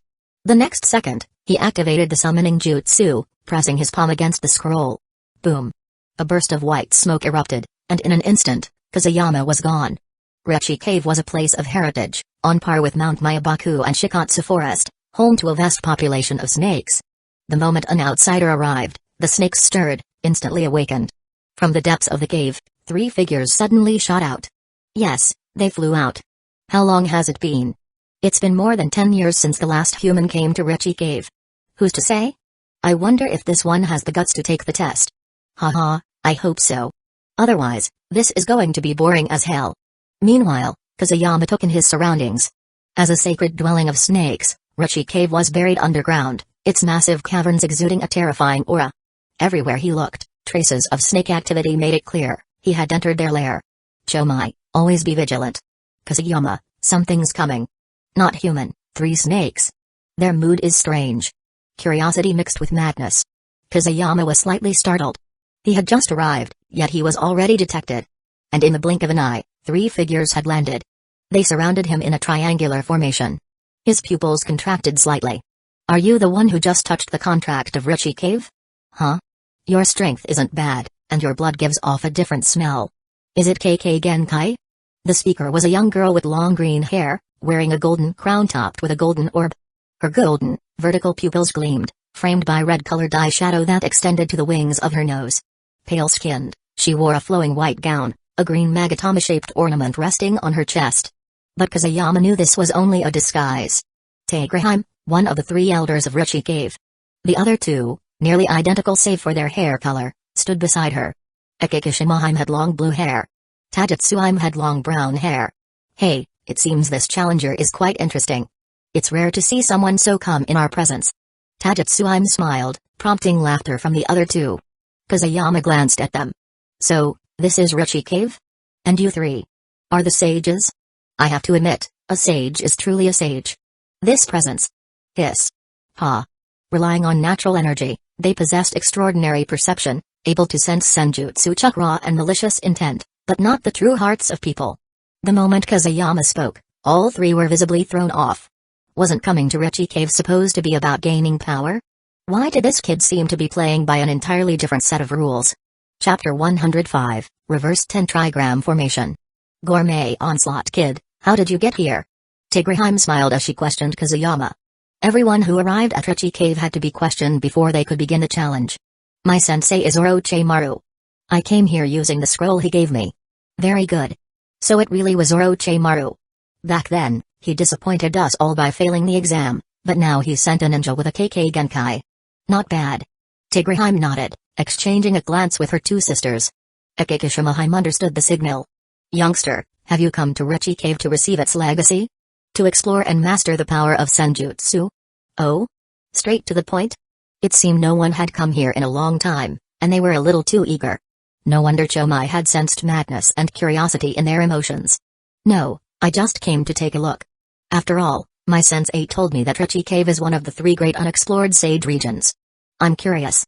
I just planned to learn a bit about a summoning jutsu. Who was Kazuyama, someone who knew nothing about the world? No. How could he possibly follow their script? Turning chaos on its head and defying expectations, that was his specialty. Sure enough, the moment he spoke, the 3 snake princesses' expressions darkened. They almost lost control of their illusion, nearly revealing their true forms. But then, realizing that someone had finally come to Richie Cave, they decided to find a way to lure him in. With this in mind, Akikishimaheim spoke again. Summoning is just the most basic of ninjutsu, it's not even comparable to senjutsu. Look. Before finishing her sentence, she slowly rose into the air, floating effortlessly without any external force. Wow, she's flying? Kazuyama appeared surprised on the surface, but internally, he was completely unfazed. She even dares to act superior about this. So what if she can fly? I can do that too. Chomai, exactly. Who can't fly these days? This is the power of senjutsu. The senjutsu of Richie Cave allows you to master natural energy and imbue your entire body with it, achieving the ability to float. What do you say? Do you want to learn? Kazuyama decisively shook his head. Tigrahime, still floating in midair, was stunned. No way. Why is this happening? Why is he still refusing? Logically speaking, only those desperate for power would come to Richie Cave. So why did this kid have absolutely no desire for it? Why? Little brat, if you don't want to learn senjutsu, why did you even come to Richie Cave? Tajutsuheim was beyond frustrated. Tigrahime had even demonstrated senjutsu, yet this kid wasn't the least bit curious. I already said, I just came to take a look and get a summon beast. I'm not interested in senjutsu or anything. The 3 snake sages were momentarily speechless. Sage, do you know where I can find a suitable large snake? I've brought quite a few nice things with me, and I'm looking for a snake that suits me. Kazuyama glanced at the 3 snake princesses, who were already visibly confused, and immediately moved on to the next step. Putting on an eager expression, he started rummaging through his waist bag. The 3 snake princesses, who had not been particularly interested before, suddenly perked up at the mention of nice things. Although they had mastered senjutsu, they were confined to Richie Cave, unable to leave or be contracted through ordinary summoning jutsus. Life here was dull, So they were naturally curious, no, downright obsessed, whenever a visitor arrived. You brought something else? What did you bring? Show it to us. Tagetsuim rushed over, her curiosity barely restrained, her tone almost demanding. But Kazuyama wasn't about to indulge her so easily. Hearing her insistence, he simply pulled his hand out of the bag. Oh? You expect me to take it out just because you say so? Wouldn't that be embarrassing? Yeah, not happening. Tagetsuim was instantly furious, nearly losing her mind. In Richie Cave, aside from the White Snake Sage, the three of them were at the top of the hierarchy. No snake dared to disobey them. Yet this brat had just outright refused her. Unforgivable. She was just about to lash out when Tageheim, standing beside her, held her back. Tagetsuim, don't be impatient. It's not every day we come across an interesting brat. Calm down, Akikishimeheim added, the blue-haired sister stepping in to help. The two of them joined forces to restrain Tagetsuim, which only made her angrier. Tageheim gave a gentle smile, subtly channeling natural energy, senjutsu, to soothe the situation. The added touch of charm in her aura made Kazuyama's eyes widen. A snake princess is still a snake princess. She's a total demon. Little brat, what's your name? Kazuyama Gecko. Well then, Kazuyama boy, why don't you show us what you brought? Okay. Hearing Kazuyama's immediate agreement, Tagetsuim nearly choked on her own rage. Why did he refuse when she asked, but agree so easily when Tageheim did? He was doing this on purpose. Kazuyama, what the hell do you know? This is called being firm when needed but knowing when to go easy. Reaching into his bag again, he noticed the three snake queens' gazes suddenly lock onto him. A rich, enticing aroma filled the air, stimulating their senses. A small, brightly colored fruit appeared in his hand. I went out of my way to find these snake baileys. They taste amazing. Snakes may be carnivores, but I think the unique flavor of these fruits will appeal to even the biggest of them. Snake baileys, said to be a snake's favorite fruit, were something Kazuyama had brought just for this occasion. But his target wasn't just any snake. It was the snake princess before him. The best way to learn senjutsu was to earn the favor of Richie Cave's great elders and the White Snake Sage. Mine. Tagetsuim. You bastard. Don't take it. Delicious. Akikishimeheim. Put down my fruit. No way. You two should have eaten less. The next second, the snake baileys had vanished from Kazuyama's hands. The three snake princesses were already fighting over them, each scrambling to claim their share. Kazuyama watched with a satisfied smile. No matter who you are, you can't escape the temptation of food. That. I have some more. At those words, the three snake princesses' eyes lit up. In an instant, they surrounded Kazuyama, their faces filled with anticipation. He nearly burst out laughing at the sight. Ding. The host has successfully won over the three snake princesses using the food offensive, disrupting Richie Cave's normal recruitment process. Special reward, +5 ninjutsu, happiness could come so suddenly. Even a sage had weaknesses. Chapter 106, White Snake Sage. Hokaja Sage. The allure of delicious food is always one of the best ways to launch an attack. The three snake princesses had finished eating all the snake baileys and looked completely satisfied. Kid, these baileys were delicious. Do you have any more? No. Kazuyama remained unfazed by the three snake princesses' frustrated expressions as he calmly announced that there were no more snake baileys. You ate all the snake baileys I prepared for the White Snake Sage. And it still wasn't enough. The shameless emperor was back in action. Kazuyama perfectly captured the despair of someone watching their hard-earned preparations vanish before their eyes. The three snake princesses looked embarrassed. That brat. It's true the fruit you brought out was delicious. We couldn't help ourselves for a moment. Tageheim felt a little guilty, but the snake baileys were simply too delicious. She was still craving more. Humphrey. I don't care. You have to compensate me. A sage of Richie Cave eating without paying, how shameless. At this, the three snake princesses stiffened. They had came to assess the newcomers, but instead of fulfilling their duty, they had eaten everything. Just as they were wondering how to handle the situation, a voice echoed from the depths of Richie Cave, very well. Bring him over. The three snake princesses trembled slightly, a hint of nervousness appearing on their faces. Kazuyama, on the other hand, thought to himself, here it comes. Chomai, get ready. The one you're about to meet is the White Snake Sage of Richie Cave. If things go south, we make a run for it immediately. Chomai had been enjoying watching the snake princesses eat and put on a show, still not satisfied with the entertainment. But Kazuyama's voice carried a serious tone, forcing him to put aside his amusement. With great confidence, Chomai declared, don't worry. With me here, just go with the flow. That was oddly reassuring. Having a tailed beast at your back made things a lot easier. The White Snake Sage has spoken. Kazuyama Gecko, Let's go. Akikishimahime was the first to speak, tidying up her appearance. The scuffle over the snake baileys had left her clothes slightly disheveled. Tigrahime and Taijutsuhime also hurriedly adjusted their outfits before the three of them led Kazuyama deeper into Richie Cave. After walking for some time, a massive palace came into view. It was a magnificent sight, but Kazuyama knew better. None of it was real. The White Snake Sage possessed a unique Ganjutsu-based senjutsu, capable of turning an empty field into a grand temple and even disguising herself as an elderly woman. Oh? You can tell it's fake? Kazuyama Gecko, you're quite sharp. Suddenly, the palace in front of him shimmered before vanishing into nothingness. In its place stood an ancient temple, weathered by time. From afar, the massive White Snake Sage watched him in silence. Kazuyama suddenly felt an invisible force wrapping around him, tightening as if it were probing his very essence. Hidden Leaf Village. Jonin of the Gecko Clan. KK Genkai, Transparent Escape.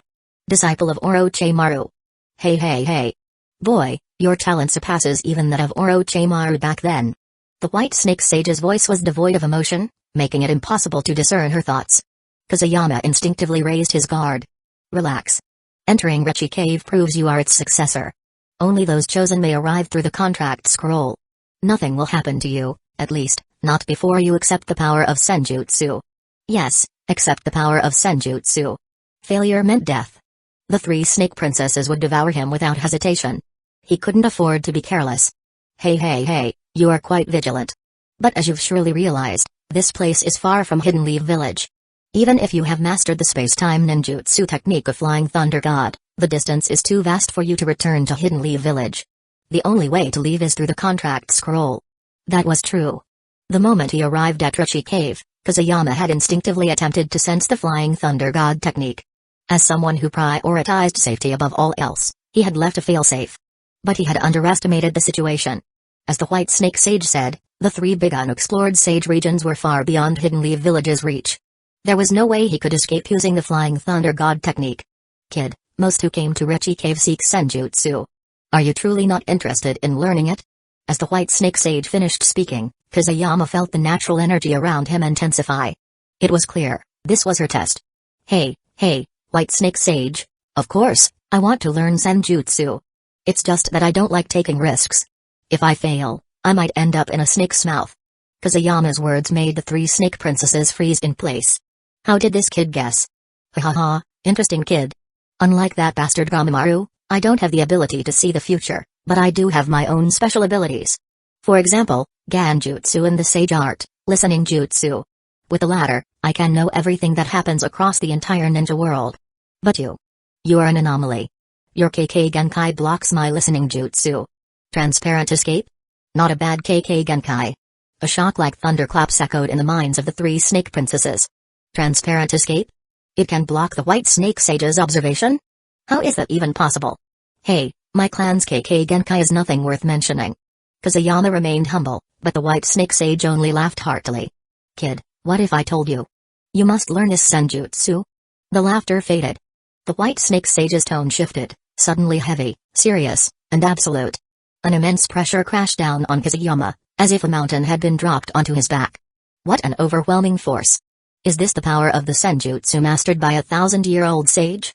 Damn, this snake has a lot of power. I haven't felt pressure like this in a long time. Even Chomai was surprised. Very few forces in this world could affect him, yet here was one now. White Snake Sage, I don't understand. My sensei, Orochimaru, never learned senjutsu, did he? Would a sage really force someone against their will? Enduring the crushing weight, Kazuyama spoke coldly. The playfulness in his voice was gone, replaced by an unmistakable chill. Chapter 107, A Single Herb Conquers Richie Cave. Kid, put away your hostility. You know nothing about the senjutsu of Richie Cave. Normally, to practice the senjutsu of Richie Cave, one must transform their body into a snake by withstanding the power of senjutsu that I impart. After all, the senjutsu of Richie Cave is the senjutsu of snakes, it is not suited for humans. Only by becoming a snake can you endure the natural energy, the power of the sage. The White Snake Sage slowly straightened up, her massive head moving closer to Kazuyama. Kazuyama remained silent as he listened. He already knew all of this, which was why he had been resistant to Richie Cave's senjutsu. He was handsome and dashing, why would he give up his appearance just for the power of the sage? But seeing you, I suddenly had a brand new idea. KK Genkai is a remarkable gift granted to you humans by the heavens. But yours is even more extraordinary. You can make your body completely transparent, erasing your presence entirely. Even my senjutsu cannot detect you, and for that, I must acknowledge your talent. That is why I want you to learn the senjutsu of Richie Cave, not by accepting my power, but by harnessing your own abilities to forcibly gather natural energy.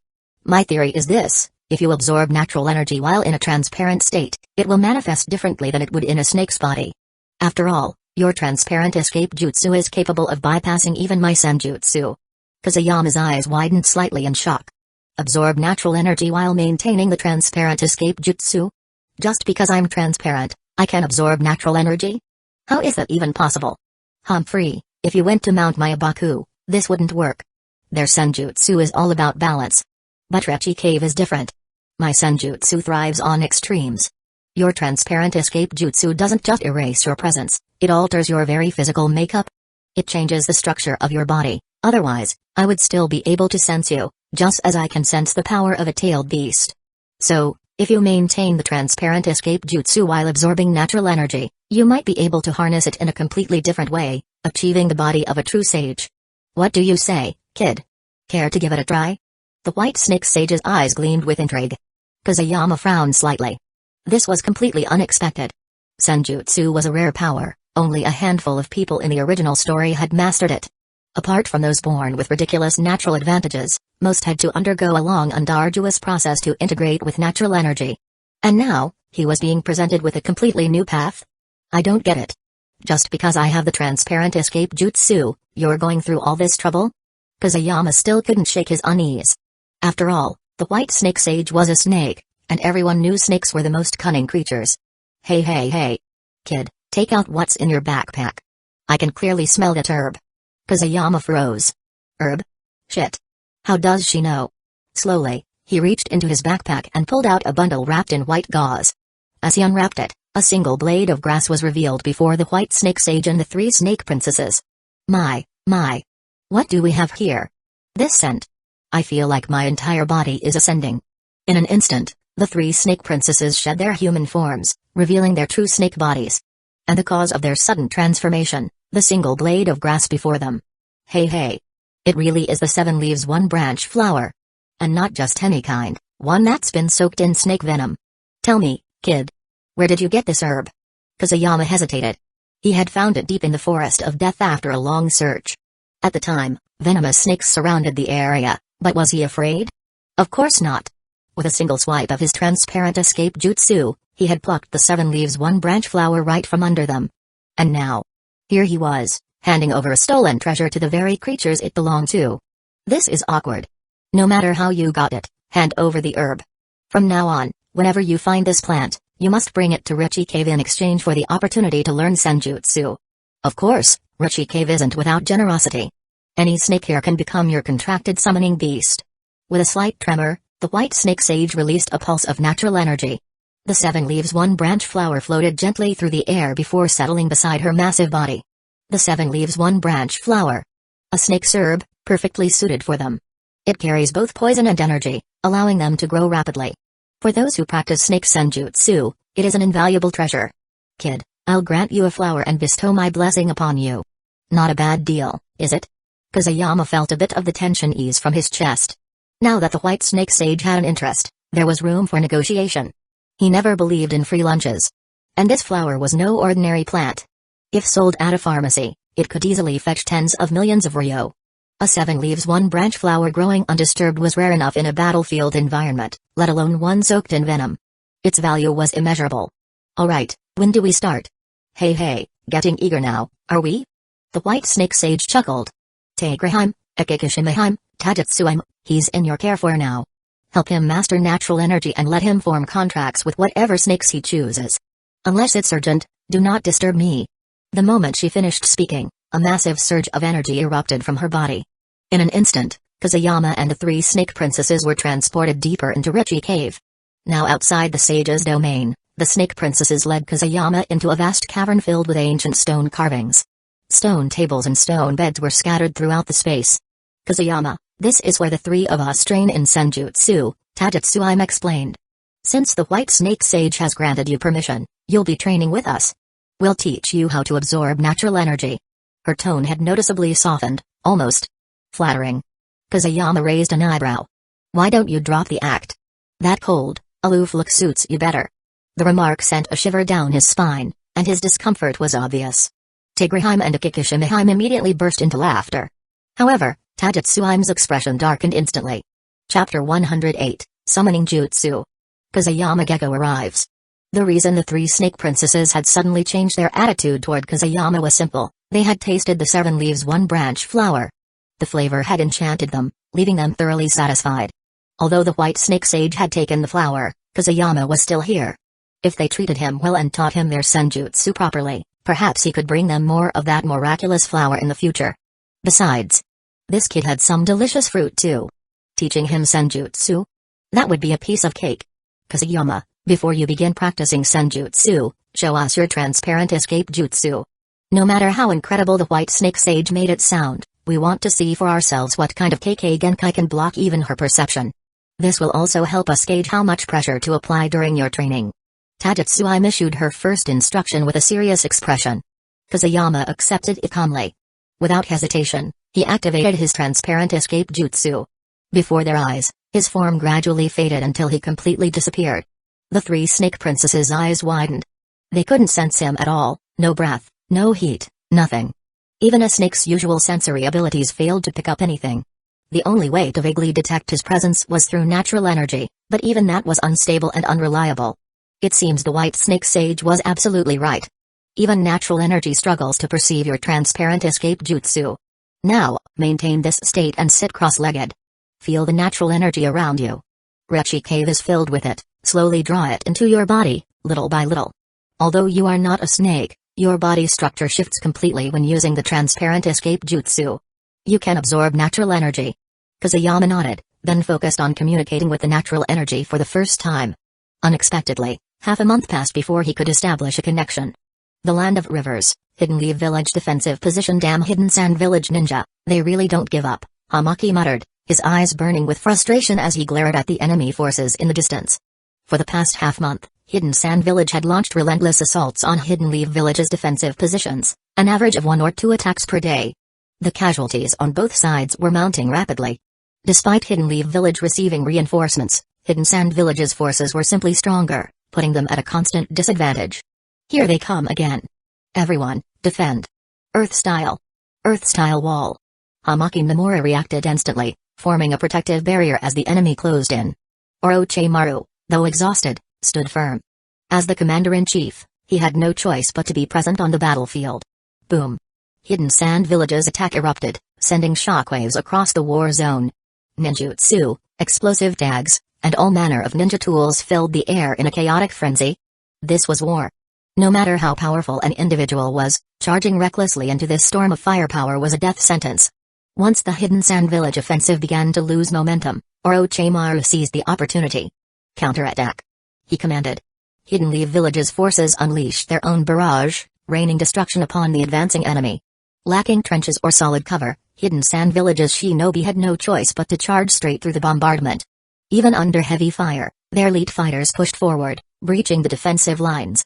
Defend. Don't let them cross the security line.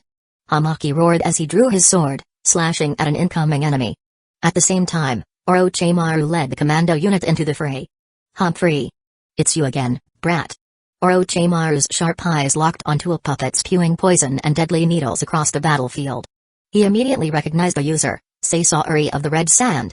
Orochimaru prepared to intercept him, but at that moment, he felt a sudden summoning, an unmistakable pull from one of his contracted creatures. A split second later, he bit his finger and activated the summoning jutsu. Summoning jutsu. Boom. A thick cloud of smoke erupted. But when it cleared, Orochimaru stood frozen. Instead of summoning Manda, he had summoned a person. Cough, cough. Seriously, who the hell closed my summoning contract scroll, stopping me from returning to the village through it? Manda, you bastard. Is this the way out of Rechi Cave you were talking about? Summoning? A familiar voice reached Orochimaru's ears, and he had no choice but to accept the truth. He had just summoned his own apprentice, Kazuyama. As the smoke cleared, Kazuyama's figure slowly emerged, a small purple snake wrapped around his arm. The snake had a broad, four-cornered head and a fierce expression, but for some reason, It was barely over a meter long. What else could you do? The contract scroll closed. If no one used the summoning jutsu, your only option was to run back to Hidden Leaf Village. You should be thanking me. Manda spat in annoyance, but the harsh and menacing voice coming from such a tiny snake didn't carry much intimidation. Humphrey. I'm not going to argue with you. But this place. It looks like a battlefield? Kazuyama scanned his surroundings. Wow. This really is a battlefield. And the enemy is Hidden Sand Village? Holy shit, was I just summoned here by Orochimaru? Hey. Kazuyama, so you really went to Richie Cave. But this isn't the time for idle chatter, this is a battlefield. Orochimaru's voice came slowly, but the last sentence carried unmistakable authority. Kazuyama turned back and met his sensei's gaze. Did you hear that, Manda? The battlefield. Hurry up and do something. Manda snorted in disdain but didn't argue. The next second, the small snake shot off Kazuyama's arm and, under the sunlight, instantly transformed into its true form. Roar. Damn little bastards. Let me eat you. Now over 50 meters long, Manda's massive purple-scaled body slithered across the battlefield, jaws wide open. Meanwhile, Kazuyama used the body flicker jutsu to reappear beside Orochimaru. Kazuyama. Why were you summoned by me? Facing Orochimaru's question, Kazuyama fell silent for a moment. Originally, he had been training in Richie Cave, focusing on mastering natural energy. Thanks to the special properties of his transparent escape jutsu, he had managed to completely coat his body in natural energy. Not only that, he had successfully converted and stored a portion of it within himself. The White Snake Sage's theory had been correct. But just as he was preparing to use the summoning contract scroll to return to Hidden Leaf Village through reverse summoning, he discovered that the coordinates had disappeared. Which meant, he couldn't go back. At a loss, he turned to the three snake princesses for help. They brought him straight to Manda. After all, Manda was Orochimaru's contracted summoning beast. Fierce as he was called, Manda still knew when to back down. The moment he saw the three snake princesses, snake elders of Richie Cave, he became as docile as a loach. Not to mention, he had already formed a contract with Kazuyama. After all, Manda was just a powerful snake, while Kazuyama had become a snake sage. There was no comparison. In front of the three snake princesses, Manda had confidently boasted that he could definitely send Kazuyama back. And the result was exactly what just happened. Chapter 109, Saisari, the one who sleeps with snakes. Hey, it seems you gained a lot from your trip to Richie Cave. Orochimaru smiled slightly, satisfied that his apprentice had returned with something valuable. After all, he had left the Richie Cave contract scroll specifically for Kazuyama to use. Gained what? None of the people in Richie Cave were easy to deal with. It was a miracle I made it back alive. Sensei, let's save the catching up for later. First, we fight. Kazuyama sidestepped a special kunai and turned his gaze back to the battlefield. With Manda's arrival, the tide of battle had shifted. Even Hidden Sand Village's powerful wind-style techniques failed to pierce his thick scales. This was the power of Orochimaru's Richie Cave connection. Take Manda, for example, his body was infused with natural energy. Good, let's fight first. I'll handle the Hidden Sand Village forces. You and Manda go after Saisari. His puppets and poison are the biggest threat here. Orochimaru's eyes turned cold as he glanced toward the battlefield, where Puppet was mercilessly reaping lives. He had already fought Saisari of the Red Sand multiple times. The boy's puppet jutsu was undeniably powerful, though he lacked the sheer number of puppets that Chio commanded. His craftsmanship far surpassed hers. Especially his poison. Just one drop was enough to kill a Hidden Leaf Village shinobi. Orochimaru had already reported the situation back to Hidden Leaf Village, hoping to have Tsunade summoned for medical support, but whether that request would be granted remained uncertain. If this continued, Hidden Leaf Village's casualties would be far too high. Alright, just Saisari. Watch me take care of him. The moment Saisari's name was mentioned, Kazuyama's eyes lit up. The last time they fought, Saisari had provided him with quite a few useful attributes. Without hesitation, Kazuyama tossed a handful of kunai onto the ground before activating his transparent escape jutsu, vanishing instantly. Hey, this brat. This transparent escape jutsu is truly something else. He disappeared right before my eyes, and in the next second, I couldn't even sense his movement. And he even left behind coordinates. Haha, should I call him cautious or just a coward? Already planning his escape route before the fight has even begun? Orochimaru sighed and shook his head. Then, he also leaped into the battlefield. Chomai, help me find that brat Saisari. Now that I'm back on the battlefield, I have to show him my love. Chomai instantly got into the spirit, speaking with enthusiasm. Don't worry, I'll send you my chakra and help you track him down.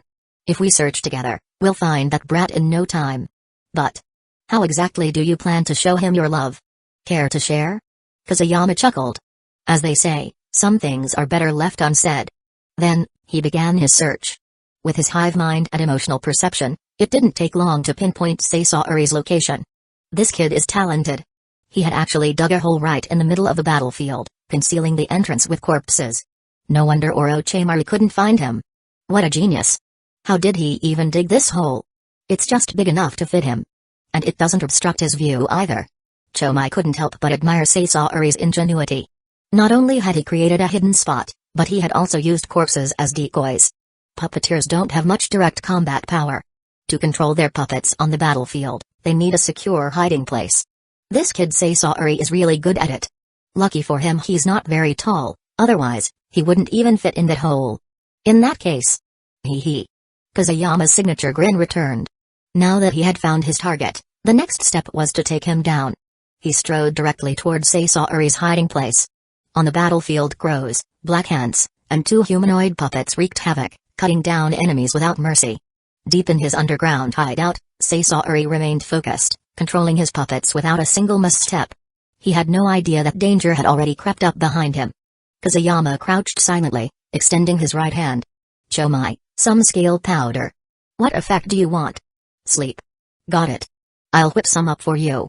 To avoid disrupting his transparent escape jutsu, Kusayama refrained from direct contact, letting Chomai handle it instead. Within moments, Chomai gathered his chakra and produced the scale powder. Under Kusayama's control, the fine dust drifted silently into the underground hideout. Sasaori, completely engrossed in battle, suddenly felt a wave of drowsiness wash over him. Before he could react, he was out. Come on, this is scale powder made by Seven Tails Chomai. It's designed to knock you out in 3 seconds, so you must fall asleep in 3 seconds. As Sasaori slumped over, the puppets on the battlefield abruptly lost control, collapsing like kites with severed strings. Orochimaru, watching from afar, saw the sudden shift and smirked. He knew Kusayama had succeeded. The puppeteer has been dealt with. Quickly suppress the enemy and push them back. At Orochimaru's command, the Hidden Leaf village forces launched a fierce counterattack. Ninjutsu and explosive tags filled the sky in an instant, forcing Hidden Sand Village's forces to retreat. Kusayama, it's time to go, or we'll end up in the line of fire too, Chomai warned, glancing at the chaotic battlefield. But Kusayama simply chuckled. The next second, he deactivated his transparent escape jutsu and placed his right hand on the ground. Many hidden shadow snake hands.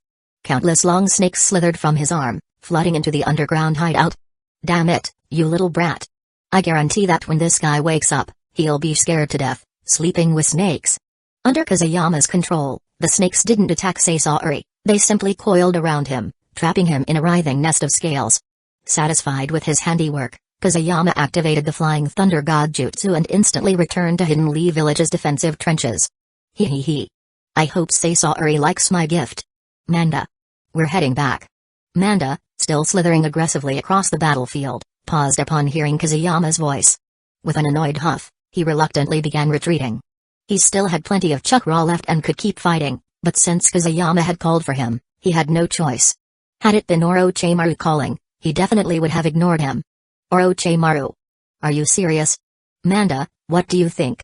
He's a disciple of the sage now. And what are you? Kusayama, how dare you talk to my sensei like that? You looking for trouble? Manda, You win. I can't mess with you, okay? Hey. I've never seen Manda so obedient before. Should I say that the student has surpassed the master? Orochimaru smirked. Ha, sensei, don't joke. The only reason he listens is because of the snake princesses in Rechi Cave. At the mention of the snake princesses, Orochimaru's gaze softened slightly. He, too, had once met the 3 snake princesses. But the price of learning senjutsu had been too high. And he hadn't dared to take the risk. Chapter 110, Big Gains from Trapping Sasaori. Sensei, Hidden Sand Village is temporarily retreating, and I need to return to Hidden Leaf Village as well. After all, the Anbu haven't been able to find me, and I don't know what will happen. Watching as Hidden Sand Village withdrew, Kusayama prepared to return to Hidden Leaf Village. He had been missing for half a month, and in the end, he had landed right in the middle of the battlefield. This had been truly life-threatening. When he got back, he was definitely going to find out who had sealed his contract scroll. He had been forced to return using the summoning jutsu. If it was Ebi-Sami, I'd throw away all her cigarettes. If it was Bakura, well, what should I do about her? Well, let's go back.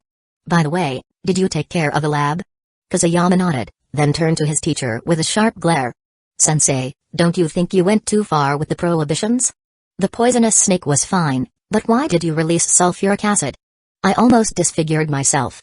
Orochimaru snickered. If you can't even break some prohibitions, how can you handle the things I've left for you? However, it seems you've passed the test I set for you, Kusayama. You truly have endless potential. Kusayama shook his head helplessly, unsure if the problem was Orochimaru or himself. He felt that his teacher was becoming more sinister by the day. Then I'll take my leave. I'll report the situation here. Yes, go. There won't be any problems on this battlefield for a while. Leaving the Hidden Leaf Village camp, Kusayama ran non-stop toward Hidden Leaf Village. By nightfall, the Hidden Sand Village ninja were on the move again. Noticing that their vanguard leader, Sasaori, was missing, a team was dispatched to search for him around the battlefield. Meanwhile, the effects of the scale powder had finally worn off, and Sasaori awoke. Damn, why did I fall asleep? Huh? What is that? Something slimy? Suddenly, he felt something swimming around him, rubbing against his body. That sensation gave him a very bad feeling. His voice was heard by the Hidden Sand Village squad searching for him, and they hurried toward his location. Just as they neared the cave where he was, a blood-curdling scream rang out, startling everyone. Snake! Bastard! Ding! The host's actions have caused Sasaori of the Red Sand to have an unsettling encounter with a snake, leading to a loss of composure in front of Hidden Sand Village's ninja. This experience has deepened his fear and disgust towards snakes while further fueling his hatred for Orochimaru. As a result, both Sasaori and Orochimaru have suffered setbacks.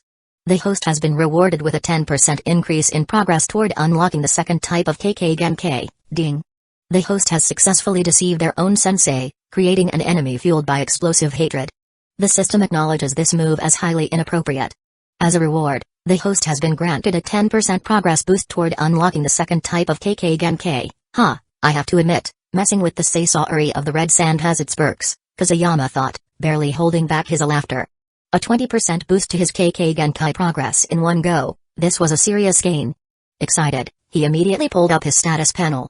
Kusayama, age, 16 affiliation, Hidden Leaf Village, Gecko Clan Jonin, Jinchūriki, Seven Tails, KK Genkai, Transparent Escape Jutsu, perfectly mastered, second KK Genkai, not yet activated, progress, 45%, Ninjutsu, multiple Shadow Clone Jutsu 8 Inner Gates Flying Thunder God Jutsu Fire Style, Fireball, Phoenix Fire Earth Style Wall, Double Suicide Decapitation Jutsu Wind Style, Protective Wind, Great Breakthrough, Wind/Hidden Shadow Snake Hands 1000 Years of Death, 1% Power Increase, Summoning Jutsu, Snake, Senjutsu, Ruchi Cave Senjutsu, not activated, Natural Energy, Beginner Level, Tailed Beast, Chomai, Affinity, 100%, Tailed Beast Transformation, 90%, Note, once transformation reaches 100%, Tailed Beast Ball can be used, Stats, Strength, 67 Speed, 70 Chakra, 70 Stamina, 82 Ninjutsu, 86 Taijutsu, 50 Ganjutsu, 61 Hand Seals, 58, Ding. Reminder, panel settings are based on the Book of Combatants, with a ratio of approximately 1:10, though his stats hadn't improved much, Kusayama felt a surge of exhilaration knowing his second KK Genkai was nearly halfway to activation. The mere thought of what kind of ability it might unlock sent a thrill through him. It took him a full day to run from the battlefield in the Land of Rivers back to Hidden Leaf Village. Thanks to the Flying Thunder God Jutsu, he managed to cut down his travel time by making several jumps upon entering the Land of Fire. However, the moment he stepped into the village, the Anbu spotted him.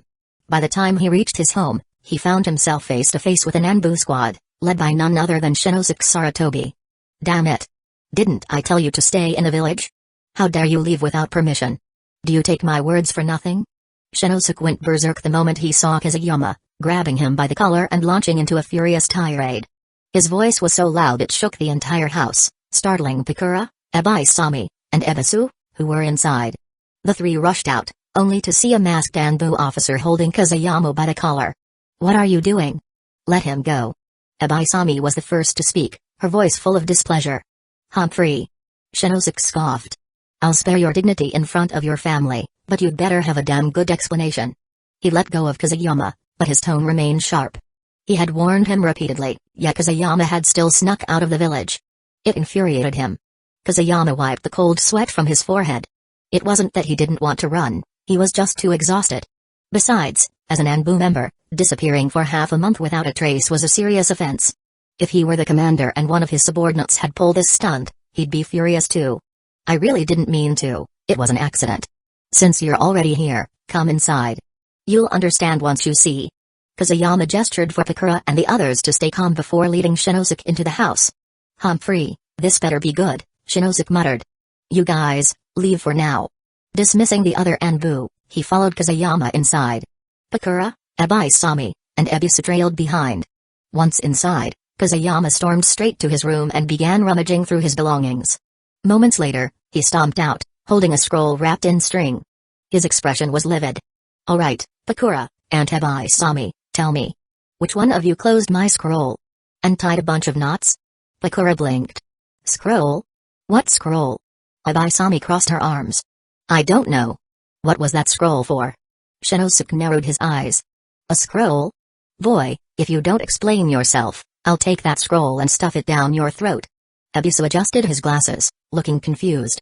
Huh? A scroll? I have no idea what it's for. Chapter 111, Trapping Hayate Gecko Kazuyama. Don't mess with me, kid. You're not going to tell me that you've been missing for half a month because of this scroll, are you? What? Can this scroll send you to Hidden Mist Village? Shinosuke's face was so dark it looked like it might start dripping. But Kazuyama shook his head seriously and turned to Pakura and Ebisu. I don't know, I've never seen this scroll before. Kazuyama, what is this scroll? Pakura and Ebisu both insisted they had never seen it before. Kazuyama frowned. It wasn't them. Without hesitation, he untied the strings binding the scroll and opened it. In an instant, the characters inside became visible. Dragon? Wait. This isn't a summoning contract, is it? The scroll had been so tightly wrapped that it was hard to make out, but now that it was open, Shinosuke suddenly felt a sense of familiarity. It looked just like the one he had at home. Yes, this is the summoning contract my sensei, Orochimaru, gave me. The reason I disappeared was because I signed the contract and used reverse summoning to summon my beast. When I tried to return, I found the original contract channel had been closed. That prevented me from returning smoothly. Kazuyama's frustration grew as he spoke. Pakura and Ebisu couldn't help but laugh. Even Shinosuke, who had been fuming just moments ago, cracked a grin. You're kidding me. Orochimaru's summoning beast? So, a snake? So, you spent half a month in a snake cave? Ha ha ha ha. I can't take it anymore, ha ha ha ha. As Shinosuke burst into laughter, the whole room followed suit. Laughter echoed throughout the Gecko residence. Just as Kazuyama was feeling utterly helpless, a small voice came from the entrance. Ahem, ahem. What are you all laughing at? A sleepy-eyed Hayate, only 3 years old, rubbed his eyes as he slowly walked into the courtyard. This is your younger brother? Yes, Hayate, come here. Seeing his little brother, Kazuyama's irritation melted away. This brat was his only younger brother in this world. Brother, you're back. Huh? That scroll? I tied it up with string, didn't I? Why did you take it out again? It's not pretty at all, it's full of snakes. Kazuyama's smiling face instantly stiffened. Pakura, Ebisu, and the others all froze, staring wide-eyed at the little figure in front of them. Hayate. What did you say? What did you do to this scroll? Kazuyama asked, his voice tight as he struggled to suppress the anger rising within him. This scroll is terrifying. When I saw it open, I looked inside, and all I saw were snakes.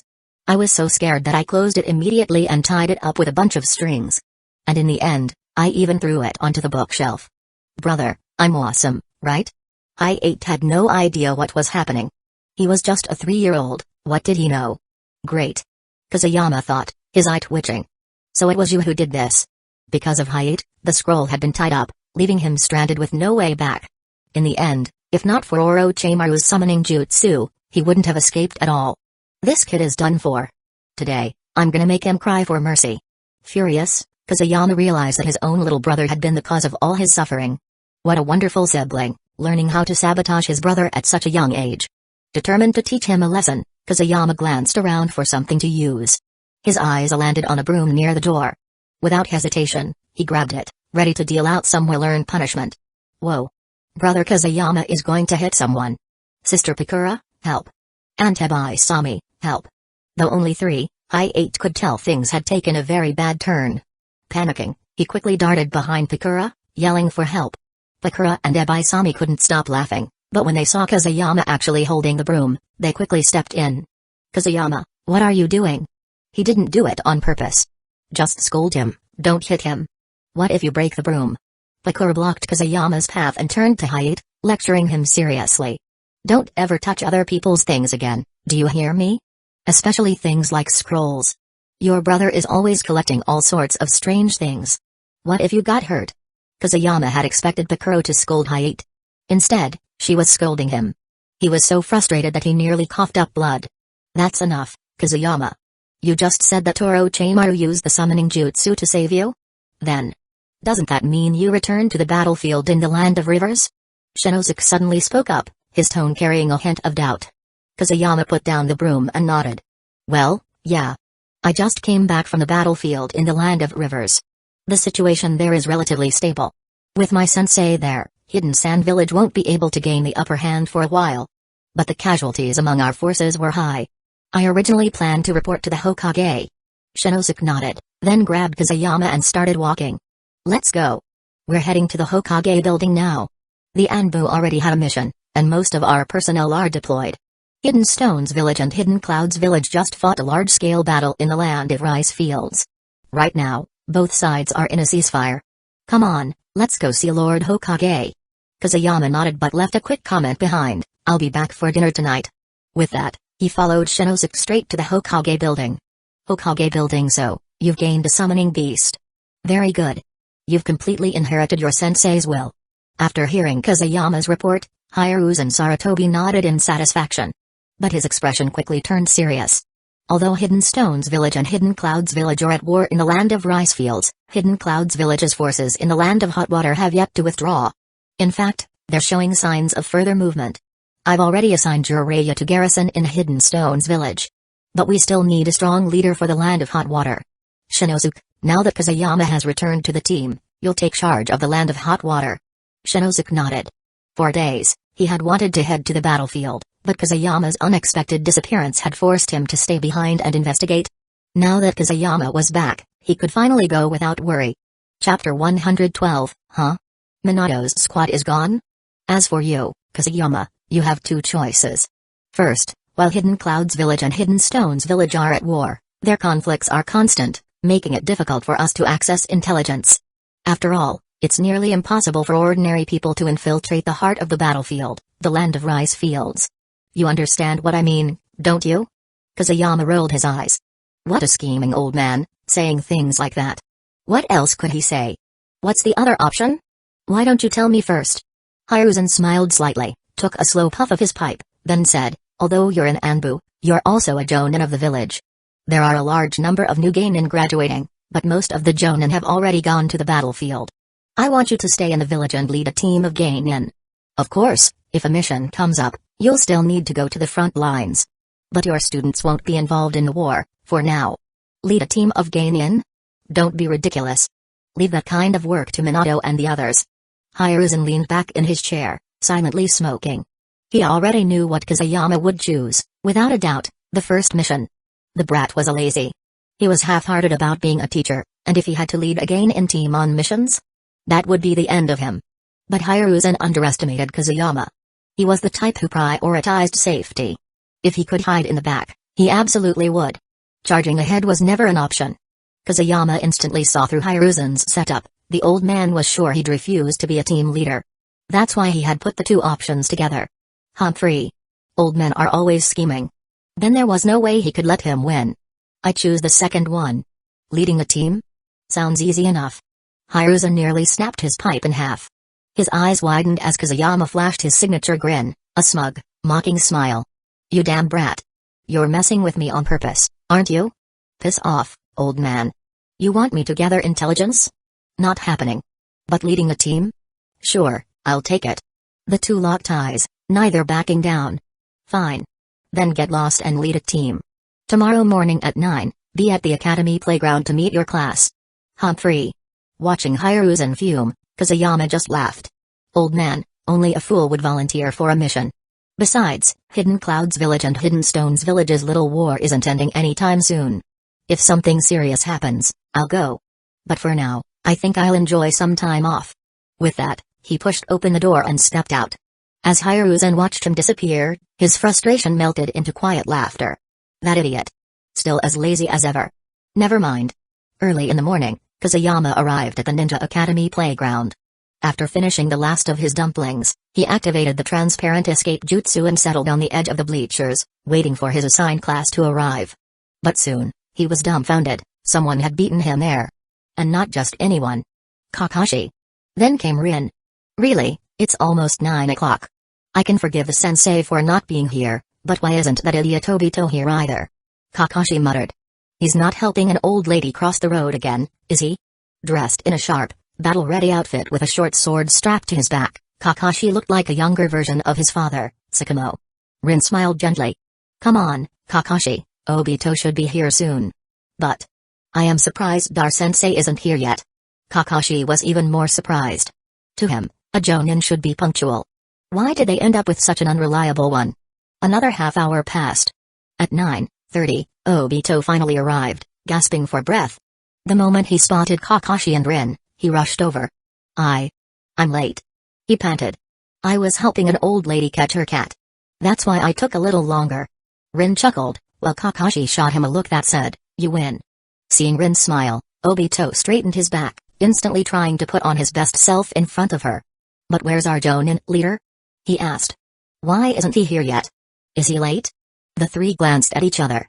They all came to the same conclusion, whoever their Jonin leader was, he was seriously late. Meanwhile, Kazuyama sat frozen in place, staring blankly at the trio below. Something's not right. Why the hell am I the sensei for these three? Shouldn't it be that bastard Minato? Shit.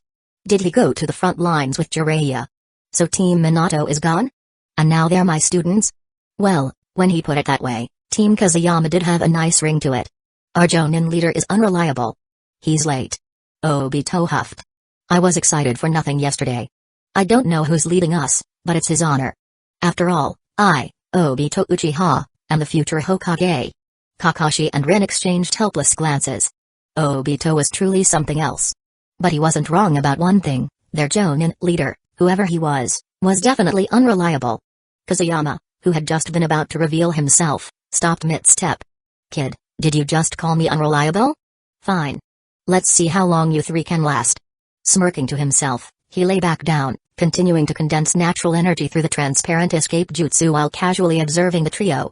He waited. An hour passed. By the time it was nearly noon, the three of them looked completely drained. Damn, it's almost lunchtime. Can't we just go eat first? Obito groaned. I'm starving. They had been waiting on the playground all morning, and their sensei was still nowhere to be seen. Obito, already late to begin with, hadn't eaten breakfast. Now he was lightheaded from hunger. Even Kakashi and Rin, though more composed, were beginning to waver. This is beyond unreliable. It's okay, Rin said gently. Let's wait a little longer. Maybe sensei will show up soon. Her smile instantly put Obito in a daze. Watching from his hidden spot, Kazuyama smirked. These kids.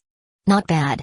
Just as he was about to drop the transparent escape jutsu, a sudden system notification rang in his mind. Ding. The host has caused dissatisfaction among his students during his first day as their Jonin leader. Deliberately hiding despite arriving early. Truly despicable.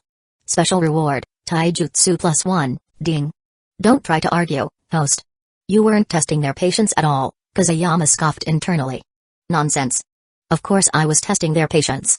Chapter 113, adding some difficulty to the mission the three kids had been waiting for what felt like an eternity. The sun blazed overhead. 2 long hours had passed. Just as they were about to give up and head home, a familiar voice drifted over. Not bad. Even though someone was half an hour late.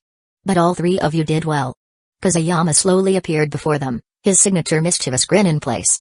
Holy shit. Kazuyama-sensei. Obito blurted out in shock. Kakashi and Rin also looked completely dumbfounded. What? Not happy to see me?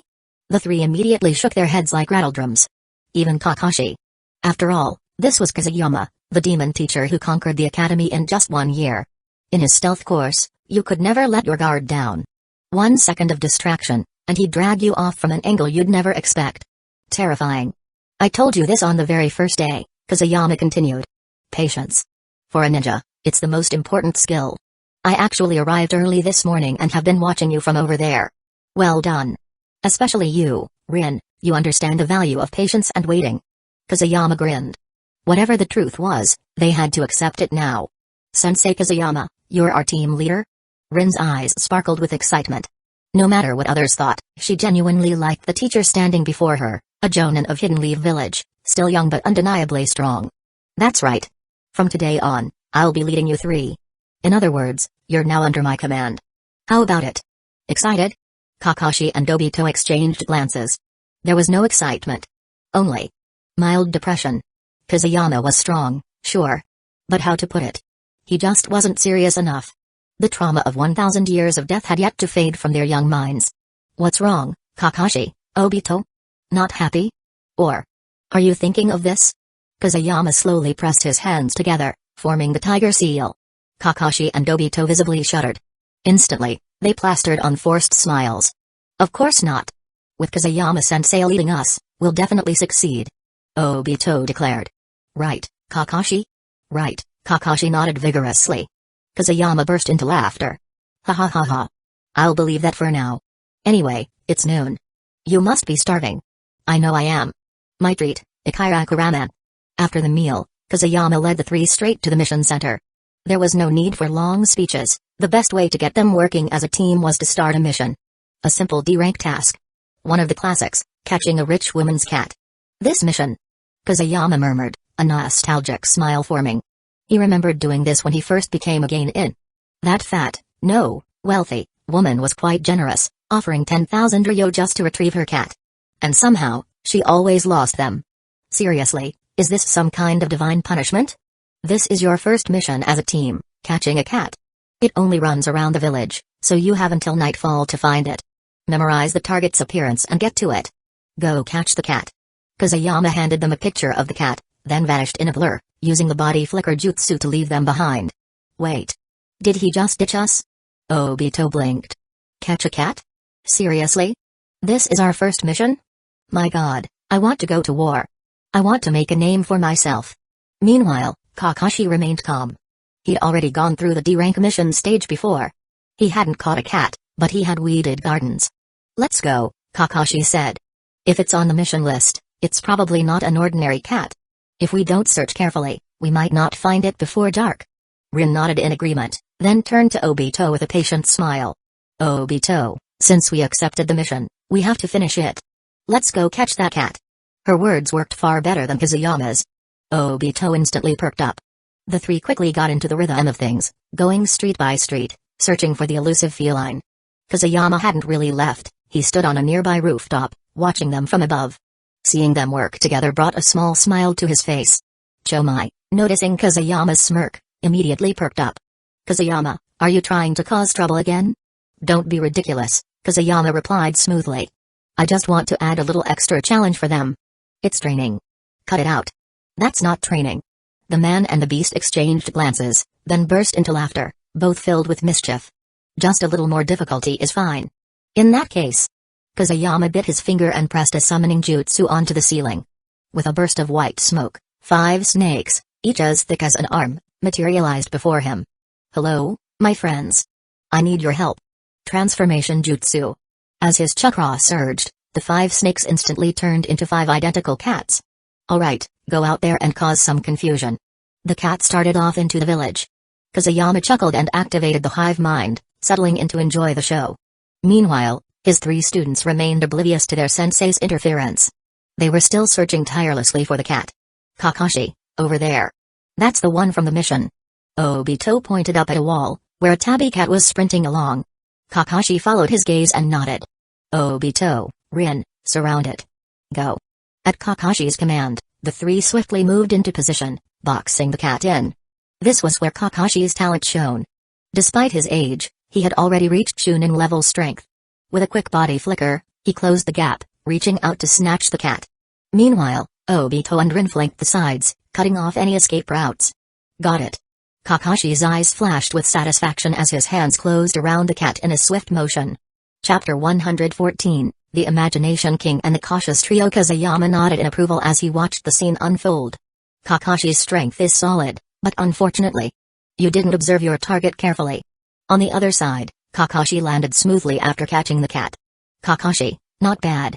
See? It's just a cat. No need for us to go all out. Obito arrogantly took the cat from Kakashi's hands. But the next second, boom. The cat in Obito's hands instantly turned into a snake. The sudden, slippery sensation sent Obito into a panic, and he instinctively hurled the snake away. Kakashi and Rin were also startled, watching as the thick python flew toward them. This was where Kakashi's reflexes shone again. Without hesitation, he pulled Rin behind him and delivered a powerful kick, sending the snake soaring into the air. Kazuyama, observing from the rooftop, clenched his jaw. Damn, the snake did its job, but at what cost? If that python could talk, it would be cursing him into the next life. After all, if he hadn't summoned them, they would still be resting peacefully in Richie Cave. Kazuyama sighed. Am I Dubha? Brothers of the Snake, when I return, I will burn incense for you at Richie Cave. You have suffered greatly. The python, then, a familiar system prompt chimed in. Ding. The host used the summoning jutsu to trick his disciple. While it successfully scared Obito Uchiha, it did not reach the level required for a reward. However, the summoned snake has suffered such an unfortunate fate that it cursed the host fluently in snake language. Since the host has shamelessly exploited a contracted summoning beast, Taijutsu +1, Kazuyama. What the hell is this logic? Meanwhile, back on the ground, the snake Kakashi had kicked vanished in a puff of white smoke. Kakashi frowned slightly, looking mildly exasperated. His sharp mind quickly pieced everything together. Kakashi, what's going on? Rin asked, still in shock. Why did the cat turn into a snake? And why did the snake disappear after you kicked it? Obito, still rattled from the sudden transformation, remained speechless. This mission won't be easy. This is the summoning jutsu, used to call forth contracted beasts. It seems our sensei has increased the difficulty of the mission. Kakashi let out a hopeless sigh. Kazuyama was skilled in many ways, but he was also a complete bastard. It was just a D-rank mission, yet he still had to interfere and make things harder. No, thinking about it that way, he's not good at all. How could this happen? Rin frowned in dissatisfaction for a moment, then let it go. Kakashi, do you think sensei has another purpose?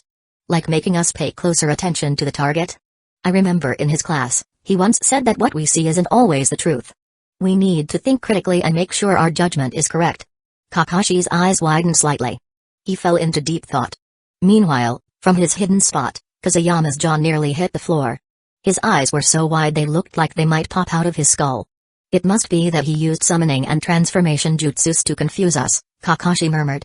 To teach us not to take even simple missions lightly. But is that really his goal?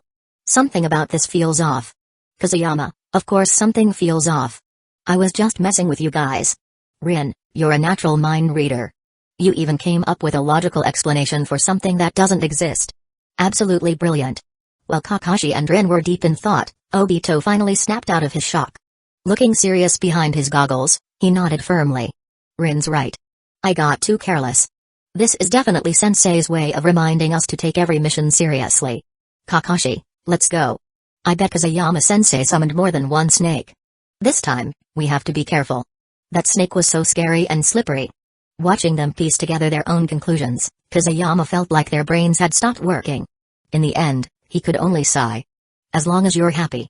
Now that they had their first encounter under their belts, the trio became far more cautious. They even went and got a large net. Whenever they spotted a tabby cat, they didn't hesitate, they simply dropped the net on it. Then Kakashi would step in and start punching and kicking. Why? Because Kakashi had declared, creatures summoned by the summoning jutsu have a time limit. Once they've taken enough damage, they disappear and return to where they came from. And so, they beat up 3 more snakes in a row.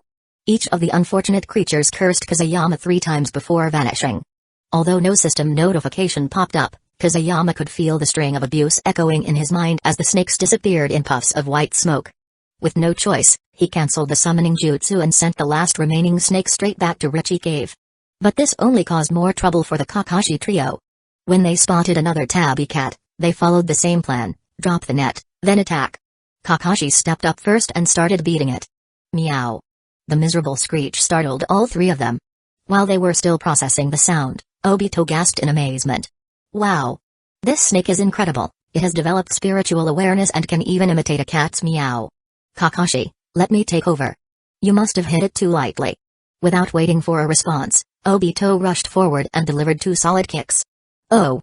This time, even the meowing stopped. It was now a scream.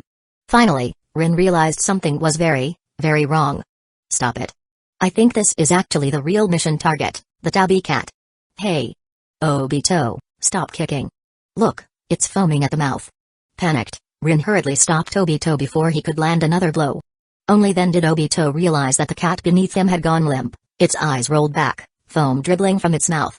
So, this one is actually the real target. Well. Rin, why don't you heal it? Rin shot him an annoyed glare before channeling green chakra into her hands to treat the poor cat. Kazuyama, watching the disaster unfold from a distance, nearly choked from laughter. These 3 were vigilant, sure. But this was a bit much. Chapter 115, The Easiest A-Rank Mission. Kazuyama appeared in front of the 3, laughing.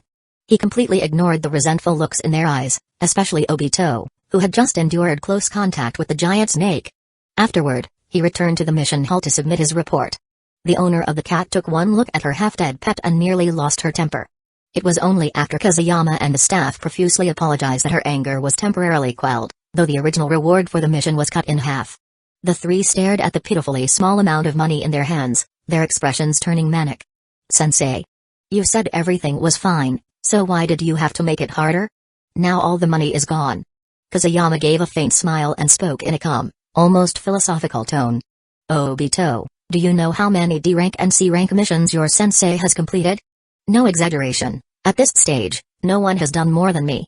I believe in one thing, the reward doesn't matter, safety does. I've made the missions harder for you because your future path will take you far. Sooner or later, you'll have to face these kinds of challenges. All I can do is give you a head start. Alright, mission's over. Everyone head home. We'll meet again tomorrow at 9.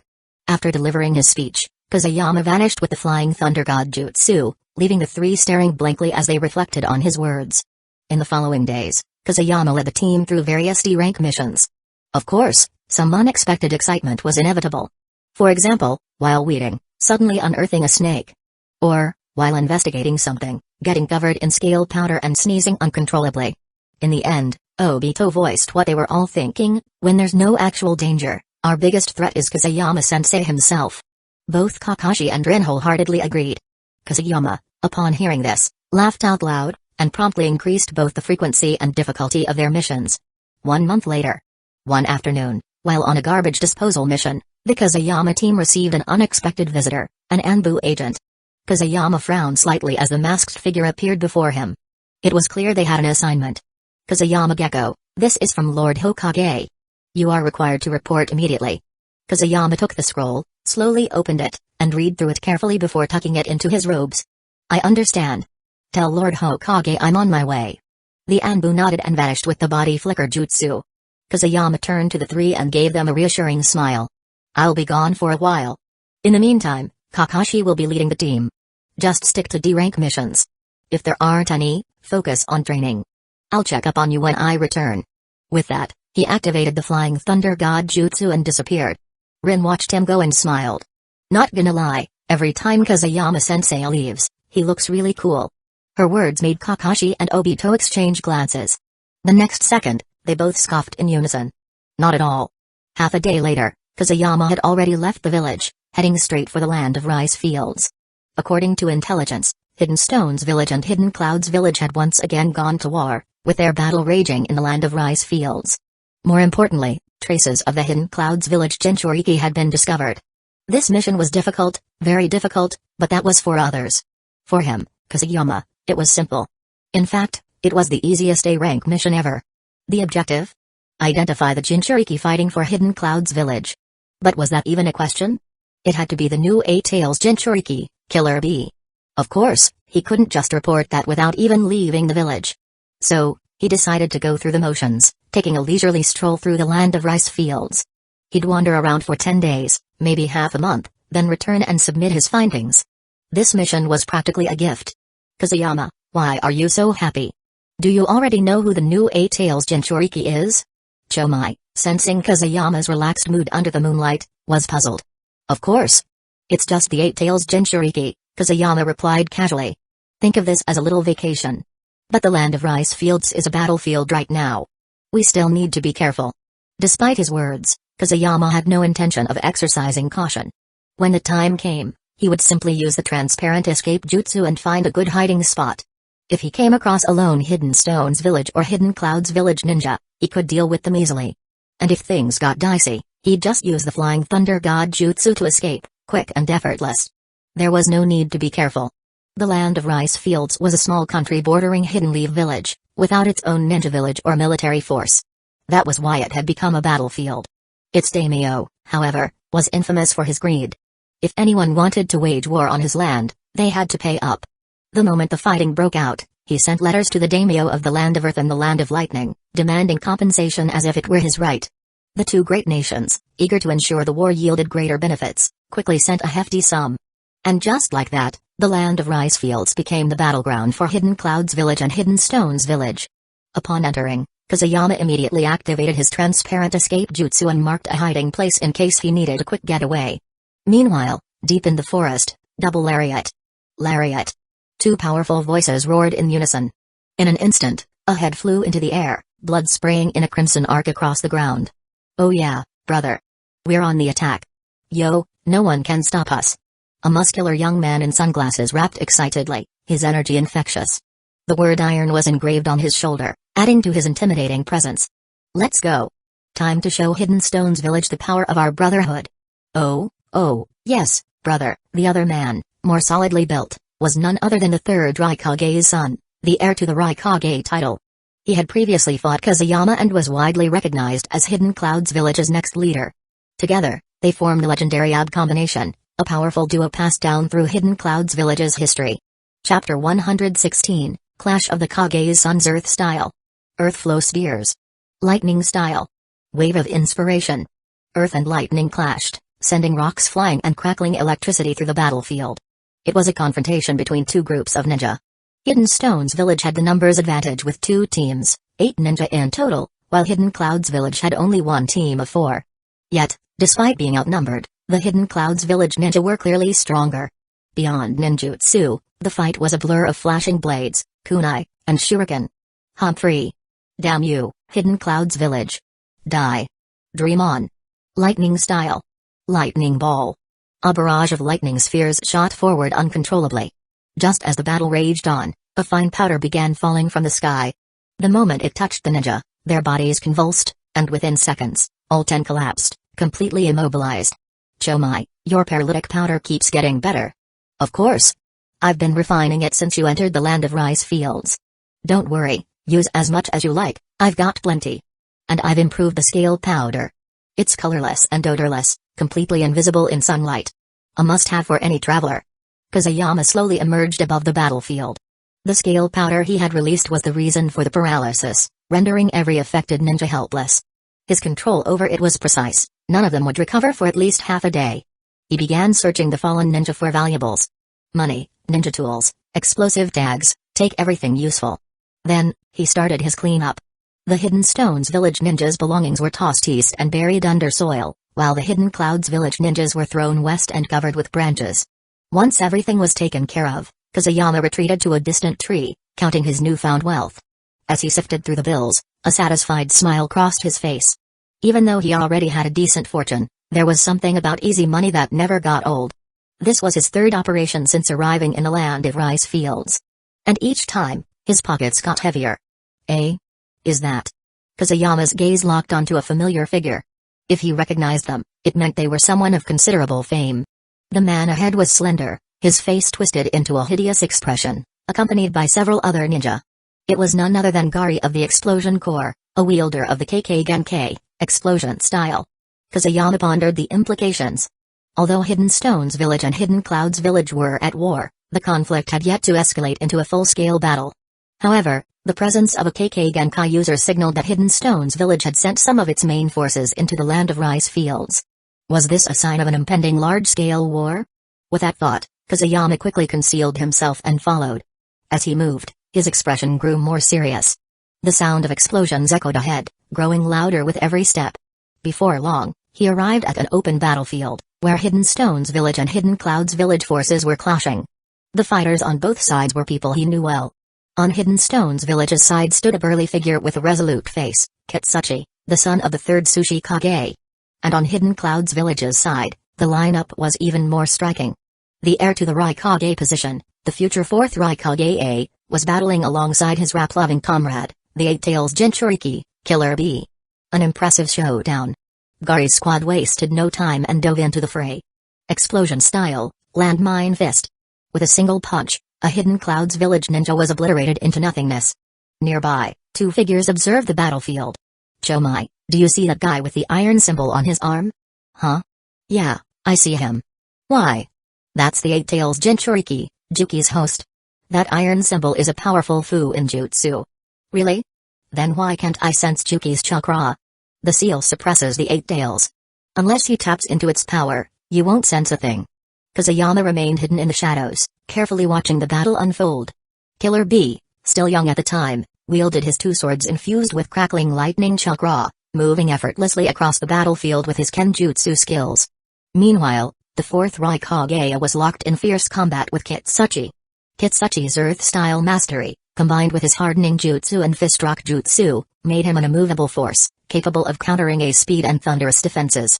Despite A's overwhelming agility, Kitsuchi stood firm like an unshakable Buddha, launching counterattacks from his fortified position. Amidst the chaos, Gari pressed forward, taking down another Hidden Clouds Village ninja before setting his sights on Killer Bee. Wielding the explosive power of his KK Genkai, he clashed with Killer Bee in an intense back-and-forth exchange. Just as their battle reached a stalemate, Killer Bee shifted his approach. A surge of tailed beast chakra erupted from his body. In an instant, several octopus-like tentacles shot out, coiling tightly around Gari and trapping him in place. He had no way to strike back. Damn it. The Eight-Tails Jinchūriki. Earth-style. Golem Jutsu. Kitsuchi, having repelled A, widened his eyes at the sudden appearance of the octopus tentacles. Without hesitation, he activated another Earth-style technique. In an instant, a massive stone golem emerged, charging straight at Killer Bee.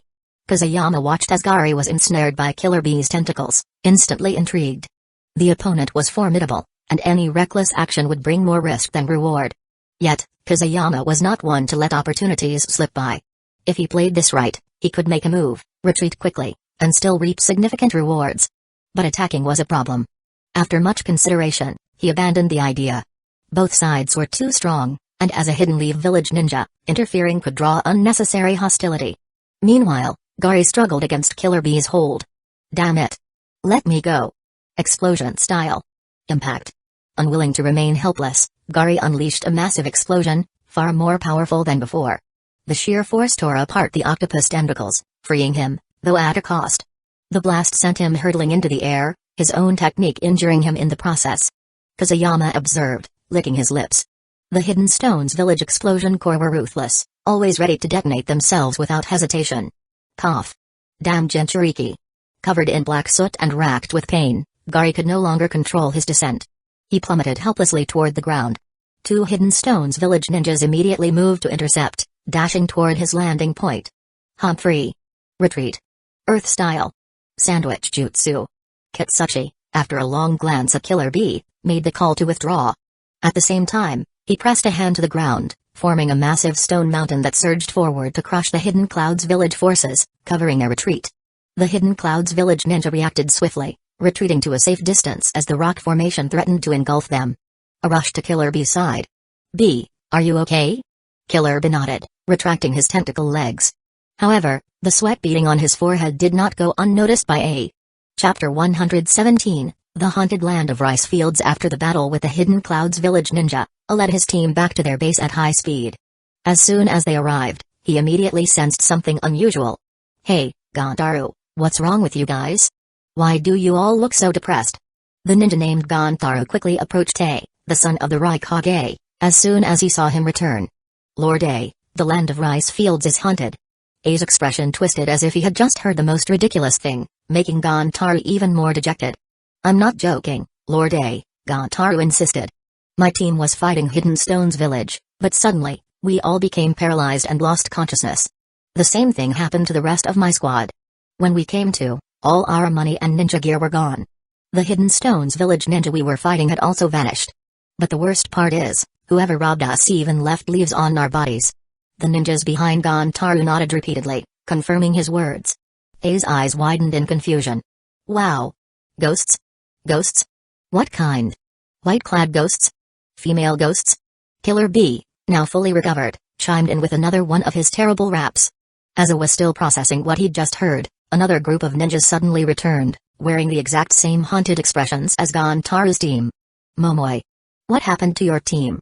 Why do you all look like that? Momoi rushed over to and greeted him before speaking again, causing A to feel like his brain was short-circuiting. Lord A, we saw a ghost. We were robbed. Our money and ninja tools are gone. And worst of all, I don't even know who did it. I felt numb all over, and then, when I woke up, everything was gone. Even the Hidden Stones village ninja we were fighting had disappeared. A and Killer B exchanged wide-eyed looks. One squad making this claim was unbelievable. But now two teams were saying the exact same thing. It was becoming harder to dismiss. The same chaos was unfolding at the Hidden Stones village camp. Kitsuchi listened as his subordinates reported their losses. But Hidden Stones village had suffered even more casualties. Kazuyama Gecko had struck 3 times, taking down nearly 20 Hidden Stones village ninja in total. Before long, rumors began spreading among both sides. The land of rice fields was haunted. The power of rumors was terrifying. At first, it was just a simple claim. But as the whispers spread, the story began to take on a life of its own. A Hidden Clouds village ninja followed his teammate's lead, nodding as he recounted the airy tale. This land of rice fields was originally a mass grave, with the dead buried everywhere. The daimyo of the land of rice fields was greedy, he only cared about amassing wealth and ignored the suffering of his people. As long as he got his money, he let them die. So now, the buried dead are obsessed with money. If they find any, they'll use their ghostly powers to knock out the living and steal their wealth. But these ghosts aren't malicious. They don't kill. They just take the money and even go out of their way to disguise the victims afterward. So remember, whenever you go on a mission, don't bring any money. The same rumors spread through the Hidden Stones village camp. Before long, both Hidden Clouds village and Hidden Stones village shinobi were heading into battle with barely any cash, or even ninja gear. The next day, Kazuyama stared down at the unconscious Hidden Clouds village ninja sprawled before him, his face contorted in frustration. Damn it, are they all this poor? He rifled through another's belongings, only to find nothing. How is it possible that not a single one of them has a penny? His frustration deepened as he checked another. This one's even worse. Who goes into battle with just a kunai, 3 shurikens, and 2 explosive tags? Kazuyama turned to the Hidden Stones village shinobi he had taken down, hoping for better luck. The moment he checked them, his temper flared. He thought Hidden Clouds village was broke, but fine, he could accept that. But Hidden Stones village too? No more than 10 ninja tools per person, and as for money, not a single coin. Kazuyama clenched his fists. Damn it. We can't stay in a land of rice fields, there's no profit here. What's the point of even trying? He had come expecting to get rich, but now, all his targets had suddenly become penniless. Where was the fun in that? Frustrated, Kazuyama abandoned the mission altogether and headed toward the land of fire. Little did he know, there was simply no money left to steal. Meanwhile, on the same day, the daimyo of the land of rice fields received a report from his subordinates. Grinning, he eagerly opened the letter, pleased with the wealth he had gained from both Hidden Stones village and Hidden Clouds village. The next second, the daimyo's eyes scanned the letter, and his face contorted in rage. What? How dare they call me a fool who neglects my people's lives? My land of rice fields is haunted? Nonsense. Who is behind this slander? Who dares to oppose my land of rice fields? PFFT. Overcome with fury, his blood pressure surged, and the next moment, he coughed up a mouthful of blood. The surrounding attendants panicked and rushed to support him. Meanwhile, as Kazuyama made his way toward the land of fire, an unexpected notification rang in his mind. Ding. For causing the daimyo of the land of rice fields to be cursed, leading to him spitting blood and falling unconscious in grief due to the host's actions, a special reward of +2 taijutsu is granted. What the hell? Kazuyama blinked in confusion. The daimyo of the land of rice fields was spitting blood and unconscious? Wait, what did that have to do with him? Although he was pleased to receive the reward, he had no idea why. After returning to the land of fire, Kazuyama didn't rush back to the village. His mission still had plenty of time left, so he decided to relax first. He headed to a bustling town in the northwest, carrying the money he had stolen. Without hesitation, he checked into a high-end inn with hot springs. Once settled, He activated the transparent escape jutsu and climbed onto the high wall of the women's hot springs, eager to enjoy the view. Hey! But the next second, shit. He nearly lost his grip and fell off the wall. What the hell did he just see? Blonde hair. Huge. No way. How did he run into her here? Below, a familiar voice drifted through the steam. Shizune, you haven't graduated yet. The land of fire is getting more and more boring. Hurry up and graduate so I can take you away from here. We'll travel to other countries. The gentle tone carried a hint of longing, while the scent of water mixed with traces of alcohol. Next to the speaker was a little girl, no older than 5 or 6. Lady Tsunade, you're drunk. Please stop drinking. Kazuyama's eye twitched. The only 2 people in the women's bath were a small girl and a very recognizable woman. The little one was Dan Kato's niece, Shizune. And the big one. The granddaughter of the first Hokage. One of the legendary Sannin. Tsunade. Oh, I'm not drunk. Tsunade laughed loudly. I finally took you out to relax, so enjoy it. Shizune, you need to grow up quickly so I can't teach you how to drink. Ha ha ha ha. Listening to her drunken ramblings, both Shizune and Kazuyama were left speechless. Chapter 118, Hidden Sand Village's full deployment. Just as Kazuyama was about to retreat, a sudden notification made him change his mind. Ding. Spotting the host peeping at Tsunade, one of the Hidden Leaf Village Sannin, rewards a plus 1% progress in the second type of KK Genkai. Oh? Peeping at Tsunade actually comes with such a good reward? No wonder Jiraiya used to spy on Tsunade while she bathed. Even if you get beaten half to death, it's still worth it. I have to keep watching. Determined to rack up more rewards, Kazuyama remained on the wall, carefully observing the scenery in the hot spring. He ignored the smaller figure, who looked like a bean sprout, and focused entirely on Tsunade. She truly was the most beautiful woman in the ninja world, and her figure. Words failed him. Lady Tsunade, are you really not going to help on the battlefield in the Land of Rivers? Kazuyama frowned slightly at Shizune's sudden question. The situation in the Land of Rivers isn't good? Something new must have happened. No, why should I? Tsunade scoffed. Isn't Orochimaru there? Humphrey. It's just that Chio has made some new poison again. Hidden Leaf Village is full of capable people, whether I go or not doesn't matter. She took another drink, a hint of displeasure crossing her face. Then, leaning against a stone behind her, she gazed at the sky, lost in thought. Seeing Tsunade's mood darken, Shizune wisely fell silent. Kazuyama, on the other hand, let out a quiet sigh. Tsunade had become like this partly due to her fear of blood, but more so because of the years of war and the loss of those dear to her. To escape the cruel reality, she chose to numb herself with alcohol rather than continue struggling against fate. But just as he sighed, "Who's there?" Tsunade suddenly hurled her sake bottle at the wall with terrifying force. Kazuyama's eyes widened in shock. Damn. I let out a sigh. Just before the bottle shattered against the stone, he instinctively activated the Flying Thunder God Jutsu, disappearing in an instant and reappearing safely in his own room. Back at the hot spring, the sake bottle exploded on impact, shards scattering across the ground. Shizune turned toward the noise but saw nothing. Lady Tsunade, have you been drinking too much? Maybe you're just hearing things? Tsunade frowned, shaking her head seriously. Shizune, do you not believe me? I know I heard something. But Shizune simply gave her a look, the kind that said, of course, Lady Tsunade, you're always right. That only irritated Tsunade further. Meanwhile, back in his room, Kazuyama let out a long sigh of relief. If Tsunade had caught him, he'd be in for a world of pain. Even Jiraiya barely survived her punches, and his body definitely wouldn't withstand one. For the sake of his life, he didn't dare stay another second.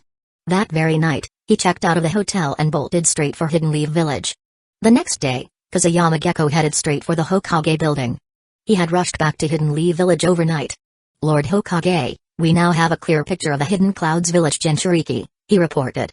His name is Killer B, from Hidden Clouds Village's AB team. He is incredibly strong. I personally saw him use the power of a tailed beast to defeat Hidden Stones Village's Explosion Corps member, Gari, in the Land of Rice Fields. Kazuyama paused before continuing. Furthermore, the battle in the Land of Rice Fields is escalating. The third Sushi Kage's son, Kitsuchi, and the third Raikage's son, A, are both there. Listening to the report, Hirose and Sarutobi observed Kazuyama's exhausted appearance and nodded in satisfaction. It was rare to find such a diligent shinobi these days. Orochimaru had trained him well. However, Hirose's expression soon darkened. You've done well, he acknowledged. Hidden Clouds Village and Hidden Stones Village can fight each other as long as they don't turn their attention to us. But the situation on the battlefield in the Land of Rivers is troubling. All our top combatants are deployed there. Kazuyama wasn't surprised. He had already heard about the situation from Tsunade. Hidden Sand Village must be feeling quite confident. Hiruzen stood up. There's a meeting soon. You'll come with me. This meeting is to discuss how to handle the main battlefield in the Land of Rivers. Without giving Kazuyama a chance to refuse, Hiruzen walked out. Kazuyama sighed inwardly. He had no desire to attend, but what choice did he have when the Hokage himself had spoken? Reluctantly, he followed. Inside the meeting room, Kazuyama was surprised by how many people had gathered. The leaders of every major clan were present, along with Hidden Leaf Village's top strategists and advisors. The moment Hiruzen stepped in, a familiar voice rang out. Hiruzen, you're late. Danzō, ever the opportunist, seized the chance to attack. Late to such an important meeting, what a disgrace. Hamura and Koharu glanced at Hiruzen with mild skepticism, waiting for an explanation. Hiruzen exhaled sharply. Humphrey. Danzō, must you always be a thorn in my side? He pulled out the chair at the head of the table and sat down, while Kazuyama stood behind him. Kazuyama Gecko has just returned with intelligence on the war between Hidden Clouds Village and Hidden Stones Village, Hiruzen continued. I may be a little late, but I believe everyone here is more interested in hearing about the situation in the Land of Rice Fields, wouldn't you agree? Oh? The situation in Hidden Clouds Village and Hidden Stones Village? Hamura, as one of the Hokage's advisors, nodded. This is good news. Kazuyama, tell us more about what you've found. He was well aware of the current state of affairs, and receiving such intelligence at this time was invaluable. The leaders of the major clans also nodded in agreement. Under Hiruzen's instruction, Kazuyama once again detailed the ongoing conflict between Hidden Clouds Village and Hidden Stones Village in Taniguni. Reactions varied. Most looked relieved, but a few high-ranking officials, including the Nara clan head, appeared more serious. Even though both sides are fighting, neither has committed their full forces, the Nara clan representative pointed out. For instance, Hidden Stones Village still has both of their Jinchūriki stationed in the Land of Grass, clearly keeping an eye on Hidden Leaf Village. Meanwhile, Hidden Clouds Village has forces stationed in the Land of Hot Water. We must remain cautious of both. Hiruzen nodded. That may be true, but right now, the greater threat is on the battlefield in the Land of Rivers. Orochimaru's forces are nearing a breaking point. He glanced at the reports in front of him. According to intelligence, Hidden Sand Village has deployed its highest-ranking fighters, including Chio, Raza, and Konkichi, to the Land of Rivers. On top of that, they've introduced a new poison, which has put our troops at serious risk. If Orochimaru hadn't used a Jonin-level summoning jutsu to counter it, our losses would have been even worse. The room fell silent at Hiruzen's words. Humphrey, Hamura scoffed. Is Hidden Sand Village planning to use their entire village's strength against us? Do they really think Hidden Leaf Village has no one capable of matching them? He glanced around the room. I propose that the Uchiha, Hyuga, and other major clans send Jonin to reinforce the Land of Rivers battlefield. If Hidden Sand Village wants a fight, then we'll give them one. His suggestion made several clan heads frown slightly. Chapter 119, Return to the battlefield of the Land of Rivers. The Nara clan head spoke again. We definitely have to fight, but we should deal with the poison first. I suggest immediately recalling Tsunade. With her here, Chio's poison will be ineffective, no matter what. Lord Hokage, do you know where Tsunade is right now? Hearing this, Hiruzen's expression darkened slightly. However, he couldn't remain silent and responded in a low voice, Tsunade is not in the village. I've already sent people to search for her. At his words, the expressions of everyone present, including the Nara clan members, shifted. They had all lived through the Second Shinobi World War. They knew very well what Chio was capable of. Beyond her puppet jutsu, her poisons alone had been enough to trouble even Hanzo of the Salamander.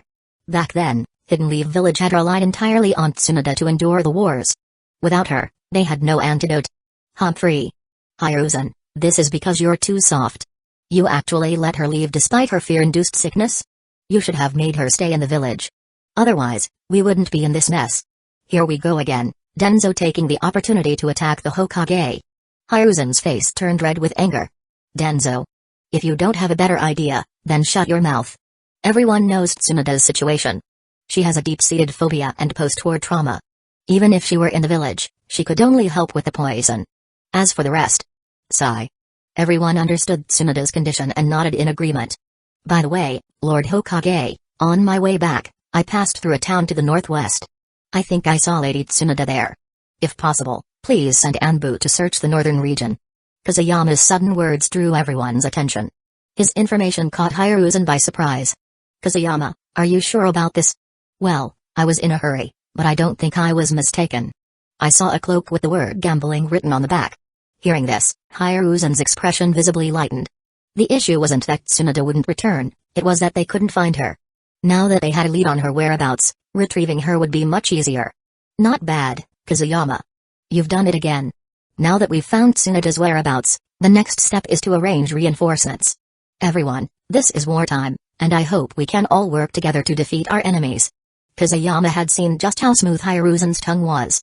The rest of the meeting turned into a complete solo performance by him.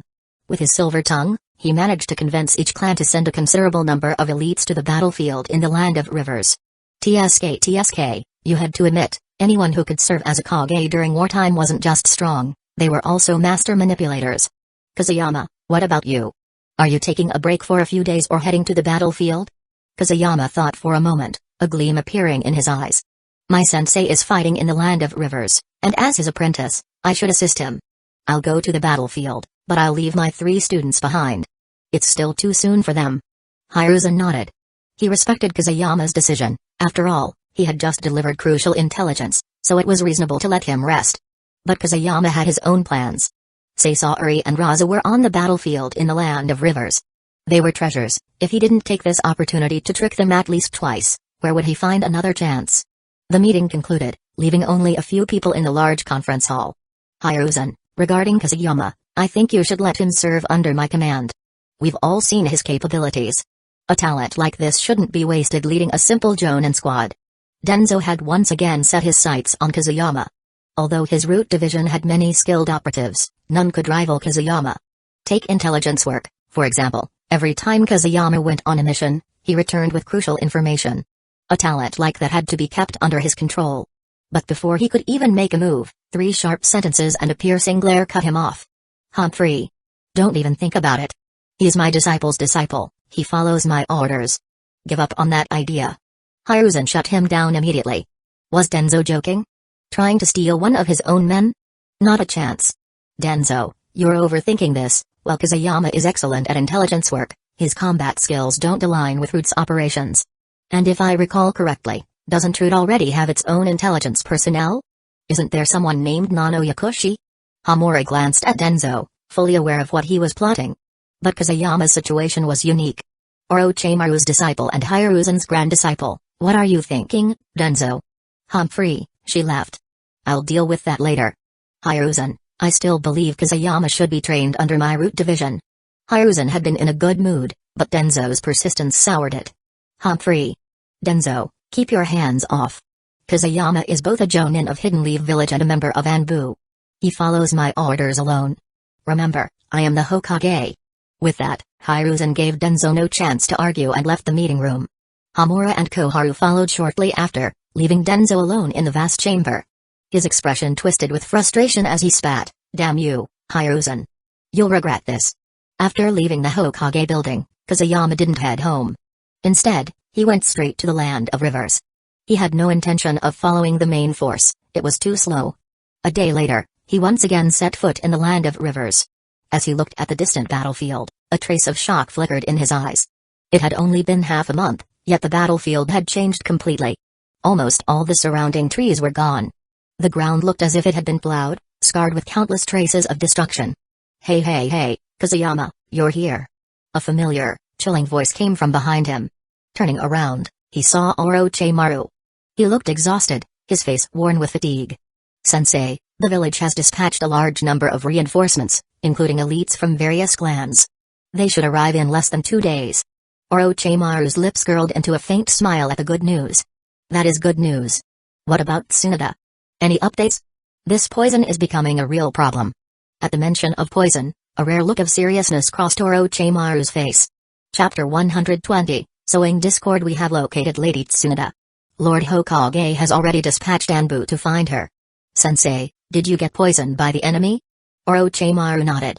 If Tsunade arrived, their opponent's poison would no longer be a major threat. Chio can be ignored, but the poison created by that brat Sasori is terrifyingly lethal, even my snakes can't resist it. At least half of our casualties so far are due to his poison. Kazuyama nodded. He was well aware of Sasori's poison, it was truly at the pinnacle of toxicity. Without Tsunade, dealing with it would be no easy task. For now, since the main force is on its way. We just need to hold out for 2 days. Once reinforcements arrive, we'll counterattack. Orochimaru patted his apprentice on the shoulder. Kazuyama gazed into the distance. With his insect vision, he could faintly make out Hidden Sand Village's base. A devious smile slowly crept onto his lips. Sensei, if I remember correctly, Sasori's parents were killed by Sakamo Hatake, so it's only natural for him to hate Hidden Leaf Village. But is his hatred really just directed at Hidden Leaf Village? Or only at Sakamo? Orochimaru looked slightly puzzled. Kazuyama wasn't finished. In my opinion, Sasori has 2 enemies. One is Sakamo. The other is the third Kusagakure. Orochimaru was momentarily stunned. Then, a gleam of understanding flashed in his eyes. You mean, we can manipulate this? Exactly. It won't be easy, but if we pull it off, it could have a massive impact on the battle. Kazuyama's smirk deepened. He had been mulling over this for a while now. According to the original story, the third Kusagakure had died at Sasori's hands, yet here Sasori was, fighting on the front lines. No matter what the third Kusagakure had told him, Sasori's resentment toward him was real. It had simply not surfaced yet because Sakamo was still alive. What do you have in mind? Orochimaru's question was met with a sharp glint in Kazuyama's eyes. Just a little sowing of discord. I refuse to believe Sasori holds no grudge against the Kusagakure. And I certainly don't believe Hidden Sand Village is as united as they pretend to be. From what I know, the elders of Hidden Sand Village, Chio and Debezo, are at odds with the Kusagakure. They're just like the higher-ups in our village. If we can provoke Sasori's resentment toward the Kusagakure and push him to act, it would only benefit us. Orochimaru fell into deep thought.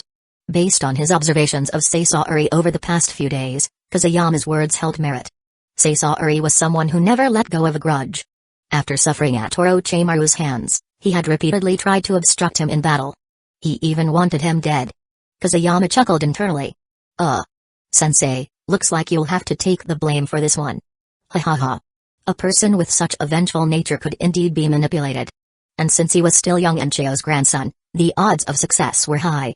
Thinking this over, Orochimaru asked, what exactly do you plan to do? Kazuyama smiled slightly. Let's test the waters first. I'll sneak in tonight and drop off a few letters. We'll observe Sasori's reaction. If he takes the bait, we'll slowly lead him on, pushing him step by step until his resentment for the Kusagakure erupts. Sasori was not known for his patience. Besides his obsession with art, he was also hot-tempered. He disliked waiting for others, and he disliked others waiting for him. Most importantly, he was still young, making him easier to manipulate. Alright, give it a try, Orochimaru said. But if anything feels off, retreat immediately. With your skills, I trust you can escape unscathed. With Orochimaru's approval, Kazuyama began his preparations. The first step, the letter. Drawing from his knowledge of the original timeline and what he knew of Sasori, Kazuyama carefully crafted a handwritten letter exposing the third Kusagakure's misdeeds. Then, as the moon rose high in the night sky, he slipped away from camp. Utilizing the transparent escape jutsu, he moved like a phantom toward the Hidden Sand Village camp. The enemy camp was heavily guarded, over 100 shinobi patrolled the area, maintaining high alert. But none of that mattered to Kazuyama. He first placed a technique outside the camp as a quick escape route. Then, shrouded by the transparent escape jutsu, he infiltrated the enemy camp undetected. After a brief search, he located Sasori's tent near the perimeter. Inside, Sasori was fast asleep, surrounded by scattered puppet parts. Kazuyama carefully placed the letter beside him. Then, his gaze drifted to the puppets. Damn. These are all treasures. A variety of deadly weapons lay before him, but unfortunately, all he could do was admire them. It was a shame he couldn't take anything. But just as he was about to leave, something else caught his eye, a small bottle sitting nearby. The liquid inside was a faint purple. Judging by the color alone, there was no doubt, this was poison. Kazuyama's lips curled into a smirk as he casually kicked the poison bottle into his bosom. Unexpectedly, that small action triggered a reaction. Who? Sasori's voice rang out as he stirred from his sleep. Damn it. I was being so careful. How did he still wake up? Without hesitation, Kazuyama immediately activated the Flying Thunder God Jutsu, vanishing from the spot. Left behind was Sasori, now fully awake. Huh? What is this? As he sat up, his gaze fell on a letter lying next to him. The envelope was marked, to the son of a benefactor, Sasori. Son of a benefactor? Sasori frowned in confusion. But he was cautious. Rather than opening the letter himself, he manipulated a puppet to do it first. After confirming there were no traps, he began reading. The moment his eyes scanned the words, his expression darkened. His anger surged uncontrollably. The letter read, I am indebted to your parents and cannot stand by while you are manipulated by Hitasman. The reason your parents were sent to the front lines was because Hitasman sought to weaken Elders Chio and Debazo's influence. That mission was assigned specifically to those from the Elders faction, most of them Chio's disciples, the puppeteer lineage. As a result, the puppeteer lineage was nearly wiped out by Sakamo Hatake. Chio-sama had to feign weakness to protect you. And now, Hitasman has lured you to the front lines under the guise of avenging your parents against Sakamo Hatake. But think, why, as the strongest shinobi in the village, did he not take the battlefield himself? Why does he continue to send others to die while keeping his elite forces untouched? Even now, the majority of those fighting on the front lines are from the Elders faction, while Hitasman's most trusted elites remain in reserve. He is using this war to suppress the Elders once again. If you seek the truth, investigate for yourself, but be careful. Be very careful. Signed, one who has been stripped of their name. Sasori's crimson hair fell over his face as his grip on the letter tightened, crumpling the parchment. His entire expression twisted with fury. Suppressing the burning rage in his chest, he let out a slow, venomous whisper, Hitasman. He didn't fully believe everything written in the letter. But there was one detail that gnawed at him. The question that had haunted him for years. If the Kazekage was truly the strongest shinobi in the village, then why had he not personally fought that day? Had he gone to battle himself, Sasori's parents would still be alive. Hitasman. You deserve to die. Chapter 121, Sasori of the Red Sand faces the third Kazekage Chomai. Do you think the kid will fall for the trap? Kaseyama, hiding in a tree and observing the situation, still felt uneasy. In his previous life, he had analyzed the psychology of the Sasori of the Red Sand based on various great figures' interpretations. But even with that knowledge, he couldn't be sure whether he would successfully provoke Sasori's emotions. How would I know? You humans are trouble. If you ask me, we should just head to Hidden Sand Village together. I'll scatter some scale powder, doesn't matter if it's the Kazekage, they'll be out cold. Then you can take your shot and finish him off. That would be so much easier. Chomai had completely gone off track, always thinking about poison. Kazeyama's eyebrow twitched at the suggestion. Come on, that's the Kazekage, the strongest person in the village. And not just any Kazekage, but the third Kazekage. Back then, just a little bit of iron sand nearly wiped out their group in the desert. Scale powder was effective, sure, but if the opponent was highly vigilant, the unique properties of iron sand would definitely neutralize it. By then, he wouldn't just be at a disadvantage, no, that wasn't the right word. He'd be sent straight to his grave by iron sand. Of course, Kazeyama wasn't afraid. He still had Chomai as a trump card.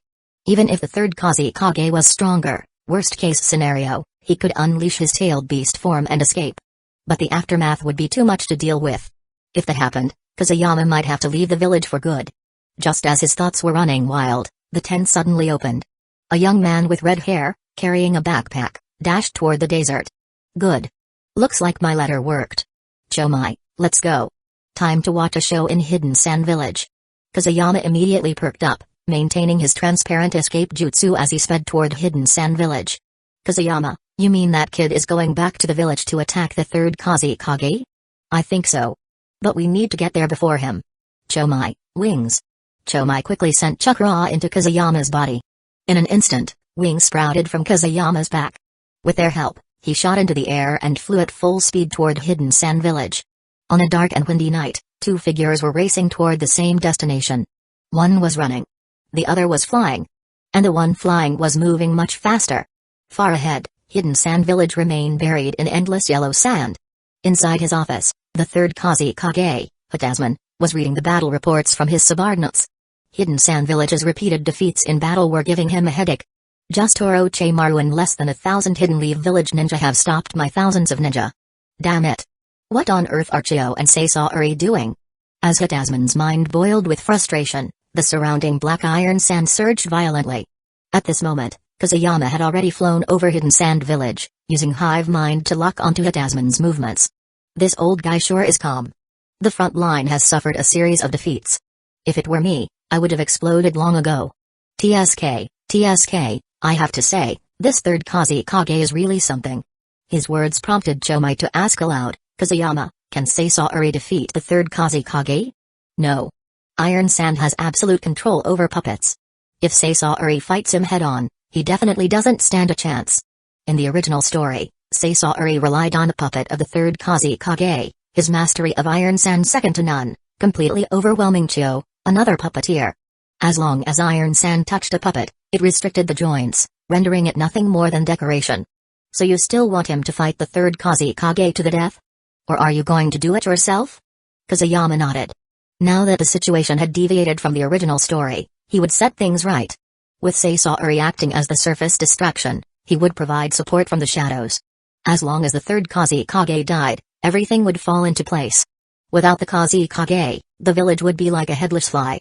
Even if they declared war, it would be meaningless. Kazuyama looked down and saw that Sasaori had already entered the village. I left a mark on the back of the letter. I can sense that Sasaori is carrying it. With that letter, sneaking upon the third Kusagakure will be much easier. I've also placed marked kunai around Hidden Sand Village. If Sasaori doesn't do what I want, then I'll knock him out myself. Chomai, I'll need your help then. Chomai nodded. At this point, Kazuyama could enter a half-tailed beast transformation without losing control. Since Kazuyama had already made up his mind, Chomai would naturally support him. After all, they were a team. Chomai, let me ask you something. Huh? What? If I were poisoned, could you help me detoxify? Poisoned? Don't be ridiculous. If any toxin enters your body, I'll immediately put you into the half-tailed beast state. With my chakra, the toxin will be vaporized on the spot, just like last time, right? With Chomai's reassurance, Kazuyama took out the poison he had just obtained from Sasaori and applied it to his ninja gear. The purple poison looked beautiful, but often, the more beautiful something was, the deadlier it became. With everything prepared, Kazuyama settled in to watch the show. Because Sasaori had already entered the Kusagakure building. Hatasman, struggling with his growing headache, was just about to take a break when a knock on his office door interrupted him. Enter. The door opened, and a red-haired teenager walked straight in. Huh? Sasaori? You're not fighting on the front lines, why have you come back? Hatasman looked at the boy before him, puzzled. Sasaori, however, stared at his Kusagakure without blinking and slowly asked, Lord Kusagakure, our frontal assault is not going well. Why haven't I seen the Hidden Sand Village Special Operations Force? If they had joined the battle, we would have broken through Hidden Lee Village's defenses long ago. The Special Operations Unit, also known as the Anbu, was first formed by the second Hokage. After witnessing its effectiveness, other villages had established their own versions. The Anbu cannot be moved, they are the village's last line of defense. The front lines are struggling, and I'm working on a solution. You don't need to worry about it. Just return to the battlefield. Or, is Chio trying to tell me something? Hatasman paid no attention to Sasaori's tone or expression, assuming Chio had sent her grandson to request reinforcements. He had no idea his words had just sent Sasaori into a silent rage. Just as the letter had said, the Kusagakure's strongest force had not been deployed. And worse, he was wary of his own grandmother. Damn it. He has the strength, yet he refuses to fight. Such a man. Such a village. Destroy them. With his head lowered, Sasaori's eyes were already burning red. Lord Kusagakure, this is a letter from my grandmother for you. Sasaori reached into his breast pocket, pulling out the letter he had just written, one filled with damning evidence against Hatasman. Hatasman glanced at it, his thoughts confirming what he suspected. So it really was sent by Chio. But before he could take the letter, Sasaori moved. With a flick of his wrist, he casually tossed the letter toward Hatasman. But trapped in chakra, it instantly became a deadly projectile. At the same time, 3 puppets appeared in an instant. These were no ordinary puppets. They were Sasaori's finest creations, his human puppets. The first was massive, with masked black hair. The other 2 were smaller but radiated an equally terrifying aura. I'm going to kill you. Chapter 122, 5 Tails. An explosion erupted at close range as the 3 puppets brandished gleaming steel blades coated in a deadly purple venom. Hatasman, however, was worthy of his title as a Kage-level shinobi. Despite Sasaori's sudden betrayal, he remained completely unfazed.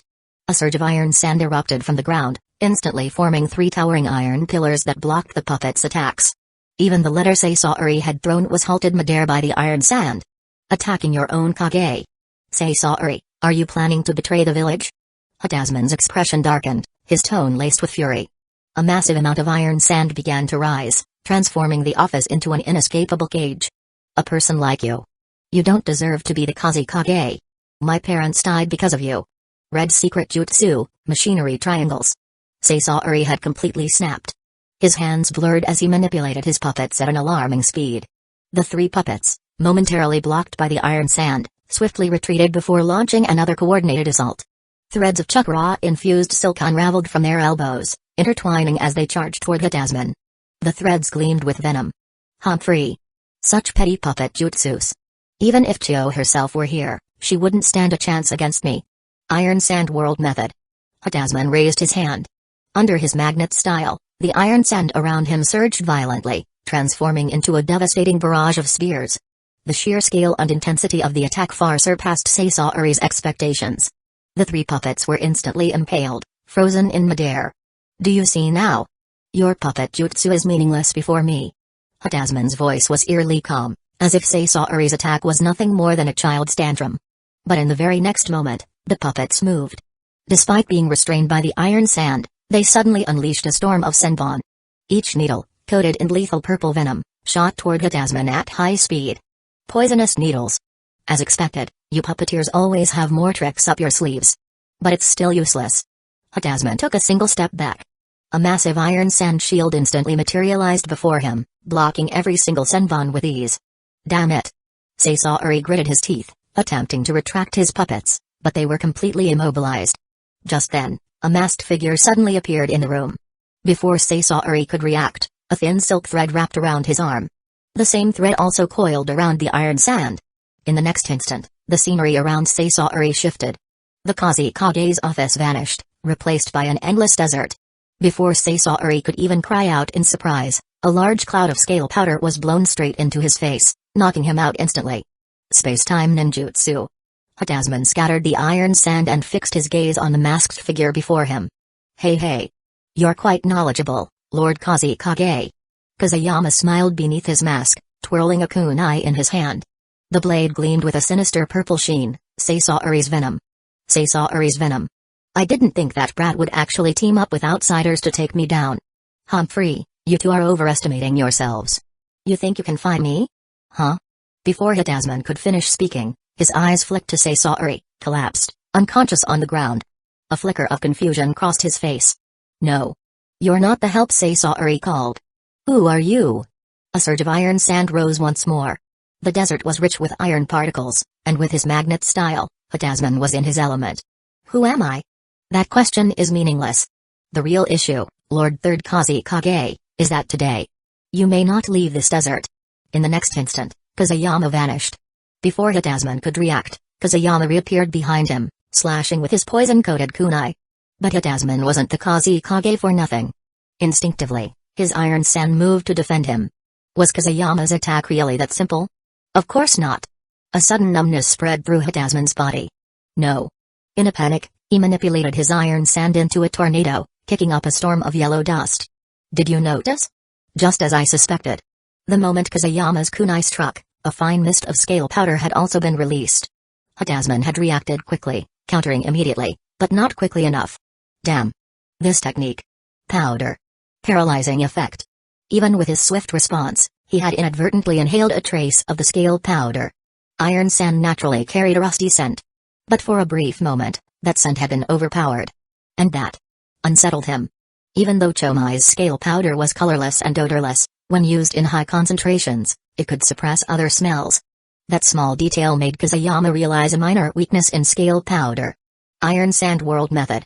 Despite being partially paralyzed, Hitasman launched an attack. The surrounding iron sand morphed into a barrage of spikes, raining down toward Kazuyama. TSK, TSK, TSK. I'm out. Activating the Flying Thunder God Jutsu, Kazuyama teleported a kilometer away. In his mind, you fight your way, I run mine, I'll come back when you're done. Chomai, let's finish this quickly.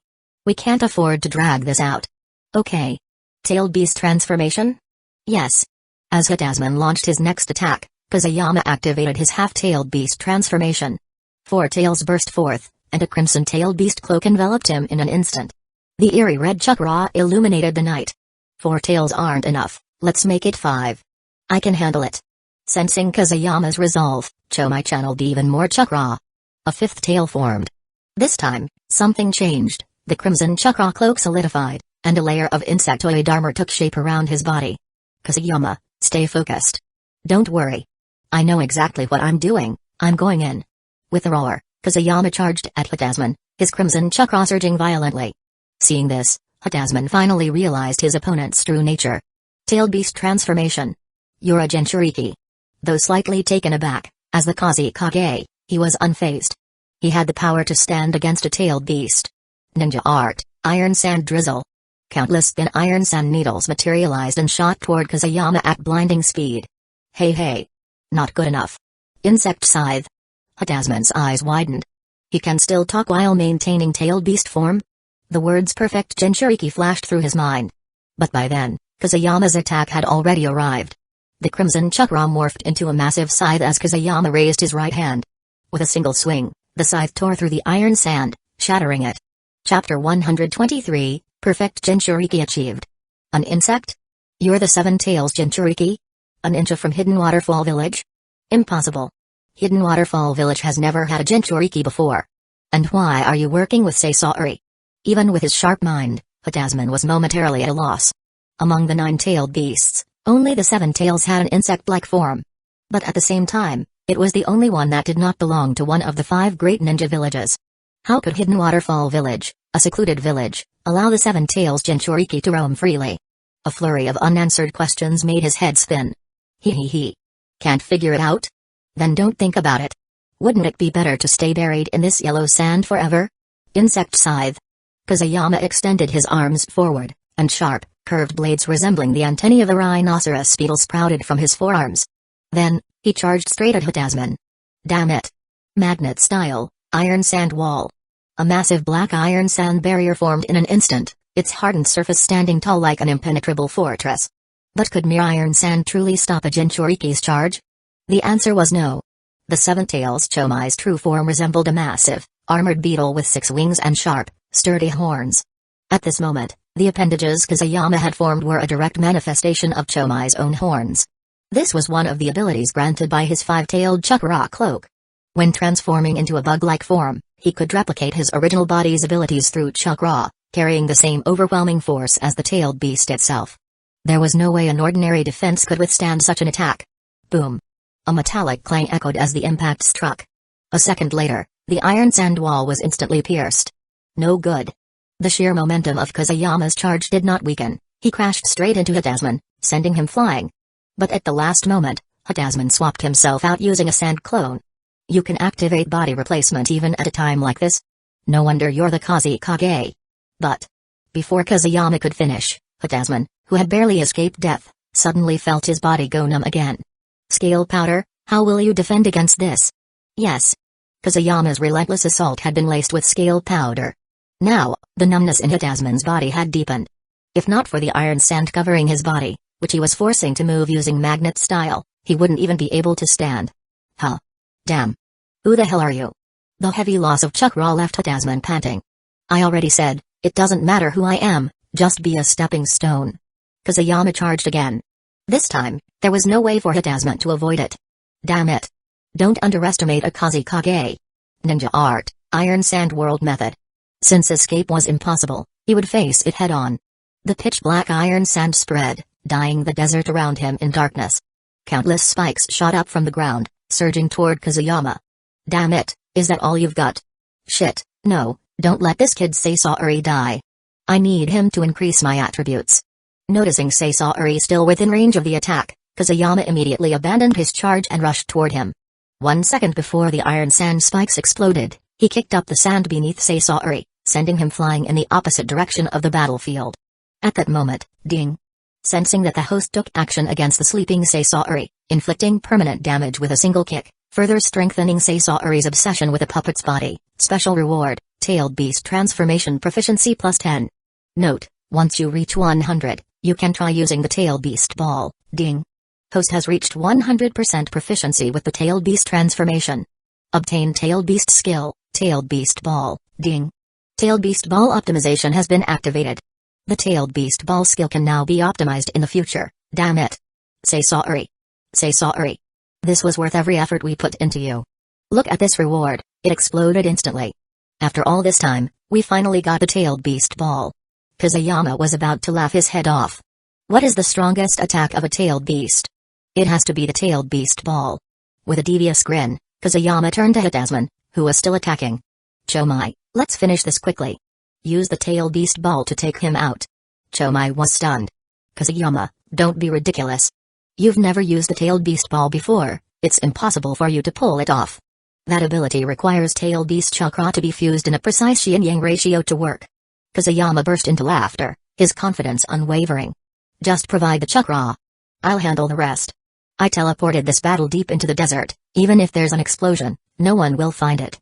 Why else do you think I borrowed your chakra to teleport? This place is even deeper than Hidden Sand Village. Chomai could feel Kazuyama's absolute confidence. For a brief moment, he was dazed. But out of trust, he poured his chakra into Kazuyama without hesitation. This was the power of a 100% tailed beast affinity. I'll send you on your way with my strongest attack. Tailed beast ball. Kazuyama raised his hands above his head, opened his mouth, and let out a roar. A massive surge of chakra began to condense. The swirling energy was purple and blue, representing the fusion of yin and yang. Hitasman's scalp tingled at the sight. But at this moment, he was completely paralyzed, there was no way to dodge. Damn it. I won't let you get away with this. Magnet style. Iron Sand Burial. This was his last stand. All the remaining iron sand surged toward Kazuyama, cascading like an upended Milky Way, aiming to bury him completely. Normally, anyone trapped in that amount of iron sand would be crushed beyond recognition. But the one standing before him was no ordinary ninja, he was a perfect Jinchūriki. Under Chomai's stunned gaze, Kazuyama's tailed beast ball was completed in an instant. Even Chomai was left speechless at how fast it had formed. Die. With a roar, Kazuyama unleashed the tailed beast ball. It shot forward like a meteor. Under Hitasman's horrified gaze, the meteor-like sphere tore through the iron sand, grinding it into dust before detonating directly in front of him. At the last moment, Hitasman could only gather the iron sand around himself as a desperate shield before being swallowed by the explosion. Boom. A massive detonation rocked the depths of the desert, 100 li southwest of Hidden Sand Village. The explosion triggered a desert storm, sending waves of yellow sand cascading across the land. When the dust finally settled, Kazuyama had half transformed into a tailed beast, using his limbs to push himself out from beneath the sand. Ugh! Ugh! Damn it, I got sand in my mouth. He sat down, spitting out sand while dusting himself off. At the same time, he activated Hive Mind, scanning the area for Hitasman's presence. His target was soon located, 500 meters away, lying at the bottom of a massive crater. Huh? Still alive? What a tenacious life force. But it was a miserable sight. Hitasman's body was covered in extensive burns, his breath ragged, and black powder was scattered around him, remnants of his shattered iron sand. By the time Kazuyama reached him, Hitasman could barely gasp out a few words. Damn. Who are you? Kazuyama smirked and pulled the last venom-coated kunai from his waist pouch. Me? The one who will kill you. This is Sasori's poison. It's perfect for sending you on your way. Without hesitation, he sliced open Hitasman's chest with the kunai. Hitasman's eyes widened in shock. Even in his paralyzed state, he could feel the venom spreading through his body. Already on the brink of death, the poison worked swiftly, and within seconds, his life faded away, his final expression frozen in confusion. Kazuyama stood up, dusting off his clothes. Next, we need to find Sasori and place this bastard's corpse next to him. That will be the end of it. This had to be done perfectly. Sasori needed to take the third Kazekage's body for himself, so no suspicion would fall on Kazuyama. After all, who would ever believe that a random Hidden Leaf Village ninja had infiltrated Hidden Sand Village to assassinate the Kazekage? And it worked. Chapter 124, The Host Who Left Even the System Speechless. Phew. I'm exhausted. Kazuyama, are you okay? I'm fine, just a little tired. After all, it was a partial tailed beast transformation with 5 tails, and I used the tailed beast ball. I just need to rest for a bit. Chomai's concerned voice echoed in Kazuyama's mind. Upon hearing Kazuyama's response, Chomai snapped at him. You really messed up, daring to use the tailed beast ball without any practice. The point is that you succeeded. Kazuyama, you brat, you're truly a born Jinchūriki. No. It was fate that brought you and me together. Chomai wasn't exaggerating. After all these years, despite never having had a Jinchūriki, who would willingly become his Jinchūriki and want to use his power? That idea had always seemed ridiculous. But when Kazuyama became his Jinchūriki, he realized how happy it was to have someone who understood him, someone willing to move forward and fight alongside him. Even though he couldn't roam freely, having Kazuyama by his side felt pretty good. Besides, when it came to the 4 tails, 5 tails, and 8 tails Jinchūriki he had encountered before, Which of them could compare to the bond he shared with Kazuyama? Humphrey, if they dare to challenge us, they'll get a beating. Kazuyama, brother, don't brag. If someone actually comes,